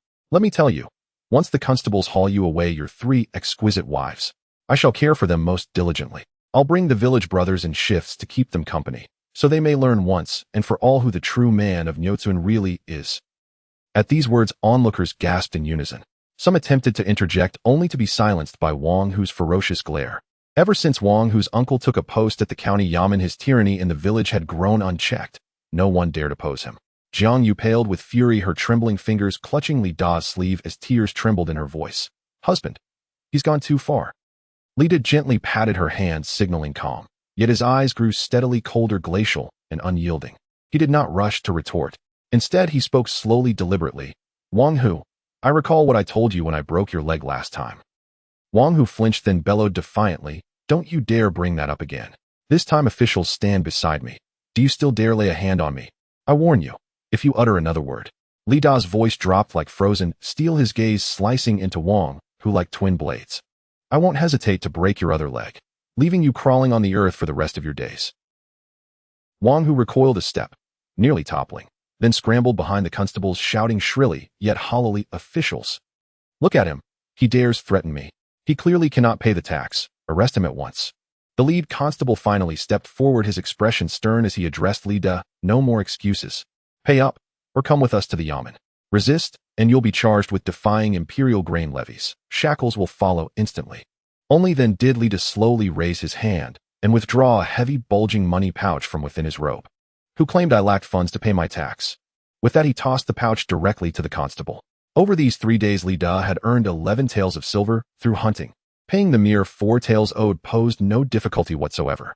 The constable caught the pouch midair, its weight substantial, and instinctively weighed it in his palm before peering inside its open mouth. Gleaming silver, pure and flawless, precisely measured. Exactly 4 taels, neither more nor less. The silver suffices. Stowing the pouch away, the constable's demeanor softened almost imperceptibly, his earlier harshness receding into neutral reserve. Tax settled. You may go. Those words struck Wang Hu like thunderclap. His cruel grin froze, eyes widening in disbelief. No, impossible. How could he possibly possess silver? He was but a pauper, on the verge of starvation. This silver must be stolen, or seized by force. He had calculated meticulously Li Da's destitution, his inability to pay his inevitable enslavement, and how effortlessly he himself would seize Li Da's wives and seize his home. Now that single pouch of silver shattered every calculation. The surrounding villagers erupted in murmurs, voices overlapping like waves. Who'd have thought Li Da truly had silver? 4 taels, no trifling sum. Has he struck fortune? Wang Hu's humiliation is complete. He just called the man a pauper. At that moment, the constable clapped Wang Hu lightly on the shoulder. My apologies, brother. We're powerless here. He's paid his tax in full. With that, the constables turned to depart, when suddenly Wang Hu cried out, wait. The officers halted, casting irritated glances his way. Anything else? They had only tolerated his presence out of deference to his uncle's position. Otherwise, Wang Hu wouldn't even merit their attention. Wang Hu now pointed triumphantly at the Li residence's main gate. There are people inside. I saw them. Outsiders not from our village. Li Da, whom exactly do you harbor within your walls? Speak up. Have you sheltered a wanted fugitive? In this era of the Celestial Dynasty, no commoner could leave even the county seat without proper travel documents, and harboring strangers was itself a punishable offense. Moments earlier, Wang Hu had glimpsed 2 burly men passing through the Li gate, broad-shouldered, thick-limbed, unmistakably menacing. That sighting ignited his fervor. He had finally uncovered Li Da's fatal vulnerability. Seeing this, the constable furrowed his brow slightly and asked, whom do you conceal within your home? Li Da crossed his arms and shrugged. No one's hiding here. Just a few friends have dropped by. Friends? Are they from this village? Do you have travel permits? The constable frowned. Li Da shook his head. They're not villagers, and they don't have permits. Hearing this, Wang Hu nearly burst with delight. Clutching at salvation like a drowning man, Wang Hu's voice trembled with manic triumph. Your Honor, you heard him yourself. He admitted it outright. No travel permits. In our celestial dynasty, harboring individuals without proper documentation is a criminal offense, termed sheltering unidentified persons. Worse still, those individuals might well be wanted fugitives. He whirled toward Li Da's eyes, blazing mouth stretched nearly to his ears. The earlier humiliation utterly forgotten, replaced only by the intoxicating rush of vengeance. Li Da, aren't you just the clever one? So what if you can pay your taxes? Now that you've broken the law, you'll rot in prison just the same. Let's see how cocky you are behind bars. And once you're locked away, your 3 wives, left utterly unprotected. Those words struck Jiang Yu like a dagger. She gripped Li Da's sleeve tightly, her face paler than before, her voice trembling. Husband, what shall we do? Li Da gently patted her hand. His gaze remained calm, yet when it fell upon Wang Hu, it sharpened with icy disdain. The lead constable, swayed by Wang Hu's insinuations, began to waver. First, travel permits were indeed a cornerstone of celestial dynasty law. Uncovering fugitives would earn him merit. Second, he had already accepted Wang Hu's bribe and owed the man a favor. Stepping forward, he rested a hand on the hilt of his saber, his expression dark as storm-laden clouds. Li Da, by imperial decree, commoners may not shelter persons lacking household registration or travel permits. Since you've confessed to housing outsiders, produce them immediately. We shall verify their identities on the spot. Any attempt to conceal or resist will be met with no mercy. The surrounding villagers fell silent. Some wore anxious frowns, others craned their necks curiously toward Li Da's courtyard. Everyone knew those without permits were rarely innocent, and if fugitives truly emerged, Li Da's predicament would become dire indeed. Wang Hu, sensing victory, leaned closer on his cane and whispered mockingly, So you're strong. So you're rich. Let's see you flex that muscle now. The constables are here to make arrests. They'll tell you plainly today, you either surrender them and share their cell, or grovel for mercy. But mark my words, mercy won't be granted today. Don't waste our time. Open the gate and hand them over, or we enter by force. If we find them during a search, the charges will be far more severe. With that, he signaled his men. 2 constables instantly stepped forward, hands gripping the iron door rings, on the verge of forcing entry. Li Da watched their hands freeze midair upon the rings, then slowly began to clap. His applause rang crisp and clear in the hushed courtyard, laced with quiet mockery. Why the haste, Your Honor? If you wish to see them, then by all means. I'll invite my friends out. Come forth, friends. Don't keep the constables waiting. As his words faded, rhythmic, synchronized footsteps echoed from within the courtyard. Thud, thud, thud. 10 towering figures strode forth in perfect unison, clad in identical black short robes, their taut muscles straining visibly beneath the fabric. Each held a steel rod as thick as a human arm, its cold, ribbed surface gleaming with lethal intensity under the sun. They marched with mechanical precision, halting behind Li Da to form 2 rigid shoulder-to-shoulder ranks, spines straight, gazes sharp as honed blades, fixed unwaveringly upon the constables and Wang Hu. Not a gesture wasted, yet an aura of grim lethality clung to them, forged only in relentless combat or blood-soaked campaigns. It eclipsed the constable's official authority, chilling the marrow. The 2 constables gripping the door rings froze, hands suspended midair. The lead constable's fingers trembled faintly upon his saber hilt. His previously thunderous countenance now flickered with alarm, and he instinctively retreated half a step. The others paled visibly, exchanging wide-eyed glances. No one dared advance another inch. Who are these people? Wang Hu's voice quavered. His earlier arrogance had vanished, replaced by raw terror. He'd seen village guards and county bailiffs, but never men like these. Merely standing there, they loomed like 10 immovable mountains, sapping his courage to even lift his gaze. The villagers gasped in unison, whispers erupting into a clamor. By heaven, these are Li Da's friends. They're terrifying. Look at those iron rods. If one strikes, flesh bones would shatter. Wang Hu's finished now. He never imagined Li Da commanded such formidable allies. Li Da stepped forward, placing himself before the warriors. His gaze swept over the ashen-faced constables and Wang Hu, calm yet radiating unassailable authority. Your Honor, these are my friends, honest laborers who earn their keep by strength alone. They've merely passed through Nio village and are staying with me for a few days. As for travel permits, they've been traveling constantly, and theirs were unfortunately lost. They haven't yet had time to replace them. He paused, locking eyes with the lead constable, then added quietly, Still, if Your Honor remains uneasy, feel free to escort them to the yamen for verification. Though I should warn you, my friends possess rather volatile tempers. Should a scuffle break out at the yamen, and someone get injured, that would prove most unfortunate. The remark sounded courteous, yet carried unmistakable menace. The constable glanced at the 10 warriors' steel rods, then at the glacial fire in their eyes, and his mind raced. These 10 were clearly dangerous. Taking them to the Yamen risked violent confrontation, and his small force stood no chance. He'd gained no merit, only blame. He forced a brittle laugh and waved his hands frantically. No need. Since they're Li Da's friends, they're certainly above suspicion. Losing a permit happens, it's easily remedied. A trivial matter. We won't trouble you further. He swiftly signaled his men. Let's go. We have other duties. The constables fled as if pardoned from execution, only for Wang Hu to panic, lunging to grab the constable's sleeve. Your Honor. You can't leave. They lack permits. That's a crime. You mustn't let them go. The constable jerked his arm free, scowling. Silence. Do you presume to direct our investigation? One more word, and you'll accompany us to the Yamen. With that he turned sharply and strode away, his men trailing close behind. Wang Hu stood paralyzed, staring at the retreating constables, then at Li Da's warriors, his face drained of all color, knees threatening to buckle. Once the constables vanished, Wang Hu stood dazed, then lifted his gaze to Li Da, who responded with a disarmingly benign smile. Wang Hu, you wield quite the influence, bringing officials to arrest me. I suspect your other leg is equally expendable. Li Da then turned his gaze toward the 7 or 8 young men flanking Wang Hu. Li Da recognized them all. Village youths once dismissive of him, now standing mute and breathless. Did you all come to back Wang Hu's claim? The 7 or 8 able-bodied young men behind Wang Hu had long been paralyzed with fear by the imposing aura of the 10 warriors. Hearing Li Da's question, they recoiled as if scalded, stepping back 2 paces in unison, distancing themselves from Wang, who with frantic haste desperate to sever all association. A lanky youth spoke first, his voice trembling yet urgent. Brotherly. We're not here to aid him. Wang Hu claimed you owed him money and enlisted us to demand an explanation. We had no idea we were being led to arrest you. A stout short man vigorously shook his head, nodding emphatically. Exactly. We were deceived. He told us you couldn't pay the grain tax and would surely be taken away by the magistrates. We only came to watch the spectacle. We never intended to oppose you. Precisely. Others chimed in eagerly, some even pointing accusingly at Wang Hu, their voices thick with disdain. We'd never have come if he hadn't promised each of us 2 when afterward. Who knew he meant to betray you? Wang Hu, stunned by his own followers' sudden betrayal, turned purple with rage, lunging forward on his crutch only to be firmly restrained by a burly warrior's outstretched arm. He jabbed a finger at them, his voice hoarse with fury. You ungrateful wretches! Who lent you money to buy grain? Who settled your disputes within the village?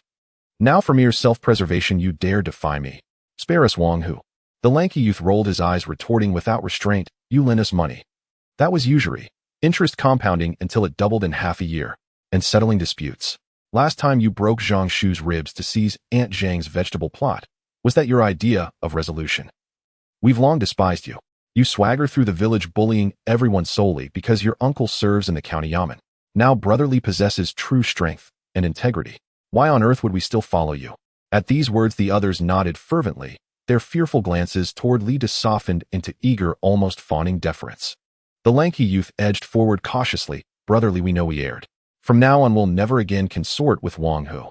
You wield great power now, and protect our villagers. We wish to follow you. Should you need hands for any task, we'll answer your call instantly, even without wages. We pledge ourselves to you too. Others echoed hastily, some even bowing deeply. Accept us, and we swear obedience, never once burdening you with trouble. Li Da folded his arms, watching the villagers' astonishingly swift reversal of allegiance, a faint knowing smile playing upon his lips. He understood them well, ordinary folk driven by self-interest and fear, previously clinging to Wang Hu for protection, now flocking to him for patronage, sensing his strength. Still, extra hands would prove useful, tending the watermelon fields, hauling game, and more. He gave a slow, deliberate nod, his voice calm, yet resonant with quiet authority. You may follow me, but abide by my rule: no oppression of the village's elders, women, or children, no theft or petty crime, all matters subject to my command. Should you fail, leave now. We will obey. Absolutely. They bowed in unison, faces alight with elation, as though granted an imperial boon. Enough. Today's affair is forgiven. Return home. Li Da waved dismissively. Should I require your aid later, I'll send word. Yes. Thank you, brotherly. They bowed profusely, then fled like refugees, not glancing back at Wang Hu even once. Only Wang Hu remained at the courtyard gate, leaning on his crutch, face ashen, limbs shaking violently. His gaze fixed upon Li Da brimmed with terror and bitter resentment, yet no defiant word dared escape his lips. Li Da approached slowly, standing tall before him. The earlier ease vanished, replaced by glacial resolve. Wang Hu, last time I broke your leg, I warned you never provoke me again, nor lay a finger on my family. Yet you chose defiance, not only conspiring with the constables against me, but publicly insulting my wife. Did you truly believe I would forgive you again and again? Wang Hu staggered backward under Li Da's piercing gaze, the crutch scraping shrilly against the ground, nearly collapsing as he stumbled. His voice cracked into a sobbing plea, brotherly. I repent. Never again. Spare me. I'll never trouble you, never. Begging now is too late. Li Da shook his head coolly, then tilted his chin toward one of the warriors behind him, his tone quiet, yet absolute in command. Teach him a lesson. So he remembers some people are beyond his reach, some lines beyond his crossing. The warrior stepped forward instantly, his towering frame engulfing Wang Hu in shadow. Wang Hu, soul-struck with terror, whirled to flee, only to collapse mid-step, crippled by his injured leg. He writhed helplessly on the ground, shrieking, "Stay back. My uncle serves in the county yamen. You dare harm me, and he'll crush you all." The warrior ignored the threat entirely, stepped behind him, and planted his boot squarely upon Wang Hu's uninjured leg. A sharp, sickening crack echoed, followed by Wang Hu's ear-splitting scream, "My leg. It's shattered. Help me." His cries pierced the village entrance, drawing gasps from the onlookers, some instinctively turning away, yet none daring to intervene. Wang Hu lay prone, both legs grotesquely twisted, blood rapidly soaking through his trousers. Convulsions racked his body, tears and snot streamed down his face, his former arrogance utterly extinguished, leaving only broken guttural moans. Li Da glanced down coldly at the dying man. This is your final warning. Should you ever appear before me again, or utter one disrespectful word about my family, it will no longer be your legs that break. With that, he turned without another glance, took Jiang Yu's hand, and strode into the courtyard. The 10 warriors followed closely, leaving the heavy gate to creak shut behind them. No sooner had they entered the house than Li Da heard the system's pleasant chime, "Full house surveillance system deployed. Installation in progress. 10 minutes remaining." A surge of anticipation stirred within him. He longed to behold this extraordinary surveillance system, invisible, electricity, and network-free, yet equipped with real-time intrusion alerts. 10 minutes later, the system chimed again, signaling completion. "Full house surveillance system installed. Please claim your system." With a single thought, Li Da's mind unfolded a celestial overhead view of the Li residence. Every inner chamber, every outer corner laid bare before his perception. He could observe any room, scrutinize any recess, clear, precise, unobstructed. This full house surveillance system, truly exceptional. 3 days passed in the blink of an eye. During these 3 days, Li Da went nowhere, but stayed at home with his 3 wives. As time flowed, the affection of his 3 wives for Li Da skyrocketed. Jiang Yu remained at 100%, and Su Qing also rose to 100%. Only Lin Weiner was still lacking the final push, now at 90%. Only 10 more points were needed to receive the reward. Li Da stroked his chin, pondering how to make Lin Weiner's affection soar. Suddenly, Li Da's eyes lit up. Oh, wouldn't it be enough to coax her with some modern snacks and pretty clothes? Girls all like to hear romantic words, adore beautiful clothes, and enjoy tasty treats. The snacks and clothes in his portable warehouse were surely things Lin Weiner had never seen before. Thinking of this, Li Da took out a pink dress from his portable warehouse and then found a few lollipops, heading to the outside of Lin Weiner's room. Li Da knocked on Lin Weiner's door, and after a moment of rustling sounds from inside, the door was cracked open. Lin Weiner peeked out with a hint of surprise. "Li Da, what brings you here?" Today she wore a light blue coarse cloth dress, her hair simply tied back, losing some of her previous haughty demeanor, gaining instead a touch of domestic warmth. Li Da smiled and presented the items in his hand to her. "I brought you some good things especially for you. Take a look quickly." Lin Weiner was taken aback, hurriedly opened the door wider to let Li Da in. Li Da unfolded the pink dress and spread it on the bed. "Look at this, it's called a dress. It's light and comfortable when worn. I brought it from my hometown. Isn't it beautiful?" The dress was light pink, adorned with delicate lace at the neckline and hem. The fabric was soft cotton silk, shimmering softly under the sunlight, a style Lin Weiner had never seen before. Unable to resist, she reached out to touch it, her fingertips grazing the fine lace and soft fabric, her eyes instantly brightening, as if they held stars. "What is this fabric made of? Why is it so soft? And this lace, it's embroidered so beautifully. This is a special fabric for clothes, even more comfortable than silk, and it doesn't make you sweat when worn." Li Da then produced a few lollipops, unwrapped a strawberry one, and handed it to her. "This is called a lollipop. It's sweet. Try it." Lin Weiner hesitated for a moment, took the lollipop, and put it in her mouth. The sweet strawberry flavor instantly spread across her tongue, sweeter than any malt candy she had ever had. "So sweet. What is this made of? I've never eaten this before. This is a special snack from my side, especially saved for you. I didn't tell Jiang Yu and Su Qing." Li Da sat beside her, his tone laced with deliberate tenderness. "I know you used to be the daughter of a governor, so you must like these exquisite things. I was busy tidying up the house before and didn't get a chance to bring them for you. Don't be mad." These words struck a chord in Lin Weiner's heart. What she cared most about was being treated specially. Lida not only brought her things she had never seen before, but also specifically hid it from the other two, indicating that he had her in his heart. The grievance on her face vanished, instantly replaced by pure happiness. Her cheeks flushed as she softly said, "I'm not mad. I just feel like my husband has forgotten about me." "How could I forget?" Lida ruffled her hair. "You're so adorable. How could I forget? In the future, if I have good things, I will definitely think of you first." Lin Weiner's cheeks turned even redder from his words. She looked down at the lollipop in her hand, unable to suppress the smile tugging at her lips, her voice softening. "Husband, you're so nice." Just then a system prompt suddenly sounded in Lida's ear, detected that Lin Weiner's affection for the host has reached 100. All 3 female leads have reached the required affection. Rewards have been issued. A rush of experience from a top modern UFC fighter flooded into Lida's mind. After some time, Lida finally absorbed and digested this experience. At that moment, he glanced at his fist, now confident he could take on 10 opponents at once. With athletic-level physical fitness coupled with the combat experience of a top fighter, Lida's combat capability surged. Meanwhile, Lin Weiner stared at Lida in a daze, asking, "Husband, what's wrong?" Lida finally snapped back to reality, looking up at the alluring Lin Weiner, a lewd smile creeping onto his face. "Nothing, just wanted to see what a lollipop tastes like." Lin Weiner's face turned red as she offered the lollipop she had licked to Lida. "Husband, if you don't mind, you can have a taste." Lida shook his head but stared intently at Lin Weiner's rosy lips. "Husband wants to taste what the candy in your mouth is like." Without waiting for Lin Weiner to respond, Lida directly wrapped his arms around her waist and kissed her forcefully. 40 minutes later, the battle concluded. Lida wiped the sweat from his body, glanced at Lin Weiner, who was sleeping soundly on the bed, and before leaving, he specifically covered her with the blanket.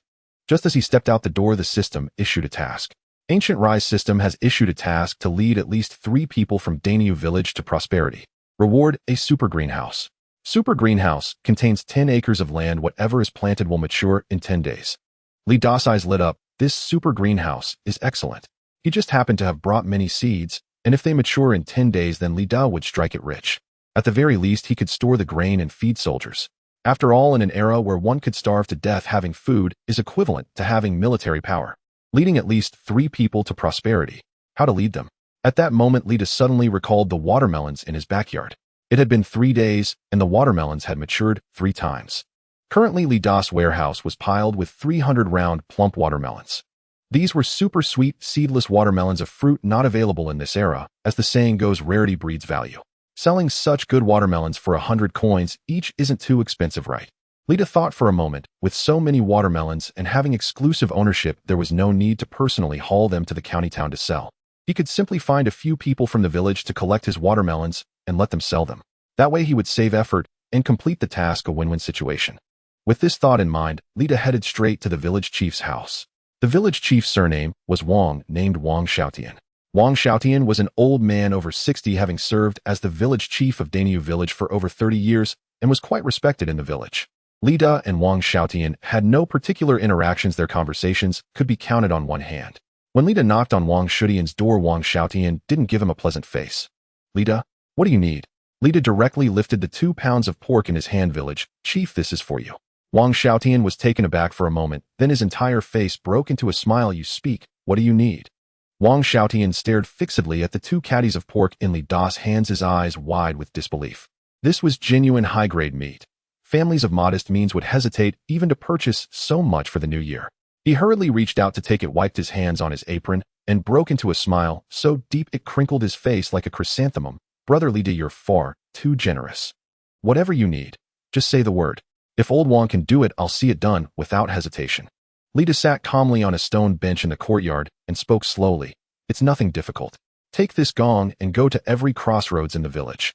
Ring it loudly and gather everyone at the open field by the village entrance. Tell them I've found a path to prosperity and I intend to lead us all along it." A path to prosperity. Wang Xiaotian's smile faltered. The pork nearly slipped from his grasp, his eyes clouded with doubt. He had lived over 60 years and served as village head of Nio village for 30, and never once heard of anyone who could casually unveil such an opportunity.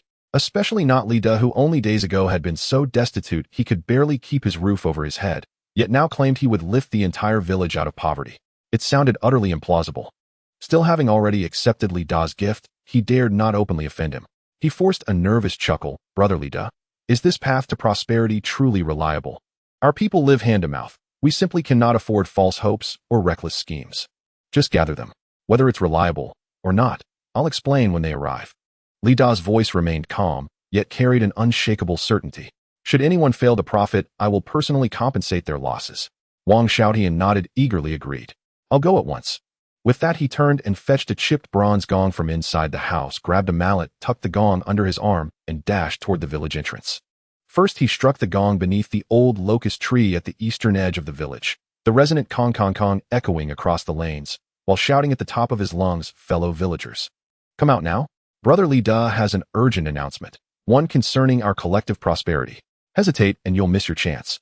Hearing the gong and the word prosperity, curious villagers peered out from their doorways. Zhang Auntie, who had been scattering feed for her chickens, froze mid-motion, the ladle dangling from her fingers. Prosperity. What kind of opportunity is this? Within moments, 20 or 30 villagers had gathered at the open field, farmers gripping hoes and rakes, women cradling infants, elders leaning on walking sticks, all crowding around Wang Xiaotian. Old Wang, what's going on? Does Li Da really have a way to get rich? Wang Xiaotian tapped the gong to quiet the clamor. Patience, patience. Brother Li Da will speak to you all, once everyone has arrived. Go on, call your neighbors. Don't leave anyone behind. After the time it took to brew a cup of tea, nearly the whole village had assembled. Even the young men who'd recently confronted Li Da alongside Wang, who stood quietly at the fringes of the crowd. The field buzzed with murmurs as villagers exchanged glances, eager to learn Li Da's secret. Among them stood Wang Jian, the father of Wang Hu. At the mere mention of Li Da's name, he abandoned his meal and rushed here. His hatred for Li Da burned white-hot.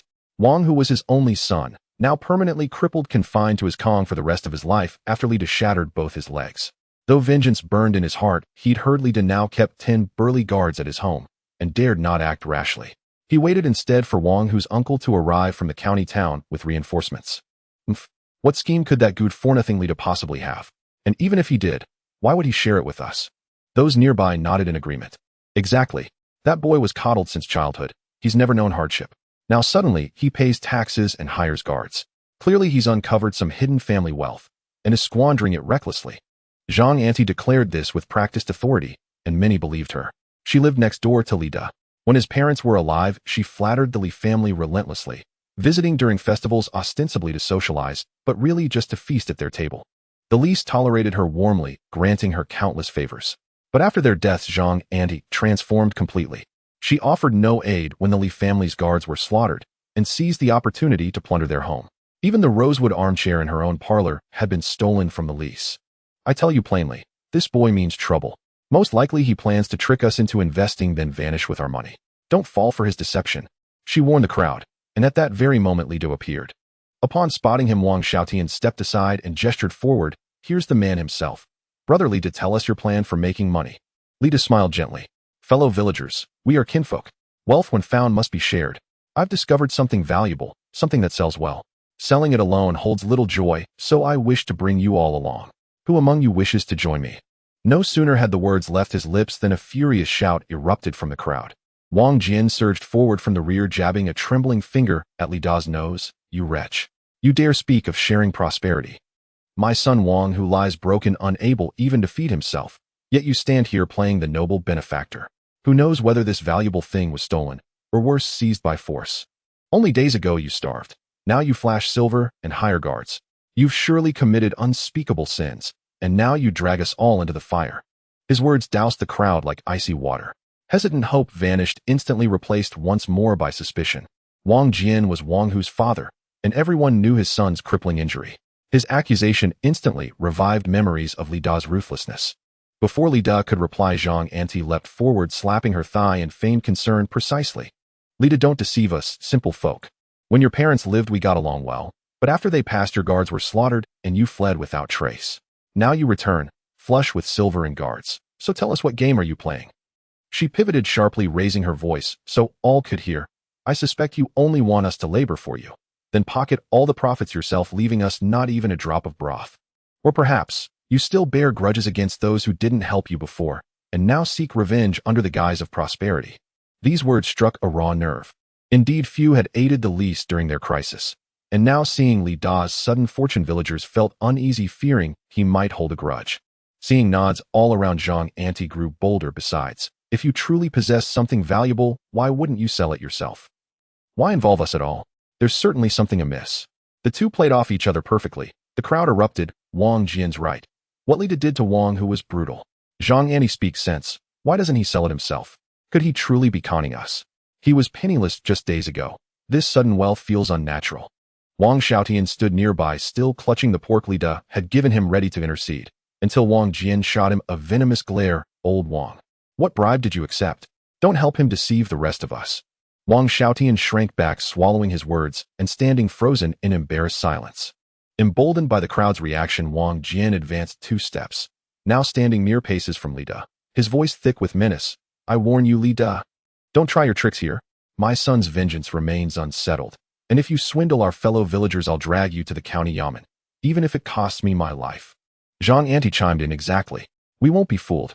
Anyone who trusts him and suffers for it can't blame the rest of us for failing to warn them. Villagers exchanged wary glances. No one dared step forward to volunteer. Some even edged backward, fearful of being drawn into Li Da's orbit. The once bustling field now bristled with skepticism and hostility. Every gaze locked onto Li Da, awaiting his response. Yet Li Da showed no anger. He merely regarded Wang Jian and Zhang Anti with serene composure, and even a faint, enigmatic smile curled at his lips. Say what you will, I care not. If you trust me, follow me, and grow wealthy. If you do not, I cannot compel belief. So, anyone willing to walk this path with me? He turned his gaze upon the villagers, but every man and woman of Niu village met his eyes with doubt. Not a single soul stepped forward. Then from within the crowd a man emerged. May I join? The moment he spoke, raucous laughter burst forth across the field. Ashamed, the man lowered his head. The sole person in the entire village who. Hao Kazi was the only disabled villager. His right leg had been shattered in his teens, leaving him permanently crippled. His family was destitute, his home bare of furniture or warmth. He had no wife, no parents, and lived alone as a bachelor. His poverty was so absolute that even the county constables refused to bother arresting him, knowing full well that imprisoning him would yield not a single copper coin in fines or bribes. Hao Kazi scratched his head absently, then grinned, revealing a mouthful of yellowed teeth. Li Da, what say you? I join you. But let me be clear, I have no money. I offer only my labor, not my wealth. Hao Kazi's trust in Li Da did not stem from deep faith in the man himself. Rather, it arose from utter lack of leverage. He had nothing to lose, and thus feared no deception. In this age, there were no organ thieves lurking in shadows, and Hao Kazi was so impoverished he could not produce even a single bronze coin. And so he resolved to follow Li Da, hoping against all odds to earn something real. Li Da smiled faintly and replied, no money. That is no obstacle, because with me you will begin earning before the sun sets.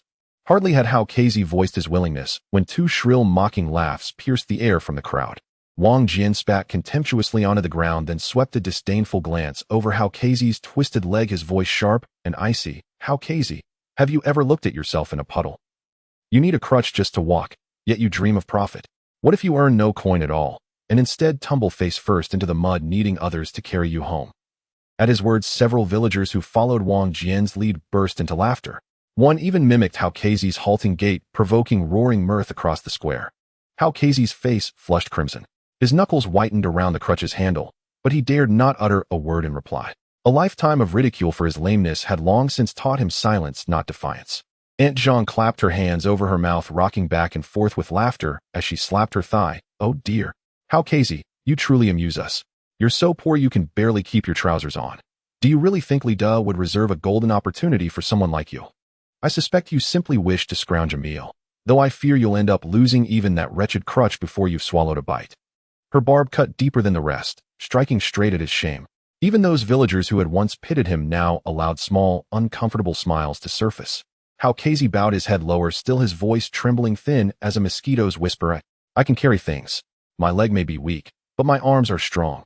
Heh, he actually believes Li Da. Hao Kazi, you must be mad with hunger for gold.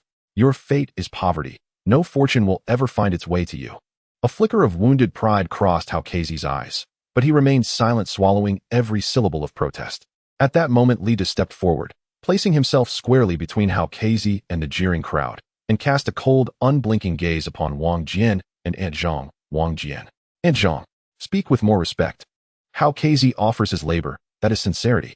Why should sincerity be mocked? Wang Jian, stunned by Li Da's public rebuke, paused, then thrust out his chin and bellowed, what if I do mock him? He is useless, a cripple.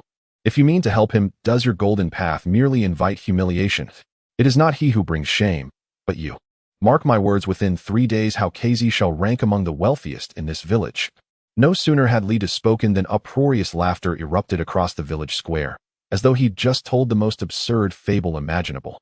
Some clutched their bellies and collapsed onto the earth helpless with mirth. Others pointed at Lida and teased their neighbors. Has Lida lost his wits entirely? To claim Haukazi will grow rich, he must think we're fools. Still others raised their voices deliberately, shouting toward Haukazi, "Haukazi, did you hear? If you're rich in 3 days, you'll feast us all on roasted pork." That remark ignited another wave of raucous laughter. Haukazi lowered his head until his ears burned crimson. Lida ignored the mockery entirely. His gaze swept slowly across the crowd, his voice calm and unwavering. "Who else wishes to join me? My terms remain unchanged, no coin required, only effort." For a breathless pause, silence fell, broken only by the whisper of wind through rustling leaves. Wang Jian folded his arms, lips curling toward his ears. "Who'd follow a madman like you? Only a fool like Haukazi would believe such nonsense." Then, soft but distinct, a timid voice emerged from the rear of the crowd. I will join you." All turned. A woman stepped forward, her coarse cotton dress patched at the elbows and knees, clutching a threadbare cloth sack, her hair drawn back simply with a wooden hairpin. Her face bore the quiet exhaustion of hardship. Wang, the widow. Her husband had died of illness 3 years prior, leaving her alone with a 5-year-old son. She survived by washing clothes and mending garments, often eating 1 meal a day, sometimes none at all. The village's most widely known widow of misfortune. She approached Lida, head slightly bowed, voice quiet yet clear. "Brother Lida, may I follow you? I am not strong, but I can keep accounts and I can lift, carry, scrub, anything. I only ask for enough coin to buy food for my child." Wang Jian scoffed aloud. "Wang, the widow, have you two gone mad for money? Following him? Beware, you'll earn no coin, only gossip, and your son will bear the shame for life." Aunt Zhang chimed in, eyes brimming with scorn. "Precisely. A widow ought to stay home, not parade herself about like some adventuress. If Lida truly possessed talent, would he entrust riches to a widow? Or does he seek something far less honorable?" Wang, the widow, paled. Her fingers tightened around the cloth sack, but she bit her lips, stood firm, and whispered, "I fear no gossip. So long as I earn enough to feed my child, I will endure any hardship." Before Lida could speak, an aged voice rang out, "I too will join." An elderly man hobbled forward, leaning heavily on his hoe. Zhang Laoshuan, the village elder. Nearly 70, Zhang Laoshuan lived alone, childless and orphaned. Decades earlier, he had fallen gravely ill, too poor for medicine, until Lida's parents delivered herbs and silver, pulling him back from death's threshold. He had never forgotten that debt. Yet when the Li family later suffered calamity, his advancing age left him powerless to aid them. Zhang Laoshuan stopped beside Lida and gave a solemn, respectful bow. "Young Master Lida, your father and mother saved my life. I trust you. Though my years weigh heavy upon me, I still possess strength. If you do not disdain an old man's labor, take me with you." Wang Jian sneered. "Zhang Laoshuan, you're nearly in your coffin, dreaming of wealth. Take care, you'll trade your last breath for a single coin, and die with no one to close your eyes." Aunt Zhang cackled. "Exactly. Bones brittle as dry twigs, and still you crave exertion. One stumble and you'll lie there forever. What a spectacle that would make." But Zhang Laoshuan paid them no mind. His gaze remained fixed on Lida, steady, resolute. "My bones are still sound. I fear no labor." Lida glanced at the villagers, mocking the three of them, a hint of a smile curling at the corners of his mouth. "I hope you won't regret this." Wang Jian rolled his eyes and said, "Whoever regrets it is a fool." Lida chuckled without saying a word, instead waving his hand at the three of them. "Now follow me." With that, Lida led the three to his home. In the courtyard of Li's house, there was a small cart parked. On the cart lay 9 round, plump watermelons. Upon seeing the watermelons, Haukazi was taken aback and asked, "What are these?" "These are called watermelons, a type of fruit that doesn't exist in the heavenly dynasty," Lida explained with a smile. At that moment, with a wave of his hand, the Shah immediately brought over several slices of cut watermelon. The Shah handed each of the three a slice of watermelon, saying, "Try this watermelon sweet." Haukazi, Wang Guafu, and Zhang Laoshuan stared at the watermelon in their hands, momentarily stunned. The fruit had a green rind but a bright red flesh inside. Bringing it close to his nose, he inhaled a sweet, fragrant aroma that penetrated his heart, a scent he had never encountered in his life. Haukazi was the first to react. Having been hungry for most of the day, he didn't care whether the fruit was ripe or not, and took a big bite. The icy sweet juice instantly exploded on his tongue, 10 times sweeter than the maltose he occasionally tasted during the new year, accompanied by a refreshing chill that slid down his throat, alleviating much of the pent-up frustration in his heart. His eyes widened in shock as he chewed on the watermelon flesh, mumbling, "Sweet. Too sweet. This is called a watermelon. Sweeter than honey." Wang Guafu, holding the watermelon lightly, touched the bright red flesh with her finger. After hesitating for a moment, she took a small bite. The moment the sweetness spread in her mouth, her body trembled slightly, and tears unexpectedly welled up. The sweetness reminded her of her childhood when her mother was still alive and occasionally bought her a piece of candy, which was just as sweet. Now that her child had grown so big, he had never tasted anything this sweet. How wonderful it would be to bring some back for him to try. This watermelon is just too delicious. Lida, such a good thing must be sold for a good price. Zhang Laoshuan, though old and with bad teeth, slowly chewed away, his eyes filled with astonishment. A good thing. It's truly a good thing. The old man, having lived nearly 70 years, traveled through nearby villages and towns, had never seen such a wonderful fruit, sweet, yet not cloying and refreshing. Eating one in summer was much more satisfying than drinking cold water. Lida smiled slightly and asked, "So what do you think a watermelon cut into 10 pieces could sell for?" Wang Guofu thought for a moment and tentatively replied, "1 yuan. 1 piece for 1 yuan, so a whole watermelon would be 10 yuan. In this era, 10 yuan was nearly a day's income for a laborer. In Wang Guofu's view, selling a slice for 1 yuan seemed very expensive. After all, many common folks couldn't bear to spend money on it. Lida laughed heartily. Things are valuable because they are rare. There are no other watermelons like mine in the entire world. 1 yuan is probably too cheap. A piece should sell for at least 5 yuan. Upon hearing this, Zhang Laoshuan's eyes widened. If a piece of watermelon sells for 5 yuan, then a whole watermelon could sell for 50 yuan. 50 yuan was the income of a bottom-level commoner for 7 or 8 days. Li Da, with his hands behind his back, patiently explained to the three of them, no matter which country or dynasty, 95% of the wealth is controlled by that 5% of people. You might think 5 yuan is expensive, but some people do not. You see, a watermelon priced at 5 yuan a piece won't only sell well, it will become more and more popular and more expensive. You can sell the watermelon for any price you want, but if you want to source it from me, it will be 30 yuan for 1 watermelon. Moreover, I guarantee that my watermelons will only be sold to the three of you. As for whom you sell them to, and for how much outside, that's none of my business." With that, the three of them became Li Da's primary distributors. Only they could source goods from him. Li Da did this to package these three as the wealthiest individuals in Daniu village. He wanted all the villagers in Daniu village to see that whoever Li Da wanted to make rich could become rich. At this moment, Hao Kazi scratched his head and said, "Li Da, we don't have any money." Hao Kazi only had 10 yuan on him. They couldn't afford a watermelon at 30 yuan each. Li Da naturally knew they were broke and chuckled, "No problem, you can owe me. There are 30 watermelons here. Each of you takes 10, which means each of you owes me 300 yuan. Now I'll go with you to the market to sell the watermelons. After they are sold, you can pay me back. If they don't sell, the loss is mine, and you just return the watermelons." Upon hearing this, the eyes of the three of them instantly lit up. This was simply a risk-free business. They even suspected whether Li Da was doing charity. "Then thank you very much, Li Da," Wang Guofu said, filled with gratitude.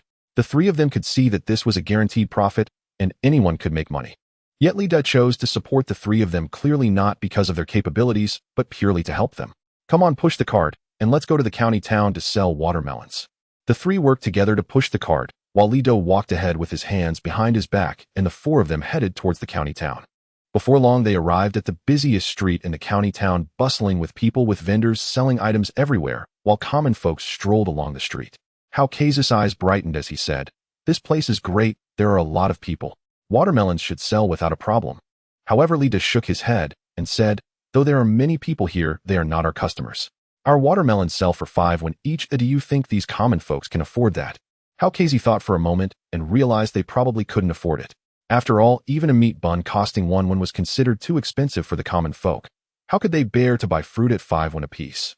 At this moment, Li Da pointed towards the official office not far ahead and said, "Let's go sell there." Wang Guofu followed Li Da's finger and frowned slightly. "But Li Da, that's the entrance to the county office. Common folk are afraid of officials and don't dare to set up stalls there. So there are very few people there. Wouldn't it be unwise for us to sell there?" Li Da smiled slightly and said, "Precisely because there are few people, that's why we should sell there.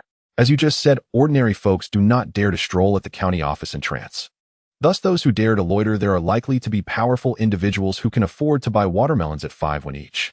So they are our target customers." Widow Wang Haqiezi and Zhang Laoshuan followed Li Da to the entrance of the county office, feeling a mixture of anxiety. Indeed, as Widow Wang had said, the common folk avoided this place, with only the officials in their uniforms, mounted clerks, or occasionally well-dressed wealthy individuals passing by. "Shall we set up here?" Haqiezi leaned on his cane and moved slightly to the side, fearing to obstruct the officials. Zhang Laoshuan surveyed the surroundings, feeling uncertain. This place is quiet, but will anyone really dare to stop and buy watermelons? Li Da said little, merely pointing at the cart. Take down the watermelons, cut 2 pieces to display, and let the fragrance waft out. Naturally, people will come. The 3 of them hurriedly complied as Zhang Laoshuan carefully cut open a watermelon. With a crisp sound, the bright red pulp revealed itself, and the sweet aroma immediately spread. Just after they had set up, a clerk in a blue official's robe emerged from the county office, holding a scroll of documents, furrowing his brow as if pondering something. As he passed the stall, he paused briefly, instinctively sniffing, his gaze landing on the half-watermelon, and he asked curiously, "What kind of fruit are you selling?" "It has a green skin and red flesh. Ooh, I've never seen anything like it." Widow Wang quickly stepped forward, recalling Li Da's bold introduction, taking a deep breath. "Sir, this is called watermelon, a rare fruit, both sweet and refreshing. Would you like to try some?" The clerk hesitated for a moment. Having worked for many years, he had seen many exotic fruits, but he had never encountered one like this. He pointed at the watermelon. "How much for a piece?" "5 won for 1 piece." Widow Wang said, her heart racing, fearing he would find it too expensive. To her surprise, the clerk merely raised an eyebrow and pulled out 5 won from his pocket, handing it over. "I'll take 1 to try." Zhang Laoshuan quickly cut a piece and handed it over. The clerk took a bite, and the icy sweet juice melted instantly in his mouth, dissipating much of the heat. His eyes lit up, and he couldn't help but exclaim, "So sweet. It's even more refreshing than chilled sour plum soup. This fruit is excellent." He finished a few bites, then pulled out 51. "Cut me 10 more pieces wrapped in lotus leaves. They'll take them back for the official to try." At this, all 3 of them let out a sigh of relief, smiles spreading across their faces. They had sold a total of 11 pieces of watermelon, bringing in 55 won. The excitement within them was overwhelming. Usually they would earn only 50 or 60 won after working for 7 or 8 days, but now they had made 55 won in just a few minutes. This was simply outrageous profit. Soon after, 2 wealthy individuals dressed in silk passed by, noticing the clerk buying, and approached. One of the plump, wealthy men pointed at the watermelon, speaking to his attendant. "This fruit looks intriguing. Let me have a piece to try as well." After tasting it, the plump man widened his eyes even more. "This flavor is extraordinary. I've never had such sweet fruit, even in the capital. How much is it for 1? 1 watermelon for 51. Lida replied with a cheerful smile, exuding confidence. 51. I've never paid so much for a watermelon, but this one is fragrant, sweet, and juicy. It's worth every bit of 51. Give me 3. He bought 3 pieces, which were packed up by his attendant. At this moment, Widow Wang and Ha Chiezi exchanged glances, their eyes brimming with uncontainable joy. That was 151. Just like that, they had it in hand. Was earning money really this easy? Many people couldn't even earn 151 in half a month. Next, the watermelon sold far better than Lida had imagined. It seemed that thanks to the clerk's promotion, soon everyone from the county office rushed out to buy watermelons. 30 watermelons were sold out in just the time it takes to burn a stick of incense. Even so, a crowd still surrounded the stall, clamoring to buy watermelons. "Is it all gone? What a pity. I just had a taste, and it was so fresh and sweet. I've never eaten such sweet fruit before. Boss, will you be back tomorrow? If you come, be sure to bring more watermelons." Lida smiled and cupped his hands to the crowd, saying, "Absolutely.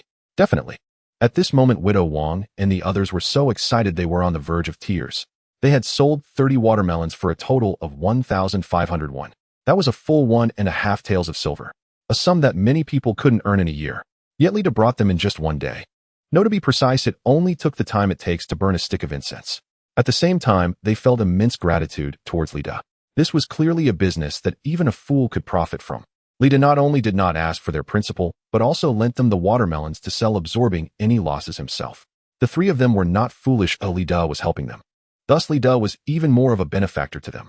Simultaneously, they felt very fortunate, grateful to have chosen to trust Lida, which led to this opportunity to get rich. Lida looked at the copper coins and silver coins in hand, taking out the principal he was supposed to earn. "We agreed earlier that I would sell the watermelons for 30 when each. As for how much you sell them for, I won't interfere.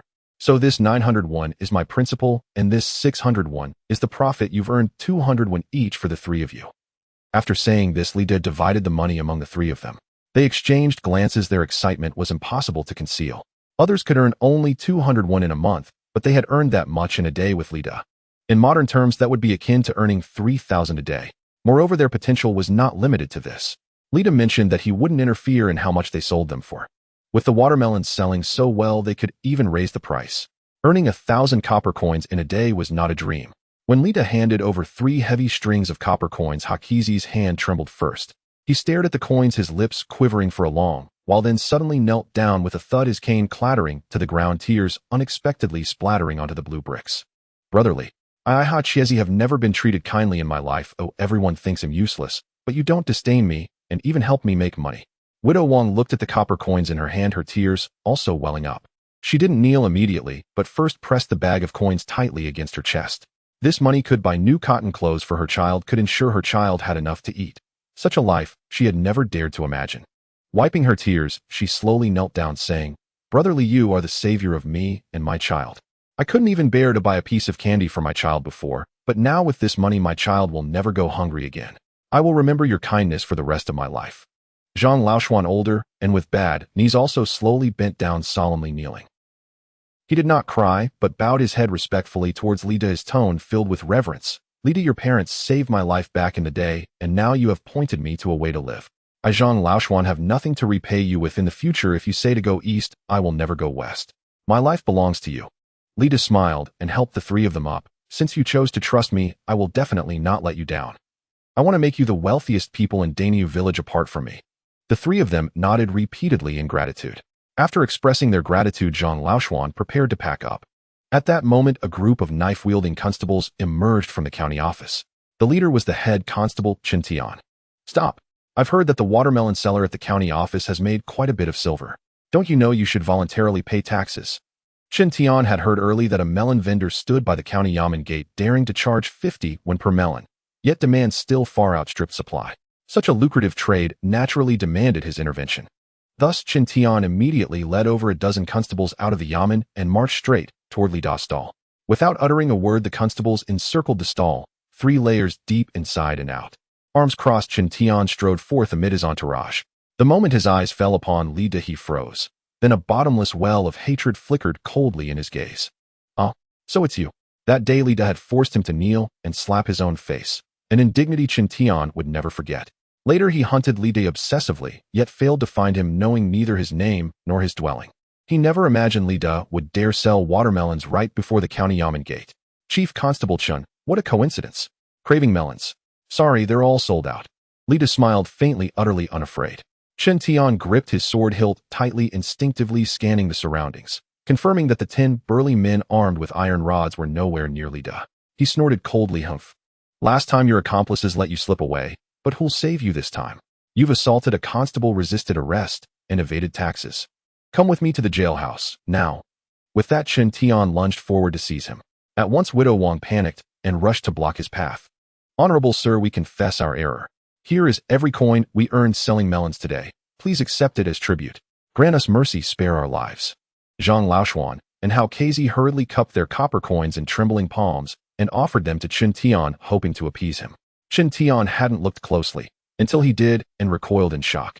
The three of them held a staggering 600 copper coins. Though he was a constable, and no stranger to illicit gains, he earned only 1 or 2 taels of silver per month. These melon sellers had already earned more than he did. "Humph. Releasing you isn't impossible. Do you even know where you stand? Right before the county yamen gate. Dare you peddle here without patronage? Sooner or later disaster will strike. Very well. I shall show you mercy today and point you toward prosperity. Henceforth you shall surrender half your profits from melon sales here. With me, the chief constable, as your protector, no one will dare trouble you. What say you?" Saying this, Chen Tian folded his arms and gazed down at Li Da with haughty disdain. Li Da sneered. A feudal-era protection racket, plain and simple. To claim half the earnings for doing nothing. Chen Tian's audacity knew no bounds. Just as Li Da weighed how best to deal with Chen Tian, a pleasant chime resonated in his ear, the ancient ascension system announcing its task. Option 1: accept Chen Tian's terms. Receive 10 fiercely loyal Caucasian shepherd dogs, adult specimens. Option 2: refuse his demand. Receive 10 war donkeys, a breed surpassing warhorses in both speed and endurance. Option 3: pummel Chen Tian. Receive 1 supreme boar, a boar whose mounted sows give birth within a day and reach market weight within 2 days. 1 boar may service 1 sow at a time. These 3 options left Li Da deeply conflicted. All 3 rewards were extraordinary. 10 adult Caucasian shepherds, formidable fighters indeed. Fitted with wolf-repellent collars, they could even take on gray wolves single-handedly. War donkeys, also exceptional. In the Celestial Dynasty, commoners were forbidden from keeping horses. Only wealthy households possessed such privilege. For in ancient times, horses were akin to modern tanks. Cavalry always dominated infantry. To prevent rebellion, the state forbade private horse ownership. But donkeys, those were permitted. These war donkeys combined the swiftness of war horses with the stamina of donkeys, possessing the strengths of both. Mounted by his 10 elite warriors armed with threaded steel weapons, they would become an unstoppable force. Yet what truly captivated Li Da was the supreme boar. One boar could service one sow, delivering piglets within a day and reaching market readiness within 2. Such rapid turnover was unparalleled. A sow typically bore 5 to 20 piglets, averaging 10 and selling pork at 10 won per gene, with each pig weighing 300 gene. That yielded 3,000 won or 3 taels of silver. 10 pigs meant 30 taels. 30 taels earned in just 2 days. This was wealth beyond measure, true daily fortune. To rise in ancient times, one needed soldiers. To raise soldiers, one needed gold. Gold bought armies, and gold fueled rebellion. After careful deliberation, Li Da resolved to strike Chen Tian. Hey, have you decided yet? Will you pay, or not? Impatient now, Chen Tian rapped his sword hilt against Li Da's cart. Li Da grinned broadly and retorted, I'll pay your mother. Before the final syllable faded, Li Da drove a thunderous kick into Chen Tian's abdomen. A dull thud echoed, and Chen Tian flew backward like a rag doll. He crashed to his knees with a heavy thump, his face instantly drained of color. Pointing a trembling finger at Li Da, he roared, cut him down. Clang. A dozen constables drew their long swords in unison, blades gleaming coldly. Li Da flinched involuntarily, then bellowed, let any one of you dare lay a hand on me. Instantly, he pulled out the token granted by Miss Liu of the Liu family. Behold, the Liu family token.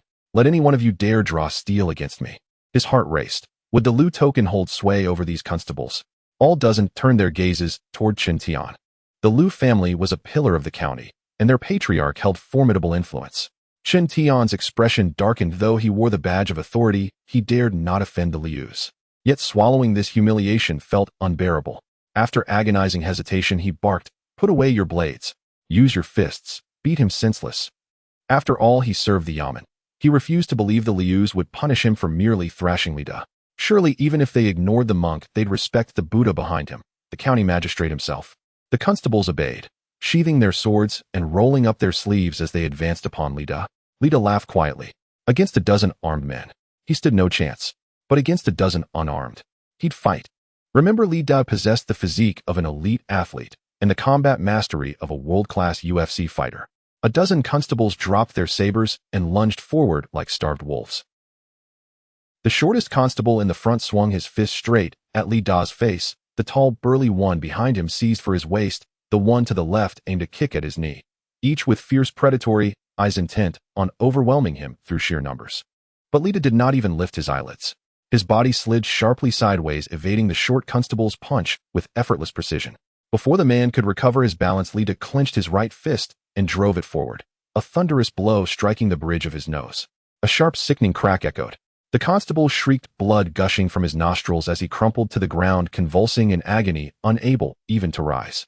The burly constable had barely wrapped his arms around Li Da's waist when something hard and unyielding jabbed into his back, Li Da's elbow. Li Da wrenched his elbow backward, driving it squarely into the man's ribs. A muffled groan escaped the constable's lips, his face paled instantly, and his grip on Li Da's waist slackened. Seizing the opening, Li Da bent low, his left hand seizing the constable's wrist, his right locking onto his forearm, then twisted upward with brutal force. My arm. Another scream tore from his throat as his arm bent at an unnatural angle. He collapsed to his knees, tears and snot streaming down his face. The constable who had kicked from the left never expected the two before him to fall so swiftly. His foot had not yet reached Li Da when Li Da hooked his ankle with his own. Off balance, he crashed headfirst into the dirt. As he tried to push himself up, Li Da's knee slammed into his abdomen, a deep hollow thud. The constable curled inward, drained of strength, retching sour bile. The remaining constables stood stunned, yet Chen Tian bellowed orders from behind, forcing them forward against their will. A lanky tall constable attempted a stealthy strike from behind, reaching for Li Da's throat. Without turning, Li Da swept his right hand backward, seized the man's wrist, pivoted smoothly, and locked the arm over his shoulder, then wrenched it downward with crushing force. A ragged tear split the constable's sleeve. Agony shot up his arm as he slammed onto the cobblestones, motionless, breathless, unconscious. Two more constables closed in from either side, but Li Da charged straight toward them, his left hand deflecting the leftward punch, while his right fist smashed into the other's jaw. The man's head snapped sideways. He dropped senseless. The second constable raised his fist for a follow-up strike, only for Li Da's boot to crash into the outer side of his knee. A sickening crack echoed, and the constable collapsed, clutching his shattered joint, howling in despair. In less than half a teacup's time, all dozen constables lay sprawled across the ground, some clutching bleeding faces, others curled in whimpering heaps, not a single one able to stand. Lida stood motionless at the center, not a speck of dust upon his clothes, his gaze glacial as it swept over the two remaining constables who dared not advance. Do you wish to try your luck as well? Trembling, they staggered backward, nearly tripping over their own feet. Chen Tian sat frozen on the ground, pupils contracted in disbelief. He had assumed a dozen men would subdue Lida effortlessly, yet this youth struck with ruthless, bone-shattering precision. Every blow targeted tendons, joints, or vital points, fists landing with wet impact, elbows drawing blood. This was no ordinary commoner. He was a merciless killer, cold-eyed and unblinking. Chen Tian tried to shout, but his throat constricted, words failing him. Nearby, Widow Wang, Lame Hao, and Old Zhang stood utterly dumbfounded. They knew Li Da as the pampered son of a local landowner, never imagining he possessed such terrifying skill, such iron-willed dominance. To seasoned brawlers like these constables, he had rendered them as fragile as paper, leaving no room for resistance. Li Da flexed his knuckles and stepped closer to Chen Tian. Still demand 50% protection money from me. Chen Tian swallowed hard, fear flickering in his eyes, though he feigned defiance. Let me tell you, don't get cocky. Do you know where you are? At the county Yaman's very gate. Shall we, on our own turf, be bullied by some outsider? With that, he screamed toward the Yaman's interior. Help! Someone's assaulting constables right outside the Yaman gates. Help! Moments later, over a dozen bailiffs burst forth, brandishing thick elmwood clubs, ravenous wolves closing in instantly, surrounding Lida, Widow Wang, and the two others. At the sight of those heavy clubs, Lida hesitated. Though he could easily best a dozen unarmed men, even a professional boxer would fall before 3 or 5 armed opponents. Stand still, or we'll break your legs. The lead bailiff roared, thrusting his club forward until its tip nearly touched Li Da's chest. Widow Wang and Old Zhang shrank behind Li Da. Lame Hao gripped his crutch tighter, his face ashen, yet he held his ground, determined to shield Li Da if needed. Then a voice cut through the chaos, authoritative, commanding, outrageous. Is this how order is maintained before the Yaman? Instantly the bailiffs froze and parted, forming a narrow path. A middle-aged man emerged, clad in indigo brocade robes, his waist cinched with a jet-black jade belt. His stern countenance marked him unmistakably as Zhou Wenbin, the county magistrate's vice-director. 2 clerks bearing official documents followed closely behind. His gaze swept over the groaning constables on the ground, then settled on Li Da with undisguised disdain. Zhou Wenbin and Chen Tian were colleagues and close drinking companions. Chen Tian had long showered him with gifts. Seeing his ally humiliated, Zhou naturally took his side. Daredevil scoundrel! You dare cause unrest before the Yaman. Have you grown weary of life? Chen Tian seized the moment like a drowning man grasping a lifeline, scrambling to Zhou Wenbin's feet, clinging to the hem of his official robe, sobbing uncontrollably. Your Excellency, thank heaven you've arrived. This Li Da is utterly lawless. We collected tax on his melons per regulation. And not only did he refuse to pay a single coin, he assaulted constables and insulted imperial officials. Look at my brothers. Some have broken arms, others bleed from the nose. Had you arrived but a moment later, I fear even I might have been slain. As he wept, he stole a glance upward, seeing Zhou Wenbin's expression darken further, and added venomously, he also said, the Yaman is nothing but a den of thieves, and that your Excellency and I are both parasites feeding off the people. He holds imperial law in utter contempt. Those words ignited Zhou Wenbin's fury. He jerked his robe free from Chen Tian's grasp and strode forward, pointing directly at Li Da. What audacity! What brazen ignorance! To resist taxation, assault an officer, and slander a superior magistrate. By our dynasty's statutes, 50 strokes for tax evasion, exile to a frontier, 3,000 li distant for assaulting an official. Do you confess your guilt? Without granting Li Da a chance to speak, he commanded the bailiffs, seize this scoundrel, bind him, and arrest his 3 accomplices as well. Take them all to the county jail for rigorous interrogation. Yes, sir. The constables shouted in unison and stepped forward to seize the man. Widow Wang burst into tears, clutching Li Da's sleeve and whispering through sobs, Brother Li Da, what shall we do? Zhang Laoshuan stamped his foot in desperation, rushing forward to plead, but a constable blocked him with his staff. Chen Tian rose from the ground, brushed dust from his clothes, strode behind County Magistrate Zhou Wenbin, and flashed Li Da a triumphant, vicious grin. His voice, though low, carried clearly to all. Li Da, wasn't it just moments ago you boasted of your strength? Didn't you dare kick me, and even break a constable's arm? Now the county magistrate has arrived. Let's see how boldly you dare act. He leaned closer, eyes venomous. Once you're locked inside the jail, I'll take excellent care of you. Whips upon your back, branding irons searing your flesh, until you learn never again to defy me. And when that day comes, you'll discover firsthand just how terrible the fate is for anyone who dares oppose Chen Tian. With that, he deliberately arched an eyebrow at Li De, a smug, self-assured smirk playing on his lips, as if he already beheld Li De imprisoned, broken, and writhing in torment. It is said that commoners must never contend with officials, and in ancient times this truth held doubly firm. Unlike today, there were no vast networks to amplify grievances. Should injustice strike, the people had nowhere to turn, no voice to be heard. Within this modest county, the county magistrate and county prefect ruled like sovereigns. To them, life and death hung by a word. As an eighth-rank official, the county magistrate stood second only to the prefect, the highest authority in the entire county.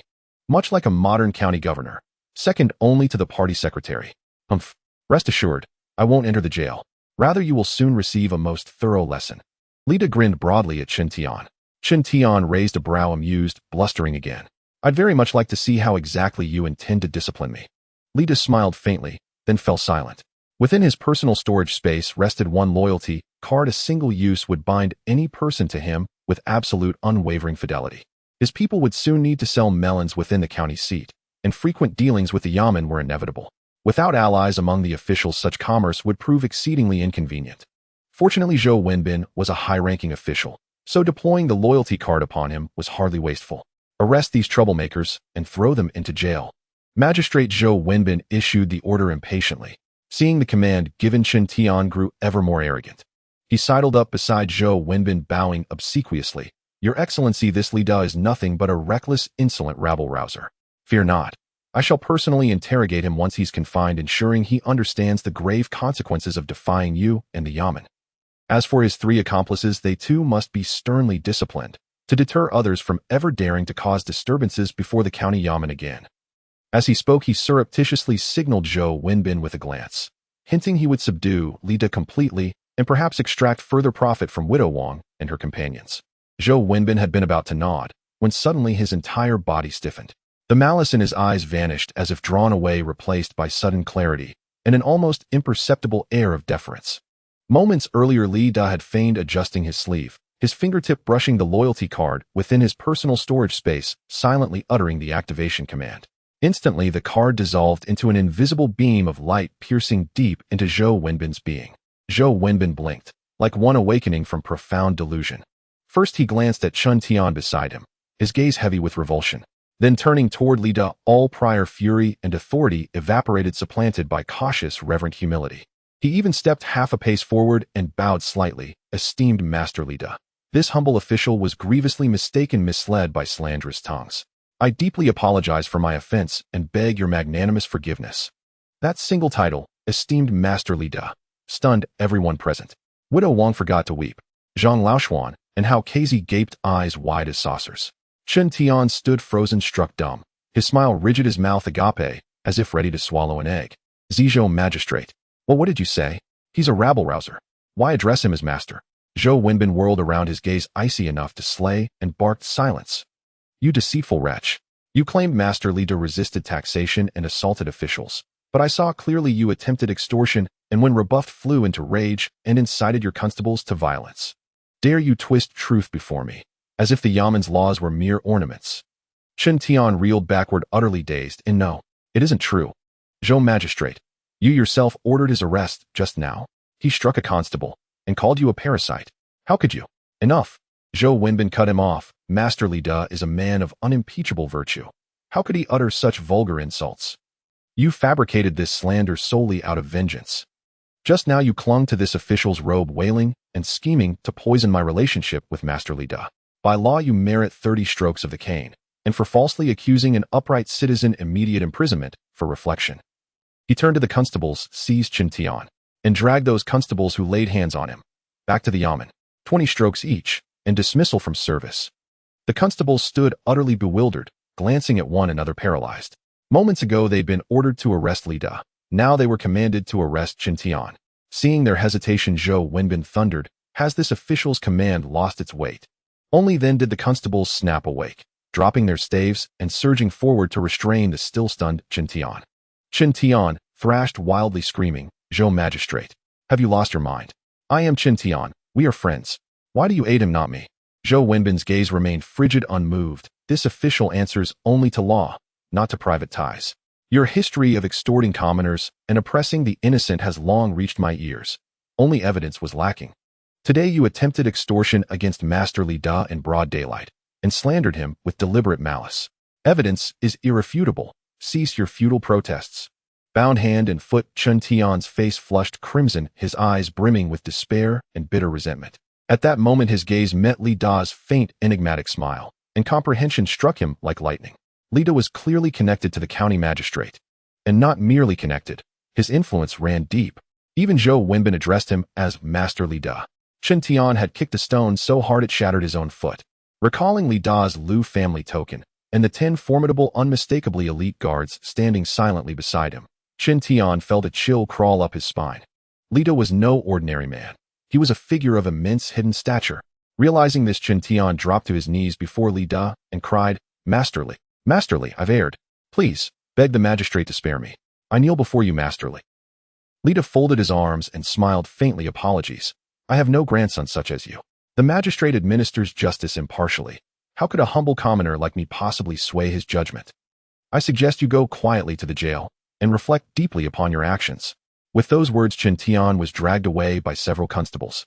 After Chun Tian was dragged away, Zhou Wenbin instantly adopted an even more deferential expression and bowed repeatedly to Li Da. Mr. Li, I am sorry for the fright just now. I have prepared some tea in the rear hall of the county office. Please, if you will come and sit, so I may offer my apologies. Li Da glanced at the three, Wang Guofu and the others beside him, and said, You three wait at the Yamen gate. I will be back presently. I will also inform the county deputy about the matter of selling melons. The three women hastened to nod. Zhou Wenbin personally escorted Li Da into the county office, crossing the stone path of the front yard, passing the courtyard where a pomegranate tree grew, and finally entering an elegant study. When the Yuriman guards closed the door and withdrew, only the two of them remained in the study. Zhou Wenbin immediately stepped forward and bowed to Li Da once more, his tone more urgent than before. Mr. Li, rest assured, from now on my life belongs to you. Whatever commands you have, even if you bid me to walk over knives and through flames, I will obey without question. Li Da sat, lifted his teacup, and sipped. His voice was calm. Lord Zhou need not be so formal. I come not for ceremony, but to set a rule. Speak, sir. Zhou Wenbin straightened at once, eyes fixed on Li Da, as if afraid of missing a single word. The people I brought, Wang Guofu, Hao Kezi, and Zhang Laoshuan, will from now on sell watermelons every day at the Yamen gate. Li Da put down his teacup, his gaze settling on Zhou Wenbin. I want you to issue an order from today onward. Only those three families are permitted to set up stalls selling watermelons on the street in front of the county office. No one else, no relatives of Yamen guards, no shop assistants, may sell fruit on that street. If anyone dares to violate this, you know what must be done. Zhou Wenbin felt a chill go down his spine and immediately understood Li Da's intent to monopolize the fruit trade at the Yamen gate. That street saw officials and wealthy patrons pass by, a golden location for rare fruits. With a monopoly, Li Da's people would certainly reap far greater profits. Zhou Wenbin did not hesitate. He bowed deeply and replied, I understand. At dawn tomorrow, I will have archways erected at both ends of the street, declaring that only the Wang, Hao, and Zhang households may sell watermelons there. All others are forbidden. I will also assign 2 Yamen runners to patrol the street. Any violator shall first receive 20 strokes and then be expelled from the thoroughfare. Li Da nodded in satisfaction. He rose. Tea drunk and matters settled. I shall take my leave, so that those waiting outside need not grow impatient. Zhou Wenbin hurried forward to open the door and escorted Li Da to the Yamen gate, watching until Li Da and the three, Wang Guofu and the others, pushed their empty cart away before returning to the county office. As soon as Li Da emerged, the 3 women flurried around him. Hao Kezi could not help asking, Brother Li, did the county deputy trouble you? What did he say to you? Li Da laughed. No trouble at all. He said that from now on, when we sell melons at the Yamen gate, no one will dare cause us trouble. On that street, only the 3 of us may sell watermelons. At those words, their eyes lit up. To monopolize an entire street's trade meant they would never fear others stealing their customers again. Their earnings could only increase. Soon Li Da led the 3 back to Dinyo village. At the Li family gate, Li Da told them, I only have 100 watermelons each day. I guarantee each of you at least 30 unless someone willingly declines to buy. The rest of the 10 will depend on which of you can seize them. When you come to buy, speak to my wife. The 3 hurriedly nodded, thanked him, and then hurried home. They needed to raise funds to buy the melons. Although each of them had earned 200 when, this time 30 melons a day would cost at least 900 when to purchase. To grow rich quickly, they would have to borrow to buy Li Da's melons. Only then could they recover their capital swiftly and perhaps even have enough to buy the remaining 10 watermelons. After the three left, Lida did not hurry home, but went to the fallow land beside the Lee house. Lida's home sat at the southern edge of Dinyo village. Further south lay the village's arable fields. The Lee family's land adjoined Lida's house. Exactly 10 mu, neither more nor less. When Lida's parents were alive, retainers tended those 10 mu, but after the family was robbed, the retainers and guards either fled or were killed. The 10 mu had long lain fallow. Lida had once been a pampered young master who knew nothing of farming. But now, with a super greenhouse in his possession, he could once again cultivate those 10 mu. Having enabled Hao Kazi and the others to prosper, Lida had already received the system's reward, a super greenhouse. He opened the system to inspect it. Super greenhouse. The greenhouse's durability is greatly enhanced. It will not be scratched by ordinary sharp objects and is fire and water resistant.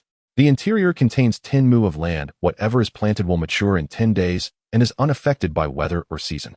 This super greenhouse was indeed extraordinary, fireproof, waterproof, and everything matured in 10 days. With such a greenhouse, would he ever starve? Suddenly, Lida worried his 10 mu were not insignificant. If a super greenhouse sprang up overnight, might the villagers grow suspicious? At that moment, the system chimed. After construction, the super greenhouse generates inherent plausibility and will not arouse anyone's suspicion. Perfect.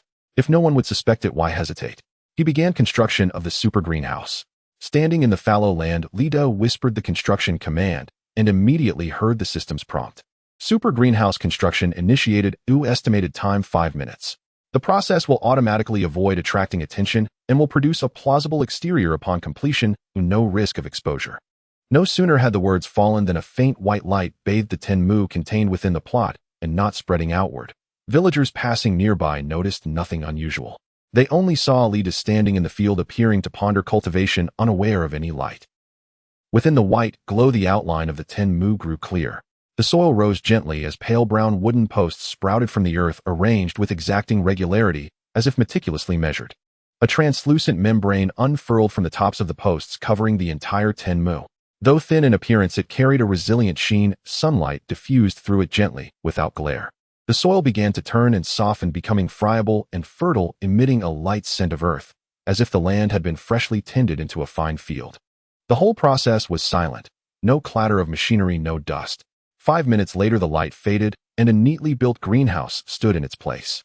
From the outside, it resembled a simple structure of sturdy bamboo and wood covered with thick waterproof oilcloth and edged with packed earth, hardly different from the ordinary greenhouses villagers erected. But inside, it was roomier and stronger. Lida stepped forward and touched the wall. It felt firmer than normal oilcloth, with a subtle warmth beneath the fingertips, not the roughness of common fabric. He pushed open a bamboo door at the side and stepped inside, instantly astonished by the sight. The 10 mu were divided into neat plots.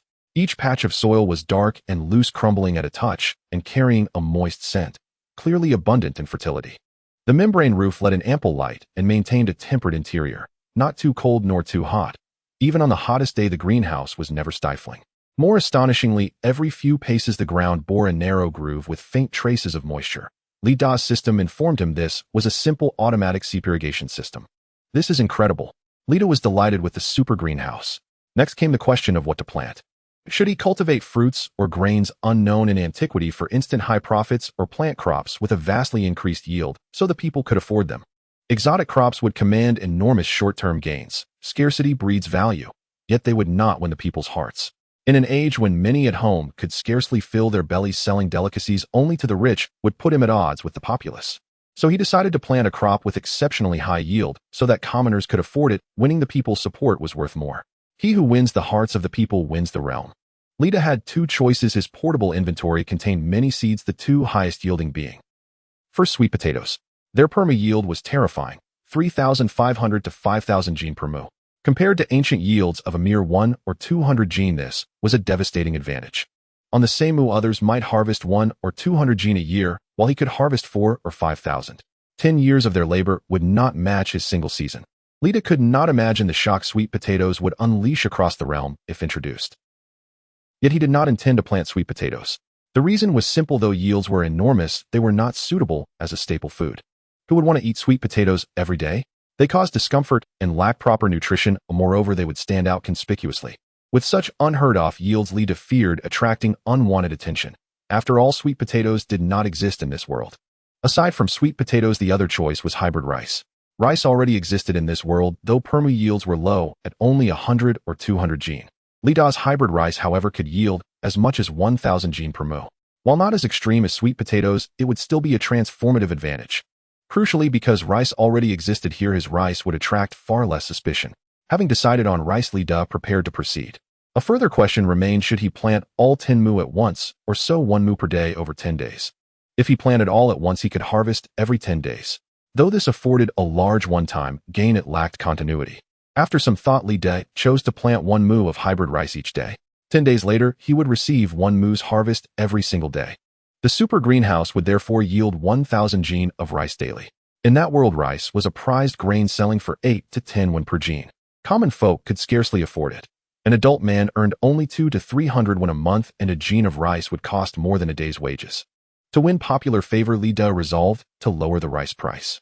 Though modern hybrid rice might not match the finest contemporary varieties in taste in that era, it would still far surpass the native rice. While others sold rice at 8 or 10 won per jin, Li Da decided to sell his at 3 won per jin. Unlike watermelons, which are discretionary and whose pricing Li Da would not control, this rice was a necessity. To keep the village content, he would sell to his fellow villagers at 3 won per jin and forbid sales outside the village above 5 won per jin. If he sold it too dearly, those who tasted it would accuse him of lacking conscience. With that resolved, Li Da pulled the hybrid rice seeds from his portable inventory and scattered them on the ground. He then summoned the old farmer who planted melons to sow the hybrid rice over 10 days. After arranging this, Li Da went next door to the Li family's neighbor. Next door lived an old bachelor in utter squalor. His only possession of note was a sow. Li Da had come to buy the pig and the house. Li Da owned a super boar. Sows mated by that boar would farrow in a day and be ready for market in 2. A sow could produce 5 to 20 piglets at once, taking an average of 10. With pork selling at 10 won per jin, and a pig weighing 300 jin, one pig would fetch 3,000 won, about 3 taels of silver. 10 pigs would thus bring 30 taels of silver. 2 days would net 30 taels, an almost unfathomable profit.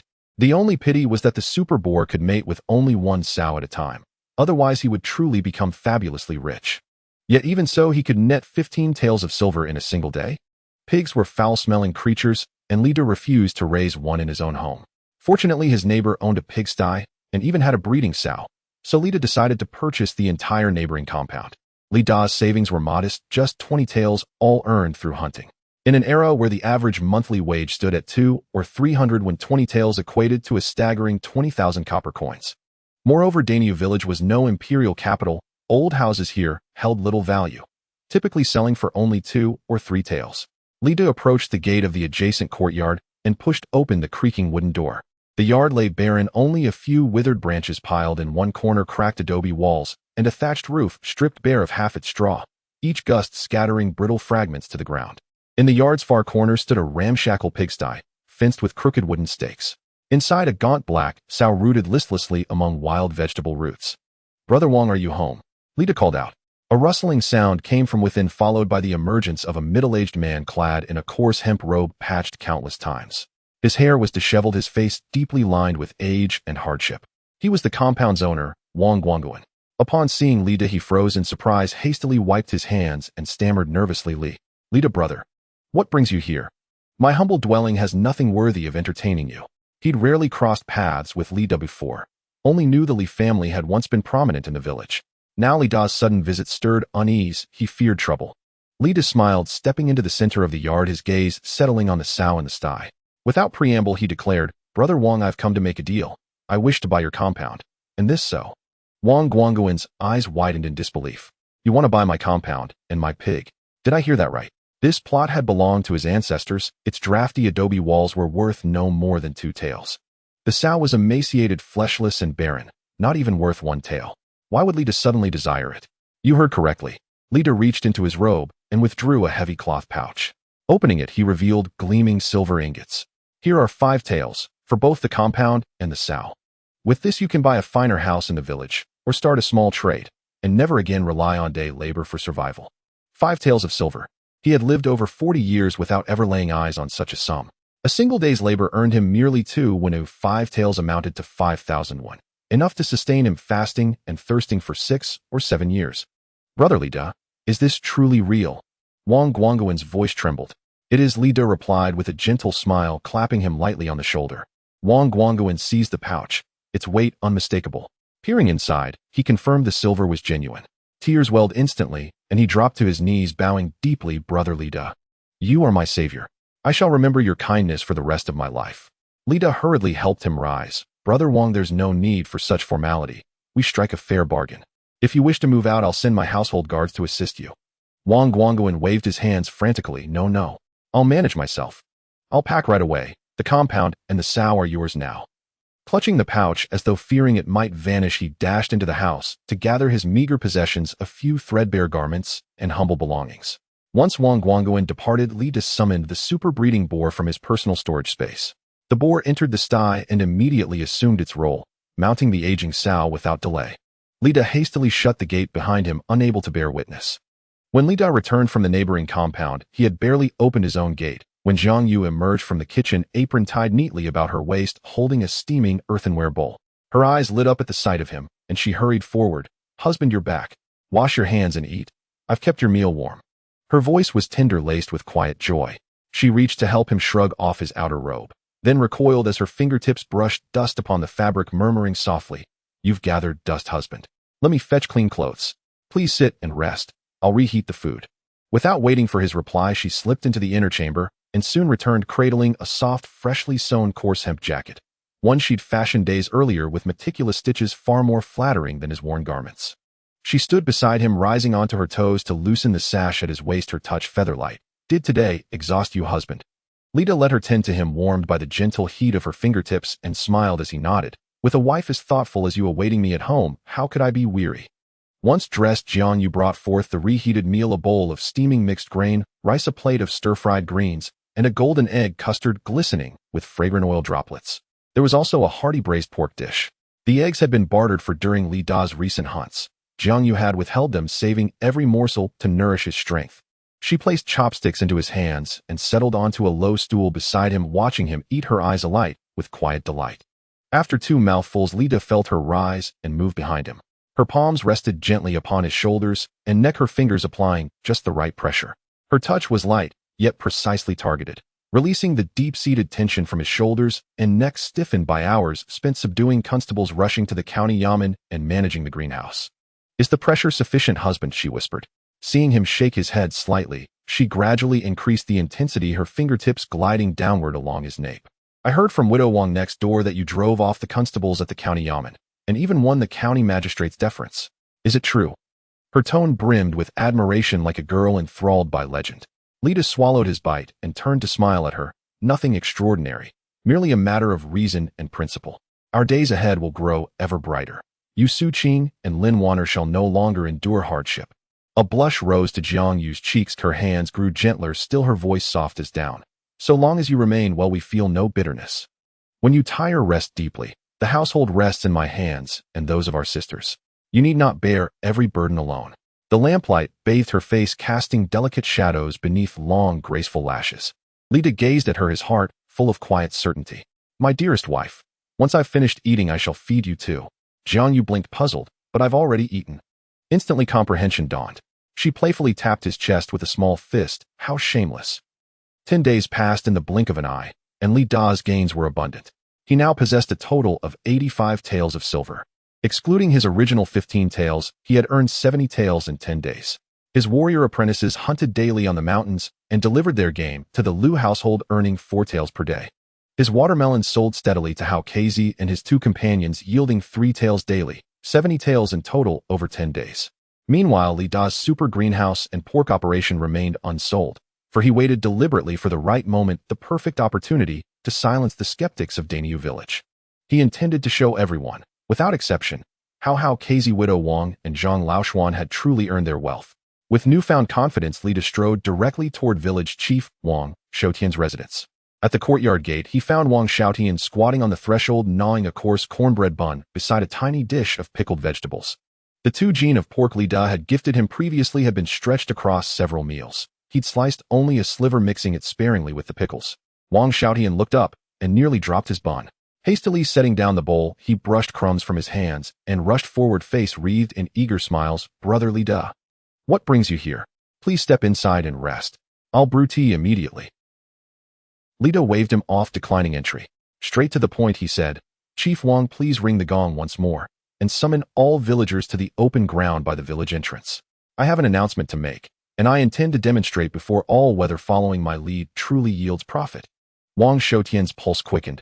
He grasped Li Da's intent instantly. This was to publicly shame those who had doubted him. Nodding vigorously, he declared, "Agreed. I'll gather them all, every last soul." Snatching up the chipped bronze gong leaning against the wall, he seized the mallet and sprinted toward the village square, shouting as he ran, "Fellow villagers, gather round. Brother Li Da has urgent news, and it concerns your livelihood. Miss this, and you'll regret it dearly." The gong's resonant clang echoed louder and more urgently than before. Villagers poured from their homes at the cry, some still gripping farming tools, others pausing mid-meal, drawn by curiosity to the village entrance. Why another assembly? What new scheme has Li Da devised? Last time he claimed how KZ and the others would earn money. Did they actually succeed? Wang Jian and Auntie Zhang insisted Li Da was deceiving us just days ago. Perhaps he failed and now seeks excuses. Amid murmurs, villagers assembled at the open ground. Wang Jian arrived with arms crossed, Auntie Zhang trailing beside him, muttering bitterly, "I reckon he's got neither shame nor sense, summoning everyone despite failing to earn a single coin. Let's see how he salvages this." Soon half the village had gathered at the entrance. Once the crowd seemed complete, Wang Xiaotian offered Li Da a deferential smile. "Brother Li Da, the people are assembled. Speak your mind." Li Da surveyed the villagers and announced, "I've gathered you here to offer a path to prosperity. The last great opportunity slipped through your fingers, but today a smaller, yet certain fortune awaits. Do not let it pass you by." Li Da spoke no falsehood. This time fortune was tangible. As his super greenhouse and pig farm began operating at full capacity, he realized he required more hands. He also needed agents to distribute his breeding sows and hybrid rice. And crucially, he sought to cultivate his own loyal force soldiers. Though openly raising troops was forbidden, he could recruit able-bodied young men under the guise of hiring civilian laborers. He would pay them wages. In idle hours they'd till the fields. In moments of need they'd take up arms. Thus the authorities would find no grounds for accusation.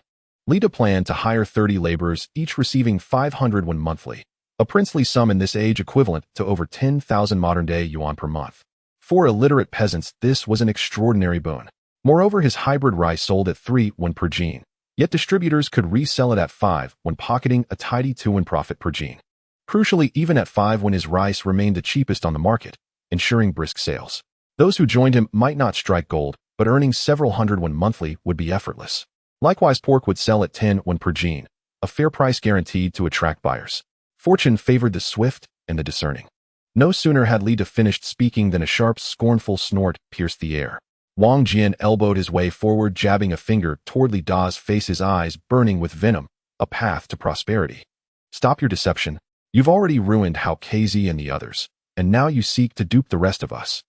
His words struck like a stone into still water. The crowd fell silent, turning expectantly toward Hao KZ and his companions, suspicion dawning in their eyes. After all, none had witnessed their earnings firsthand. What if this were all an elaborate ruse? Auntie Zhang stepped forward, slapping her thighs with a piercing shriek. "Precisely. Just days ago I saw Hao KZ gathering wild greens at the village gate. If he'd truly profited, why scavenge weeds? Clearly you aim to trick us into labor, then withhold wages and drain us dry." As she spoke, she watched the villagers' faces closely. Nodding heads emboldened her further. And how could a pampered young master, who once couldn't even till soil, make us rich? There's surely treachery afoot. Perhaps you mean to enslave us, or abscond with our hard-earned money. Wang Jian added fuel to the fire. "Villagers, do you recall my son Wang Hu?" His leg was shattered by this man, ruthless enough to strike down imperial constables. What crime lies beyond his reach? He offers no opportunity, only chains to bind us tighter while he lords over Danyu village. Murmurs swelled anew. Whispers rippled. If it's a trap, we cannot afford the loss. Even those who'd considered joining quietly retreated a step. These villagers did not reject Li Da's promise. They simply lacked faith in him. His past reputation in the village held no weight. His words carried no authority. Compounded by Wang Jian and Auntie Zhang's relentless mockery and incitement, trust evaporated entirely. Li Da ignored the pair entirely and addressed the crowd with solemn assurance. "Fellow villagers, opportunity knocks but once. I seek 30 strong, able-bodied young men to serve as laborers at my estate. 500 won monthly. Also, I offer rice at 3 won per gene, and pork at 10 won per gene. Join early, and share in the prosperity." Hardly had Li Da spoken when Wang Jian burst into mocking laughter. Huh. Go deceive ghosts instead. 500 won a month. Common laborers earn only 2 or 300 won. Can you truly pay 500? Even rebels couldn't earn 500 in a month. Exactly. Auntie Zhang chimed in, rice at 3 won, pork at 10 won. Are you dreaming? Market rice sells for 7 or 8 won, and pork for over 10. Where do you procure such bargains? You must be scheming to defraud us all. Lita responded with a serene smile. On what basis do you accuse me of deceit? Auntie Zhang scoffed. Simple. You promised wealth to Hao Kezi and his companions. Where are they now? Bring them forth. If they've truly prospered under you, then we'll believe you. Her words ignited immediate agreement among the crowd. Indeed. Where is Hao Kezi? Has he grown wealthy? If so, I'll believe Lita. Wealth? Don't be absurd. He was once a spoiled young master. What does he know of commerce? Perhaps Lita sold Hao Kezi and the others into the black market slave trade. Lita merely shook his head, smiling faintly, offering no rebuttal. At that very moment, a villager cried out in astonishment, Look! Who owns that donkey cart? All eyes turned toward the village entrance, where a newly built crimson wood donkey cart drawn by a sturdy little ass approached Danyue village. In this age, most villagers traveled on foot. Only the well-to-do owned donkeys to ride. Only noble households possessed the privilege of riding in carts. Since horses were strictly forbidden to commoners, the donkey cart represented the pinnacle of comfort and luxury available to ordinary folk. Could a high-ranking official from the county be visiting our village? Auntie Zhang rose onto her tiptoes, peering intently at the approaching cart. Soon the cart halted at the village entrance. Its curtain parted, and a familiar face appeared before the stunned crowd. How is it you? Descending from the donkey cart was none other than Hao Kezi. At this moment, Hao Kezi was looking resplendent. In the past, his clothes were tattered and worn, patched up many times over, and he was reluctant to throw them away. But now he was dressed in new garments, clearly tailored from exquisite fabric. Hao Kezi grinned widely, exuding an air of confidence. If strangers saw him now, they might think he was some affluent figure from the city. Is that Hao Kezi? My heavens, what on earth has he been through these past few days? Could it be that Hao Kezi has struck it rich with Lita? This donkey cart can't be cheap, can it? It must be worth 3 or 4 taels of silver. Where did Hao Kezi get so much money? A villager, unable to contain his curiosity after seeing Hao Kezi's splendid appearance, stepped forward and asked, Hao Kezi, what happened to you? Did you strike it rich? Hao Kezi, feeling quite pleased, glanced at the villager and said, Yes. And it's a huge fortune. All thanks to Lita. If it weren't for Lita's kindness in taking me along, I, Hao Kezi, would never have been able to ride such a luxurious donkey cart in my lifetime. Lita. At this moment, all the townsfolk looked towards Lita. Hao Kezi nodded and said, That's right. I'm telling you, Lita is quite impressive now. He has a very sweet fruit called watermelon. Currently, no one in the entire county is selling this fruit. Moreover, Lita has connections with the government. We can set up our stalls freely on the street in front of the government office. And there will be no competition. Right now, I and Widow Wang are making a steady profit of 1 or 2 taels of silver a day selling watermelons. After Hao Kezi finished speaking, everyone present was shocked. 1 or 2 taels of silver. That's terrifying. The villagers of Danyue village toil for an entire month and only earn 2 or 300 won, while Hao Kezi, just from selling watermelons, can earn what they make in 3 or 4 months in a day. If this were in modern times, it would be like earning 10,000 a day. Hao Kezi, you must be bragging, right? Is this donkey cart borrowed? Wang Jian jumped out at this moment, his eyes wide with anger. He pointed at Hao Kezi, spitting words far and wide. You're both just acting. Hao Kezi, search your conscience. In the past, you wouldn't even buy a steamed bun. Where did you get the money to buy a donkey cart and new clothes? This donkey cart must be borrowed from the county. Lita must have sent you to trick everyone. Auntie Zhang hurriedly chimed in, smacking her thigh and loudly agreeing, her eyes sweeping over the onlookers, intentionally raising her voice. Isn't that right? Just the other day, I saw him picking up discarded vegetable leaves at the village entrance, and today he's wearing silk and riding a donkey cart. What a coincidence. Lita must have given him some money to act as a plant, trying to trick us into working for him, and in the end we wouldn't get a cent and would lose our savings. The villagers, hearing Auntie Zhang and Wang Jian's words, began to believe them. Indeed, where in the world does good fortune just fall from the sky? If it really existed, would it fall to Hao Kezi? Yet faced with the doubts of Wang Jian and Auntie Zhang, Hao Kezi remained unfazed. He chuckled knowingly and directly took out his money pouch. This donkey cart could be borrowed, and these clothes could be borrowed, but this shiny silver can't be borrowed, right? After saying this, Hao Kezi poured the silver from his pouch onto the donkey cart. Clink! Several pieces of broken silver rolled onto the donkey cart, along with a large silver ingot, and in addition, there were dozens of copper coins. These coins added up to a total of 7 or 8 taels of silver. After seeing this money, the eyes of the villagers present turned red. 7 or 8 taels of silver would be equivalent to tens of thousands in modern times. Who would carry tens of thousands of silver on them? Moreover, in all of Dainu village, there were only a few who could take out 7 or 8 taels of silver. How Casey said proudly, "When Lita brought you to make money previously, you didn't cherish the opportunity. Now it's too late. Watermelons are limited and have already been monopolized by Mijong Laoshuan and Widow Wang. You've missed the opportunity to strike it rich. Oh, will you also miss this chance to make a small fortune?" Many villagers hesitated after hearing How Casey's words. If even How Casey had struck it rich, would they also let this opportunity slip away? Upon hearing this, Wang Jian's eyes turned red. To be honest, after seeing How Casey take out so much money, he already believed about 70 to 80% of it. But who was Li Da? He was his enemy. Li Da had crippled his son Wang, who how could he bear to see Li Da gain the support of the Dainu villagers? Fake. This is all fake. How Casey, you said Widow Wang and Zhang Laoshuan made money with Li Da. Where are they? Why aren't they here? Before Wang Jian's words could even settle in the air, the sound of clattering donkey hooves came from the end of the small road at the village entrance. 2 brand new donkey carts came one after the other, the copper bells on the yoke jingling, the cart body coated in varnish gleaming in the sunlight. The first donkey cart stopped, and Zhang Laoshuan was the first to get off. He was wearing a dark blue coarse cloth short coat with white edges sewn at the collar, a style popular in the county. "Wang Jin, you said I didn't come." Zhang Laoshuan's voice was much louder than before as he walked into the crowd. "I just returned from the county, ordered a new dining table, and bought 2 jean of brown sugar. This brown sugar costs 8. When a jean, something I wouldn't have dared to even dream of in the past. As I speak, I just fixed my roof, replaced 30 tiles, and bought 2 bundles of new thatch, spending a total of 601.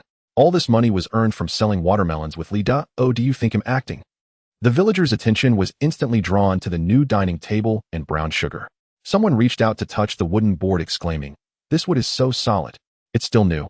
At this moment, the door curtain of the second donkey cart was lifted and Widow Wang stepped down holding her son. The child was wearing a maroon cotton coat embroidered with a small tiger with plush cuffs, holding a piece of candy in his hand with sugar residue on his mouth. Widow Wang herself wore a light purple skirt embroidered with delicate orchids at the hem, carrying a cloth bag embroidered with the character Fu, which was bulging. "I came too." Widow Wang walked over to How Casey, opened the cloth bag, revealing several pieces of light blue fabric, a small jar of lard, and a string of copper coins. "This fabric is for making new clothes for me and the child, costing 301. This jar of lard was bought from the oil mill in the county, costing 21 a jean. Now I can fry meat dishes for my child every day. Here are 5 taels of silver which I've saved over the past 10 days. I used to be reluctant to buy my child a piece of candy, but now I can let him eat meat every meal, all thanks to Li Da." The child chewed on a sweet rice cake, mumbling indistinctly, "Mother, yesterday's meat was delicious. I want more." At that moment, the villagers were utterly stunned. Could Wang the widow's and Zhang Laoshuan's transformations possibly be staged? If so, how much would it cost? How the lame Zhang Laoshuan and Wang the widow had once been the 3 poorest people in Dainu village. Yet now they each rode donkey carts, wore new clothes, fed their children candy, and enjoyed meat daily, transforming themselves outright into townsfolk. This change was tangible, visible to all. Already some villagers regretted not following Li Da from the beginning. Otherwise they too would now ride donkey carts and feast on meat. Wang Jian and Aunt Zhang stood silently among the crowd, their faces as pale as paper. Aunt Zhang opened her mouth to speak, but before she could utter a word, a villager cut her off. "Aunt Zhang, just the other day, you claimed Wang the widow couldn't even afford rice, and now her child eats meat every day? What do you have to say?" Another villager pointed at Wang Jian. "Wang Jian, you called them paid actors, but now all 3 have arrived with irrefutable proof. So tell us, is all of this fake?" Wang Jian clenched his fists so tightly his fingernails nearly pierced his palms, yet not a single word escaped him.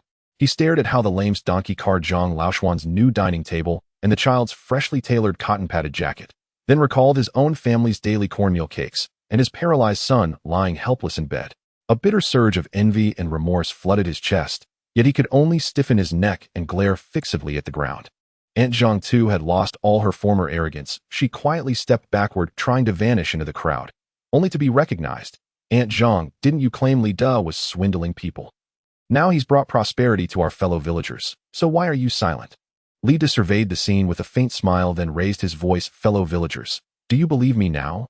Those who wish to work as laborers should gather at my home this afternoon. I'll provide 2 meals daily and pay 500 won per month. Those wishing to sell rice or pork may take inventory on credit first. We'll settle costs only after profits are realized. No one will suffer loss." "I'll sign up. I'm strong," a young man shouted first. "Me too. I want to sell rice. Count me in. I can keep accounts." Villagers surged forward, surrounding Li Da in an eager throng, their earlier hesitation entirely replaced by fervent excitement. Wang Jian watched the villagers jostle to register, with Li Da his eyes burning with crimson envy. After a moment's hesitation, he still edged forward toward Li Da. A forced sycophantic smile twisted his face, his voice softened unnaturally. Brother Li Da, I was foolish before, misled by idle gossip and mistaken about you. My son Huer remains paralyzed and our household is truly destitute. Could you please reserve a spot for me among the laborers this time? I'm strong. I can handle any task. Aunt Zhang hurriedly followed, rubbing her hands together, her gaze darting evasively yet urgently. Yes, Brother Li Da. My tongue ran loose, I spoke recklessly. You're magnanimous. Please don't hold it against me. I'd also like to sell rice. I've got a silver tongue and know how to persuade customers. I'll surely boost your sales. As they spoke, both edged closer to Li Da, seeking favor, unaware of the villagers' glances around them. Some frowned and stepped back, others murmured softly, Where were you before? While a few rolled their eyes outright, clearly scornful of their sudden reversal. Li Da cast them a glance as cold as ice, granting no opportunity to approach, and spoke quietly, but with crystalline clarity. These positions are reserved for those genuinely willing to work and worthy of my trust, not for those who slander others and sow discord. He pointed directly at Wang Jin, his tone laced with irony. You accused me of swindling how the lame and deceiving our villagers. You claimed I drained everyone's life savings. Your son Wang, who provoked trouble himself and received just retribution. Yet instead of reflecting, you spread malicious rumors about me everywhere. Can I possibly entrust such a person? Then he turned to Aunt Zhang, his gaze even colder. Just days ago you mocked how the lame for scavenging rotten vegetable leaves, and claimed the money I gave you was counterfeit. Now that you see their newfound wealthy rush here, hoping to reap the benefits. Is the world truly so accommodating? Wang Jian's face flushed deep purple. He opened his mouth to protest, but Li Da interrupted. Let me make this clear. Anyone who continues associating closely with these two, or repeats their slander, chooses to oppose me, Li Da. Henceforth none of my work opportunities, nor any chance to sell rice or pork, shall ever come their way. At those words the villagers instantly recoiled en masse. Several who had stood near Wang Jian and Aunt Zhang immediately crossed over, deliberately widening the distance between themselves and the pair. One villager pointed accusingly at Wang Jian, voice sharp with disdain. Wang Jian, you called Li Da a fraud. Now you grovel before him. Where's your dignity? Exactly. And you, Aunt Zhang, you spoke so viciously before, yet now dare beg for favors. I refuse to be associated with you, lest I lose my chance to earn. Surrounded by such reproach, Wang Jian and Aunt Zhang paled, flushed, and stood frozen, like grotesque clowns upon a stage. Aunt Zhang tried to defend herself, her voice trembling like a mosquito's whine. I just wanted to earn a little money. A little money. How the lame strode forward with a contemptuous sneer. When Li Da offered you that chance before, why didn't you seize it? Now you seek to profit from our success. It's too late. Wang Jian surveyed the scene, realizing his final opportunity had vanished, and in a fit of shame-fueled fury, he pointed a shaking finger at Li Da, his voice quavering yet venomous. Li Da, don't grow too arrogant. Do you think dominating Daniu village makes you invincible? I'll make you regret this. I swear it. Just wait. With that he dragged a dazed Aunt Zhang away, fleeing through the villagers' jeers and pointing fingers, his hunched, disheveled back retreating like that of a beaten cur. Li Da watched them vanish into the distance without another word, then turned to the encircling villagers with a warm smile. Enough about them. Those wishing to work as laborers gather in my courtyard this afternoon. I'll assign tasks fairly. Those wishing to sell meat or rice sign up at my home this afternoon as well. By afternoon, crowds already filled the area before Li Da's gate. Nearly the entire population of Daniu village had gathered, hundreds strong, packing the courtyard so tightly not even air could slip through. With no choice, Li Da seized a tin megaphone, climbed onto a stool, and shouted, Please don't crowd. Listen to me. To work under me carries strict requirements. Not everyone qualifies. Laborers must be at least 16 years old. Under 30, at least one. 75 meters tall and physically sound in limbs and torso. Those meeting all criteria may register. I need precisely 30. Li Da wasn't merely hiring laborers. He was assembling his personal guard. Thus, physical fitness and age were non-negotiable. In this era of scarcity, where hunger was commonplace, reaching 1.75 meters marked one as exceptionally tall, equivalent to modern-day 1.8 meters. Many villagers' eyes dimmed with disappointment upon hearing Li Da's standards. Yet they understood 500 won per month was an extraordinary wage, making such demands entirely reasonable. As Li Da busied himself managing the crowd, he remained utterly unaware that in the distance a detachment of dozens of imperial soldiers marched steadily toward his home. 30 laborers were quickly recruited, 30 robust young men from Daniu village standing haphazardly before Li Da with not a trace of discipline. Though strong and sincere, these villagers had glaring shortcomings, no formal training whatsoever. Should they ever clash with others, they would inevitably be at a severe disadvantage. By now, crowds clamoring to buy Li Da's rice and pork had worn the threshold of the Li household smooth. Seeing the surging throng, Li Da raised his voice. Yes, I do sell rice for 3 won per jin. But this price applies exclusively to fellow villagers of Danyu village. If you resell my rice elsewhere, you may charge no more than 5 won per jin. Should I discover anyone selling it above 5 won, I shall cease all sales to you henceforth. Our rice is strictly limited to 1,000 jin per day. First come, first served, and no individual may purchase more than 50 jin. Upon hearing this, the villagers erupted in jubilation. Every villager now stood a chance each day to secure 50 jin of Li family rice. 1,000 jin meant 20 villagers could claim their 50 jin allotment daily. Those who secured it could immediately resell it for a clean profit of 100 won. In this era, 100 won was no trivial sum, equivalent to half a month's income for most villagers. Li Da was in effect performing an act of benevolence. Next, Li Da announced pork is also available. His superbreed sows, sired by his elite boar, gave birth once every 2 days, assuming 10 piglets per litter. He harvested roughly 3,000 jin of pork every 48 hours. That averaged 1,500 jin per day. Li Da proclaimed, pork follows the same rule. First come, first served. Note well, any villager who purchases our rice may not also purchase pork. You must choose only one, rice or pork. Our pork sells for 10 won per jin. What price you set upon resale is entirely your own concern. We supply 1,500 jin daily, with a strict limit of 20 jin per person. 1,500 jin divided by 20 jin meant 75 villagers could secure pork each day. 10 won per jin was genuinely modest. The market price ranged from 16 to 20 won per jin, with the dearest cuts commanding double. Thus, acquiring 20 jin of Li Da's pork yielded a net profit of 70 to 81, a substantial sum in this age. After announcing the rules, Li Da turned toward Lin Wan, seated quietly by the gate. Among the Li family, she alone, besides Li Da himself, could read, write, and perform complex calculations. Accounting duties thus fell to Lin Wan. My beloved wife, Li Da said with a smile, from now on bookkeeping and treasury management rest entirely in your hands. Hearing those words, Lin Wan's ears flushed crimson. Until now, she had believed her sole contributions lay in washing clothes and cooking, offering little real aid to Li Da. Now entrusted with accounts and addressed as his beloved wife, she felt both flustered and deeply elated. Rest assured, husband, I shall record every transaction with absolute precision. Not a single error shall slip through. She rose, smoothed her pale green homespun skirt, and strode briskly to the pearwood desk by the gate. The desk already held inkstone, brush, paper, and ink, prepared that morning by Li Da's martial retainers. Beside them rested 2 small wooden tokens, one marked with charcoal as rice, the other as pork. Lin Wan took a deep breath and ground the ink evenly in the inkstone. Before she could fully settle, villagers surged forward like a tidal wave, their clamor nearly shaking the roof loose. Sister Lin, I want rice, 50 jin. Write my name down quick. I want pork, 20 jin. My child's been starving for meat. Hey, you're shoving me. I got here first. Several young men rushed headlong, nearly toppling the desk. Lin Wan swiftly steadied the inkstone and raised her clear, commanding voice above the din. Everyone please, no pushing. Follow the rules. Those wanting rice line up on the left, those wanting pork on the right. Each person may choose only one, and must declare name and quantity.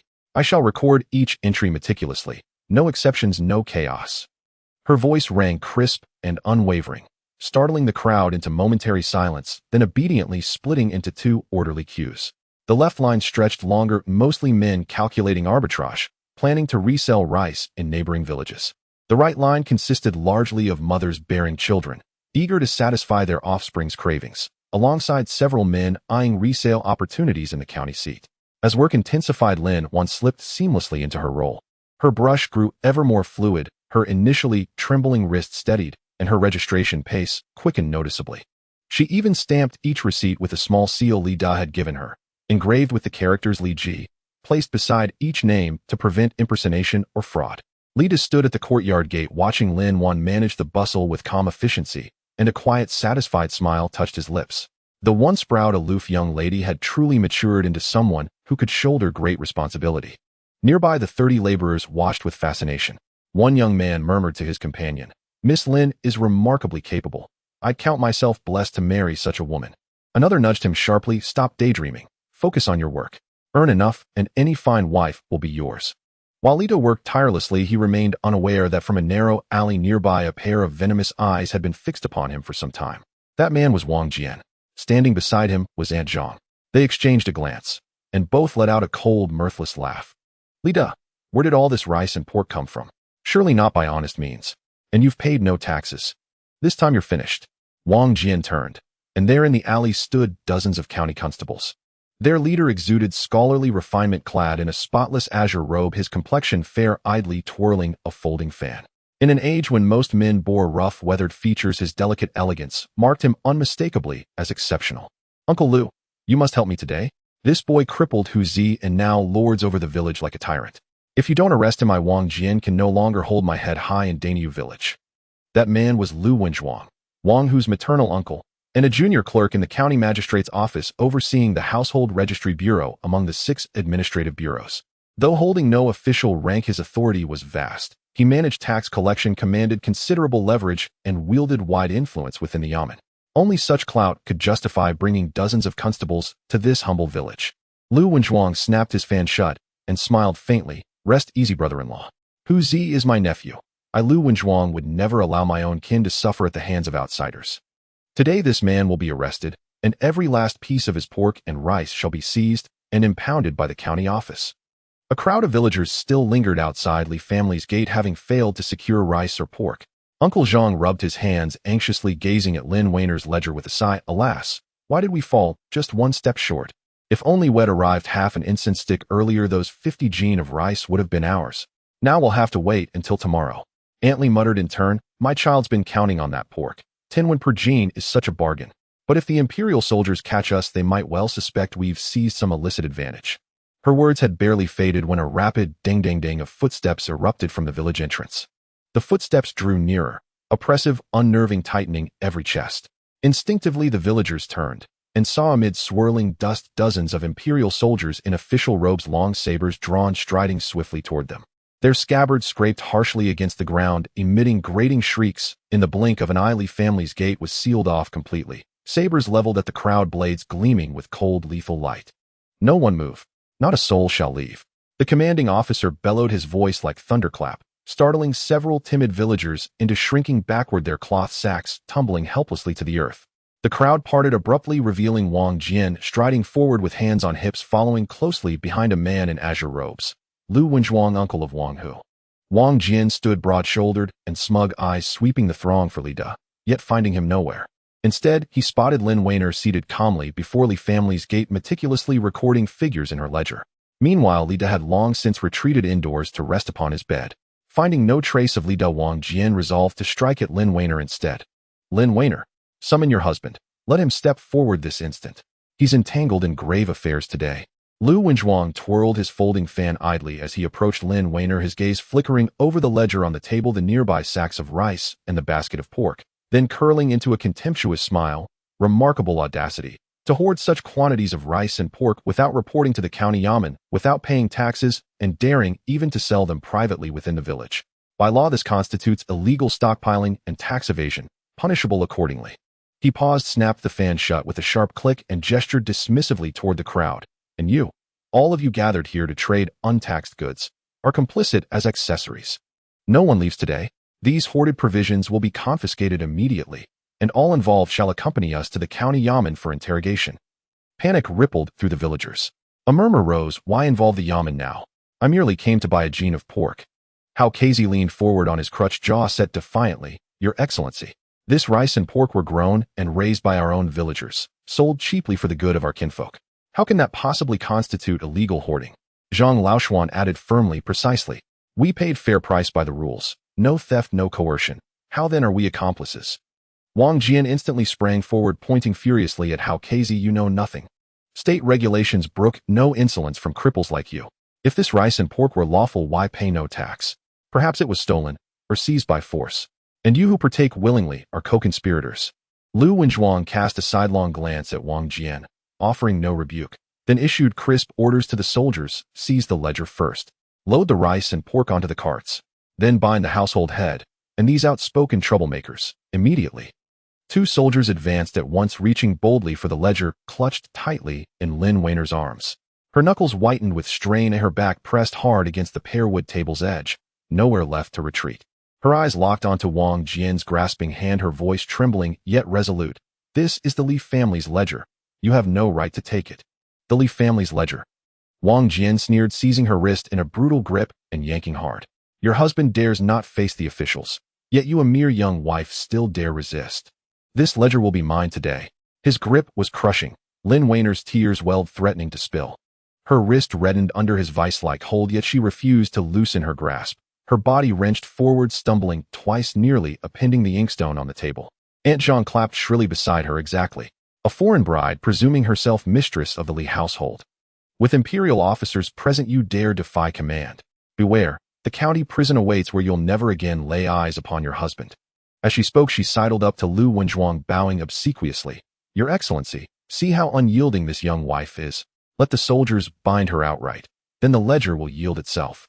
Lu Wenzhuang toyed absently with his fan, his gaze lingering on Lin Weiner's inflamed wrist, an unbroken expression, then lifting disdainfully into a thin, scornful smile. "She spurns the offered wine, so she shall drink the bitter draught." He tilted his chin toward the soldiers. "Fetch me that ledger. Should this woman resist further, bind her too and bring her to the yamen for questioning." Two soldiers surged forward, flanking Lin Weiner, their calloused hands lunging for the ledger held tight against her chest. She cried out desperately, "Don't touch it. This ledger must not be disturbed. My husband declared it the very foundation of our household. No one may seize it." Struggling to evade them, she was shoved hard. Her lower back struck the table's corner, wrenching a sharp gasp of pain from her lips. "Your husband? Where is he?" Wang Jian loomed close, mockery twisting his features, surely cowering somewhere already.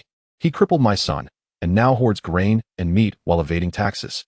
Even if he flees to the ends of the earth today, he will be dragged forth by imperial decree."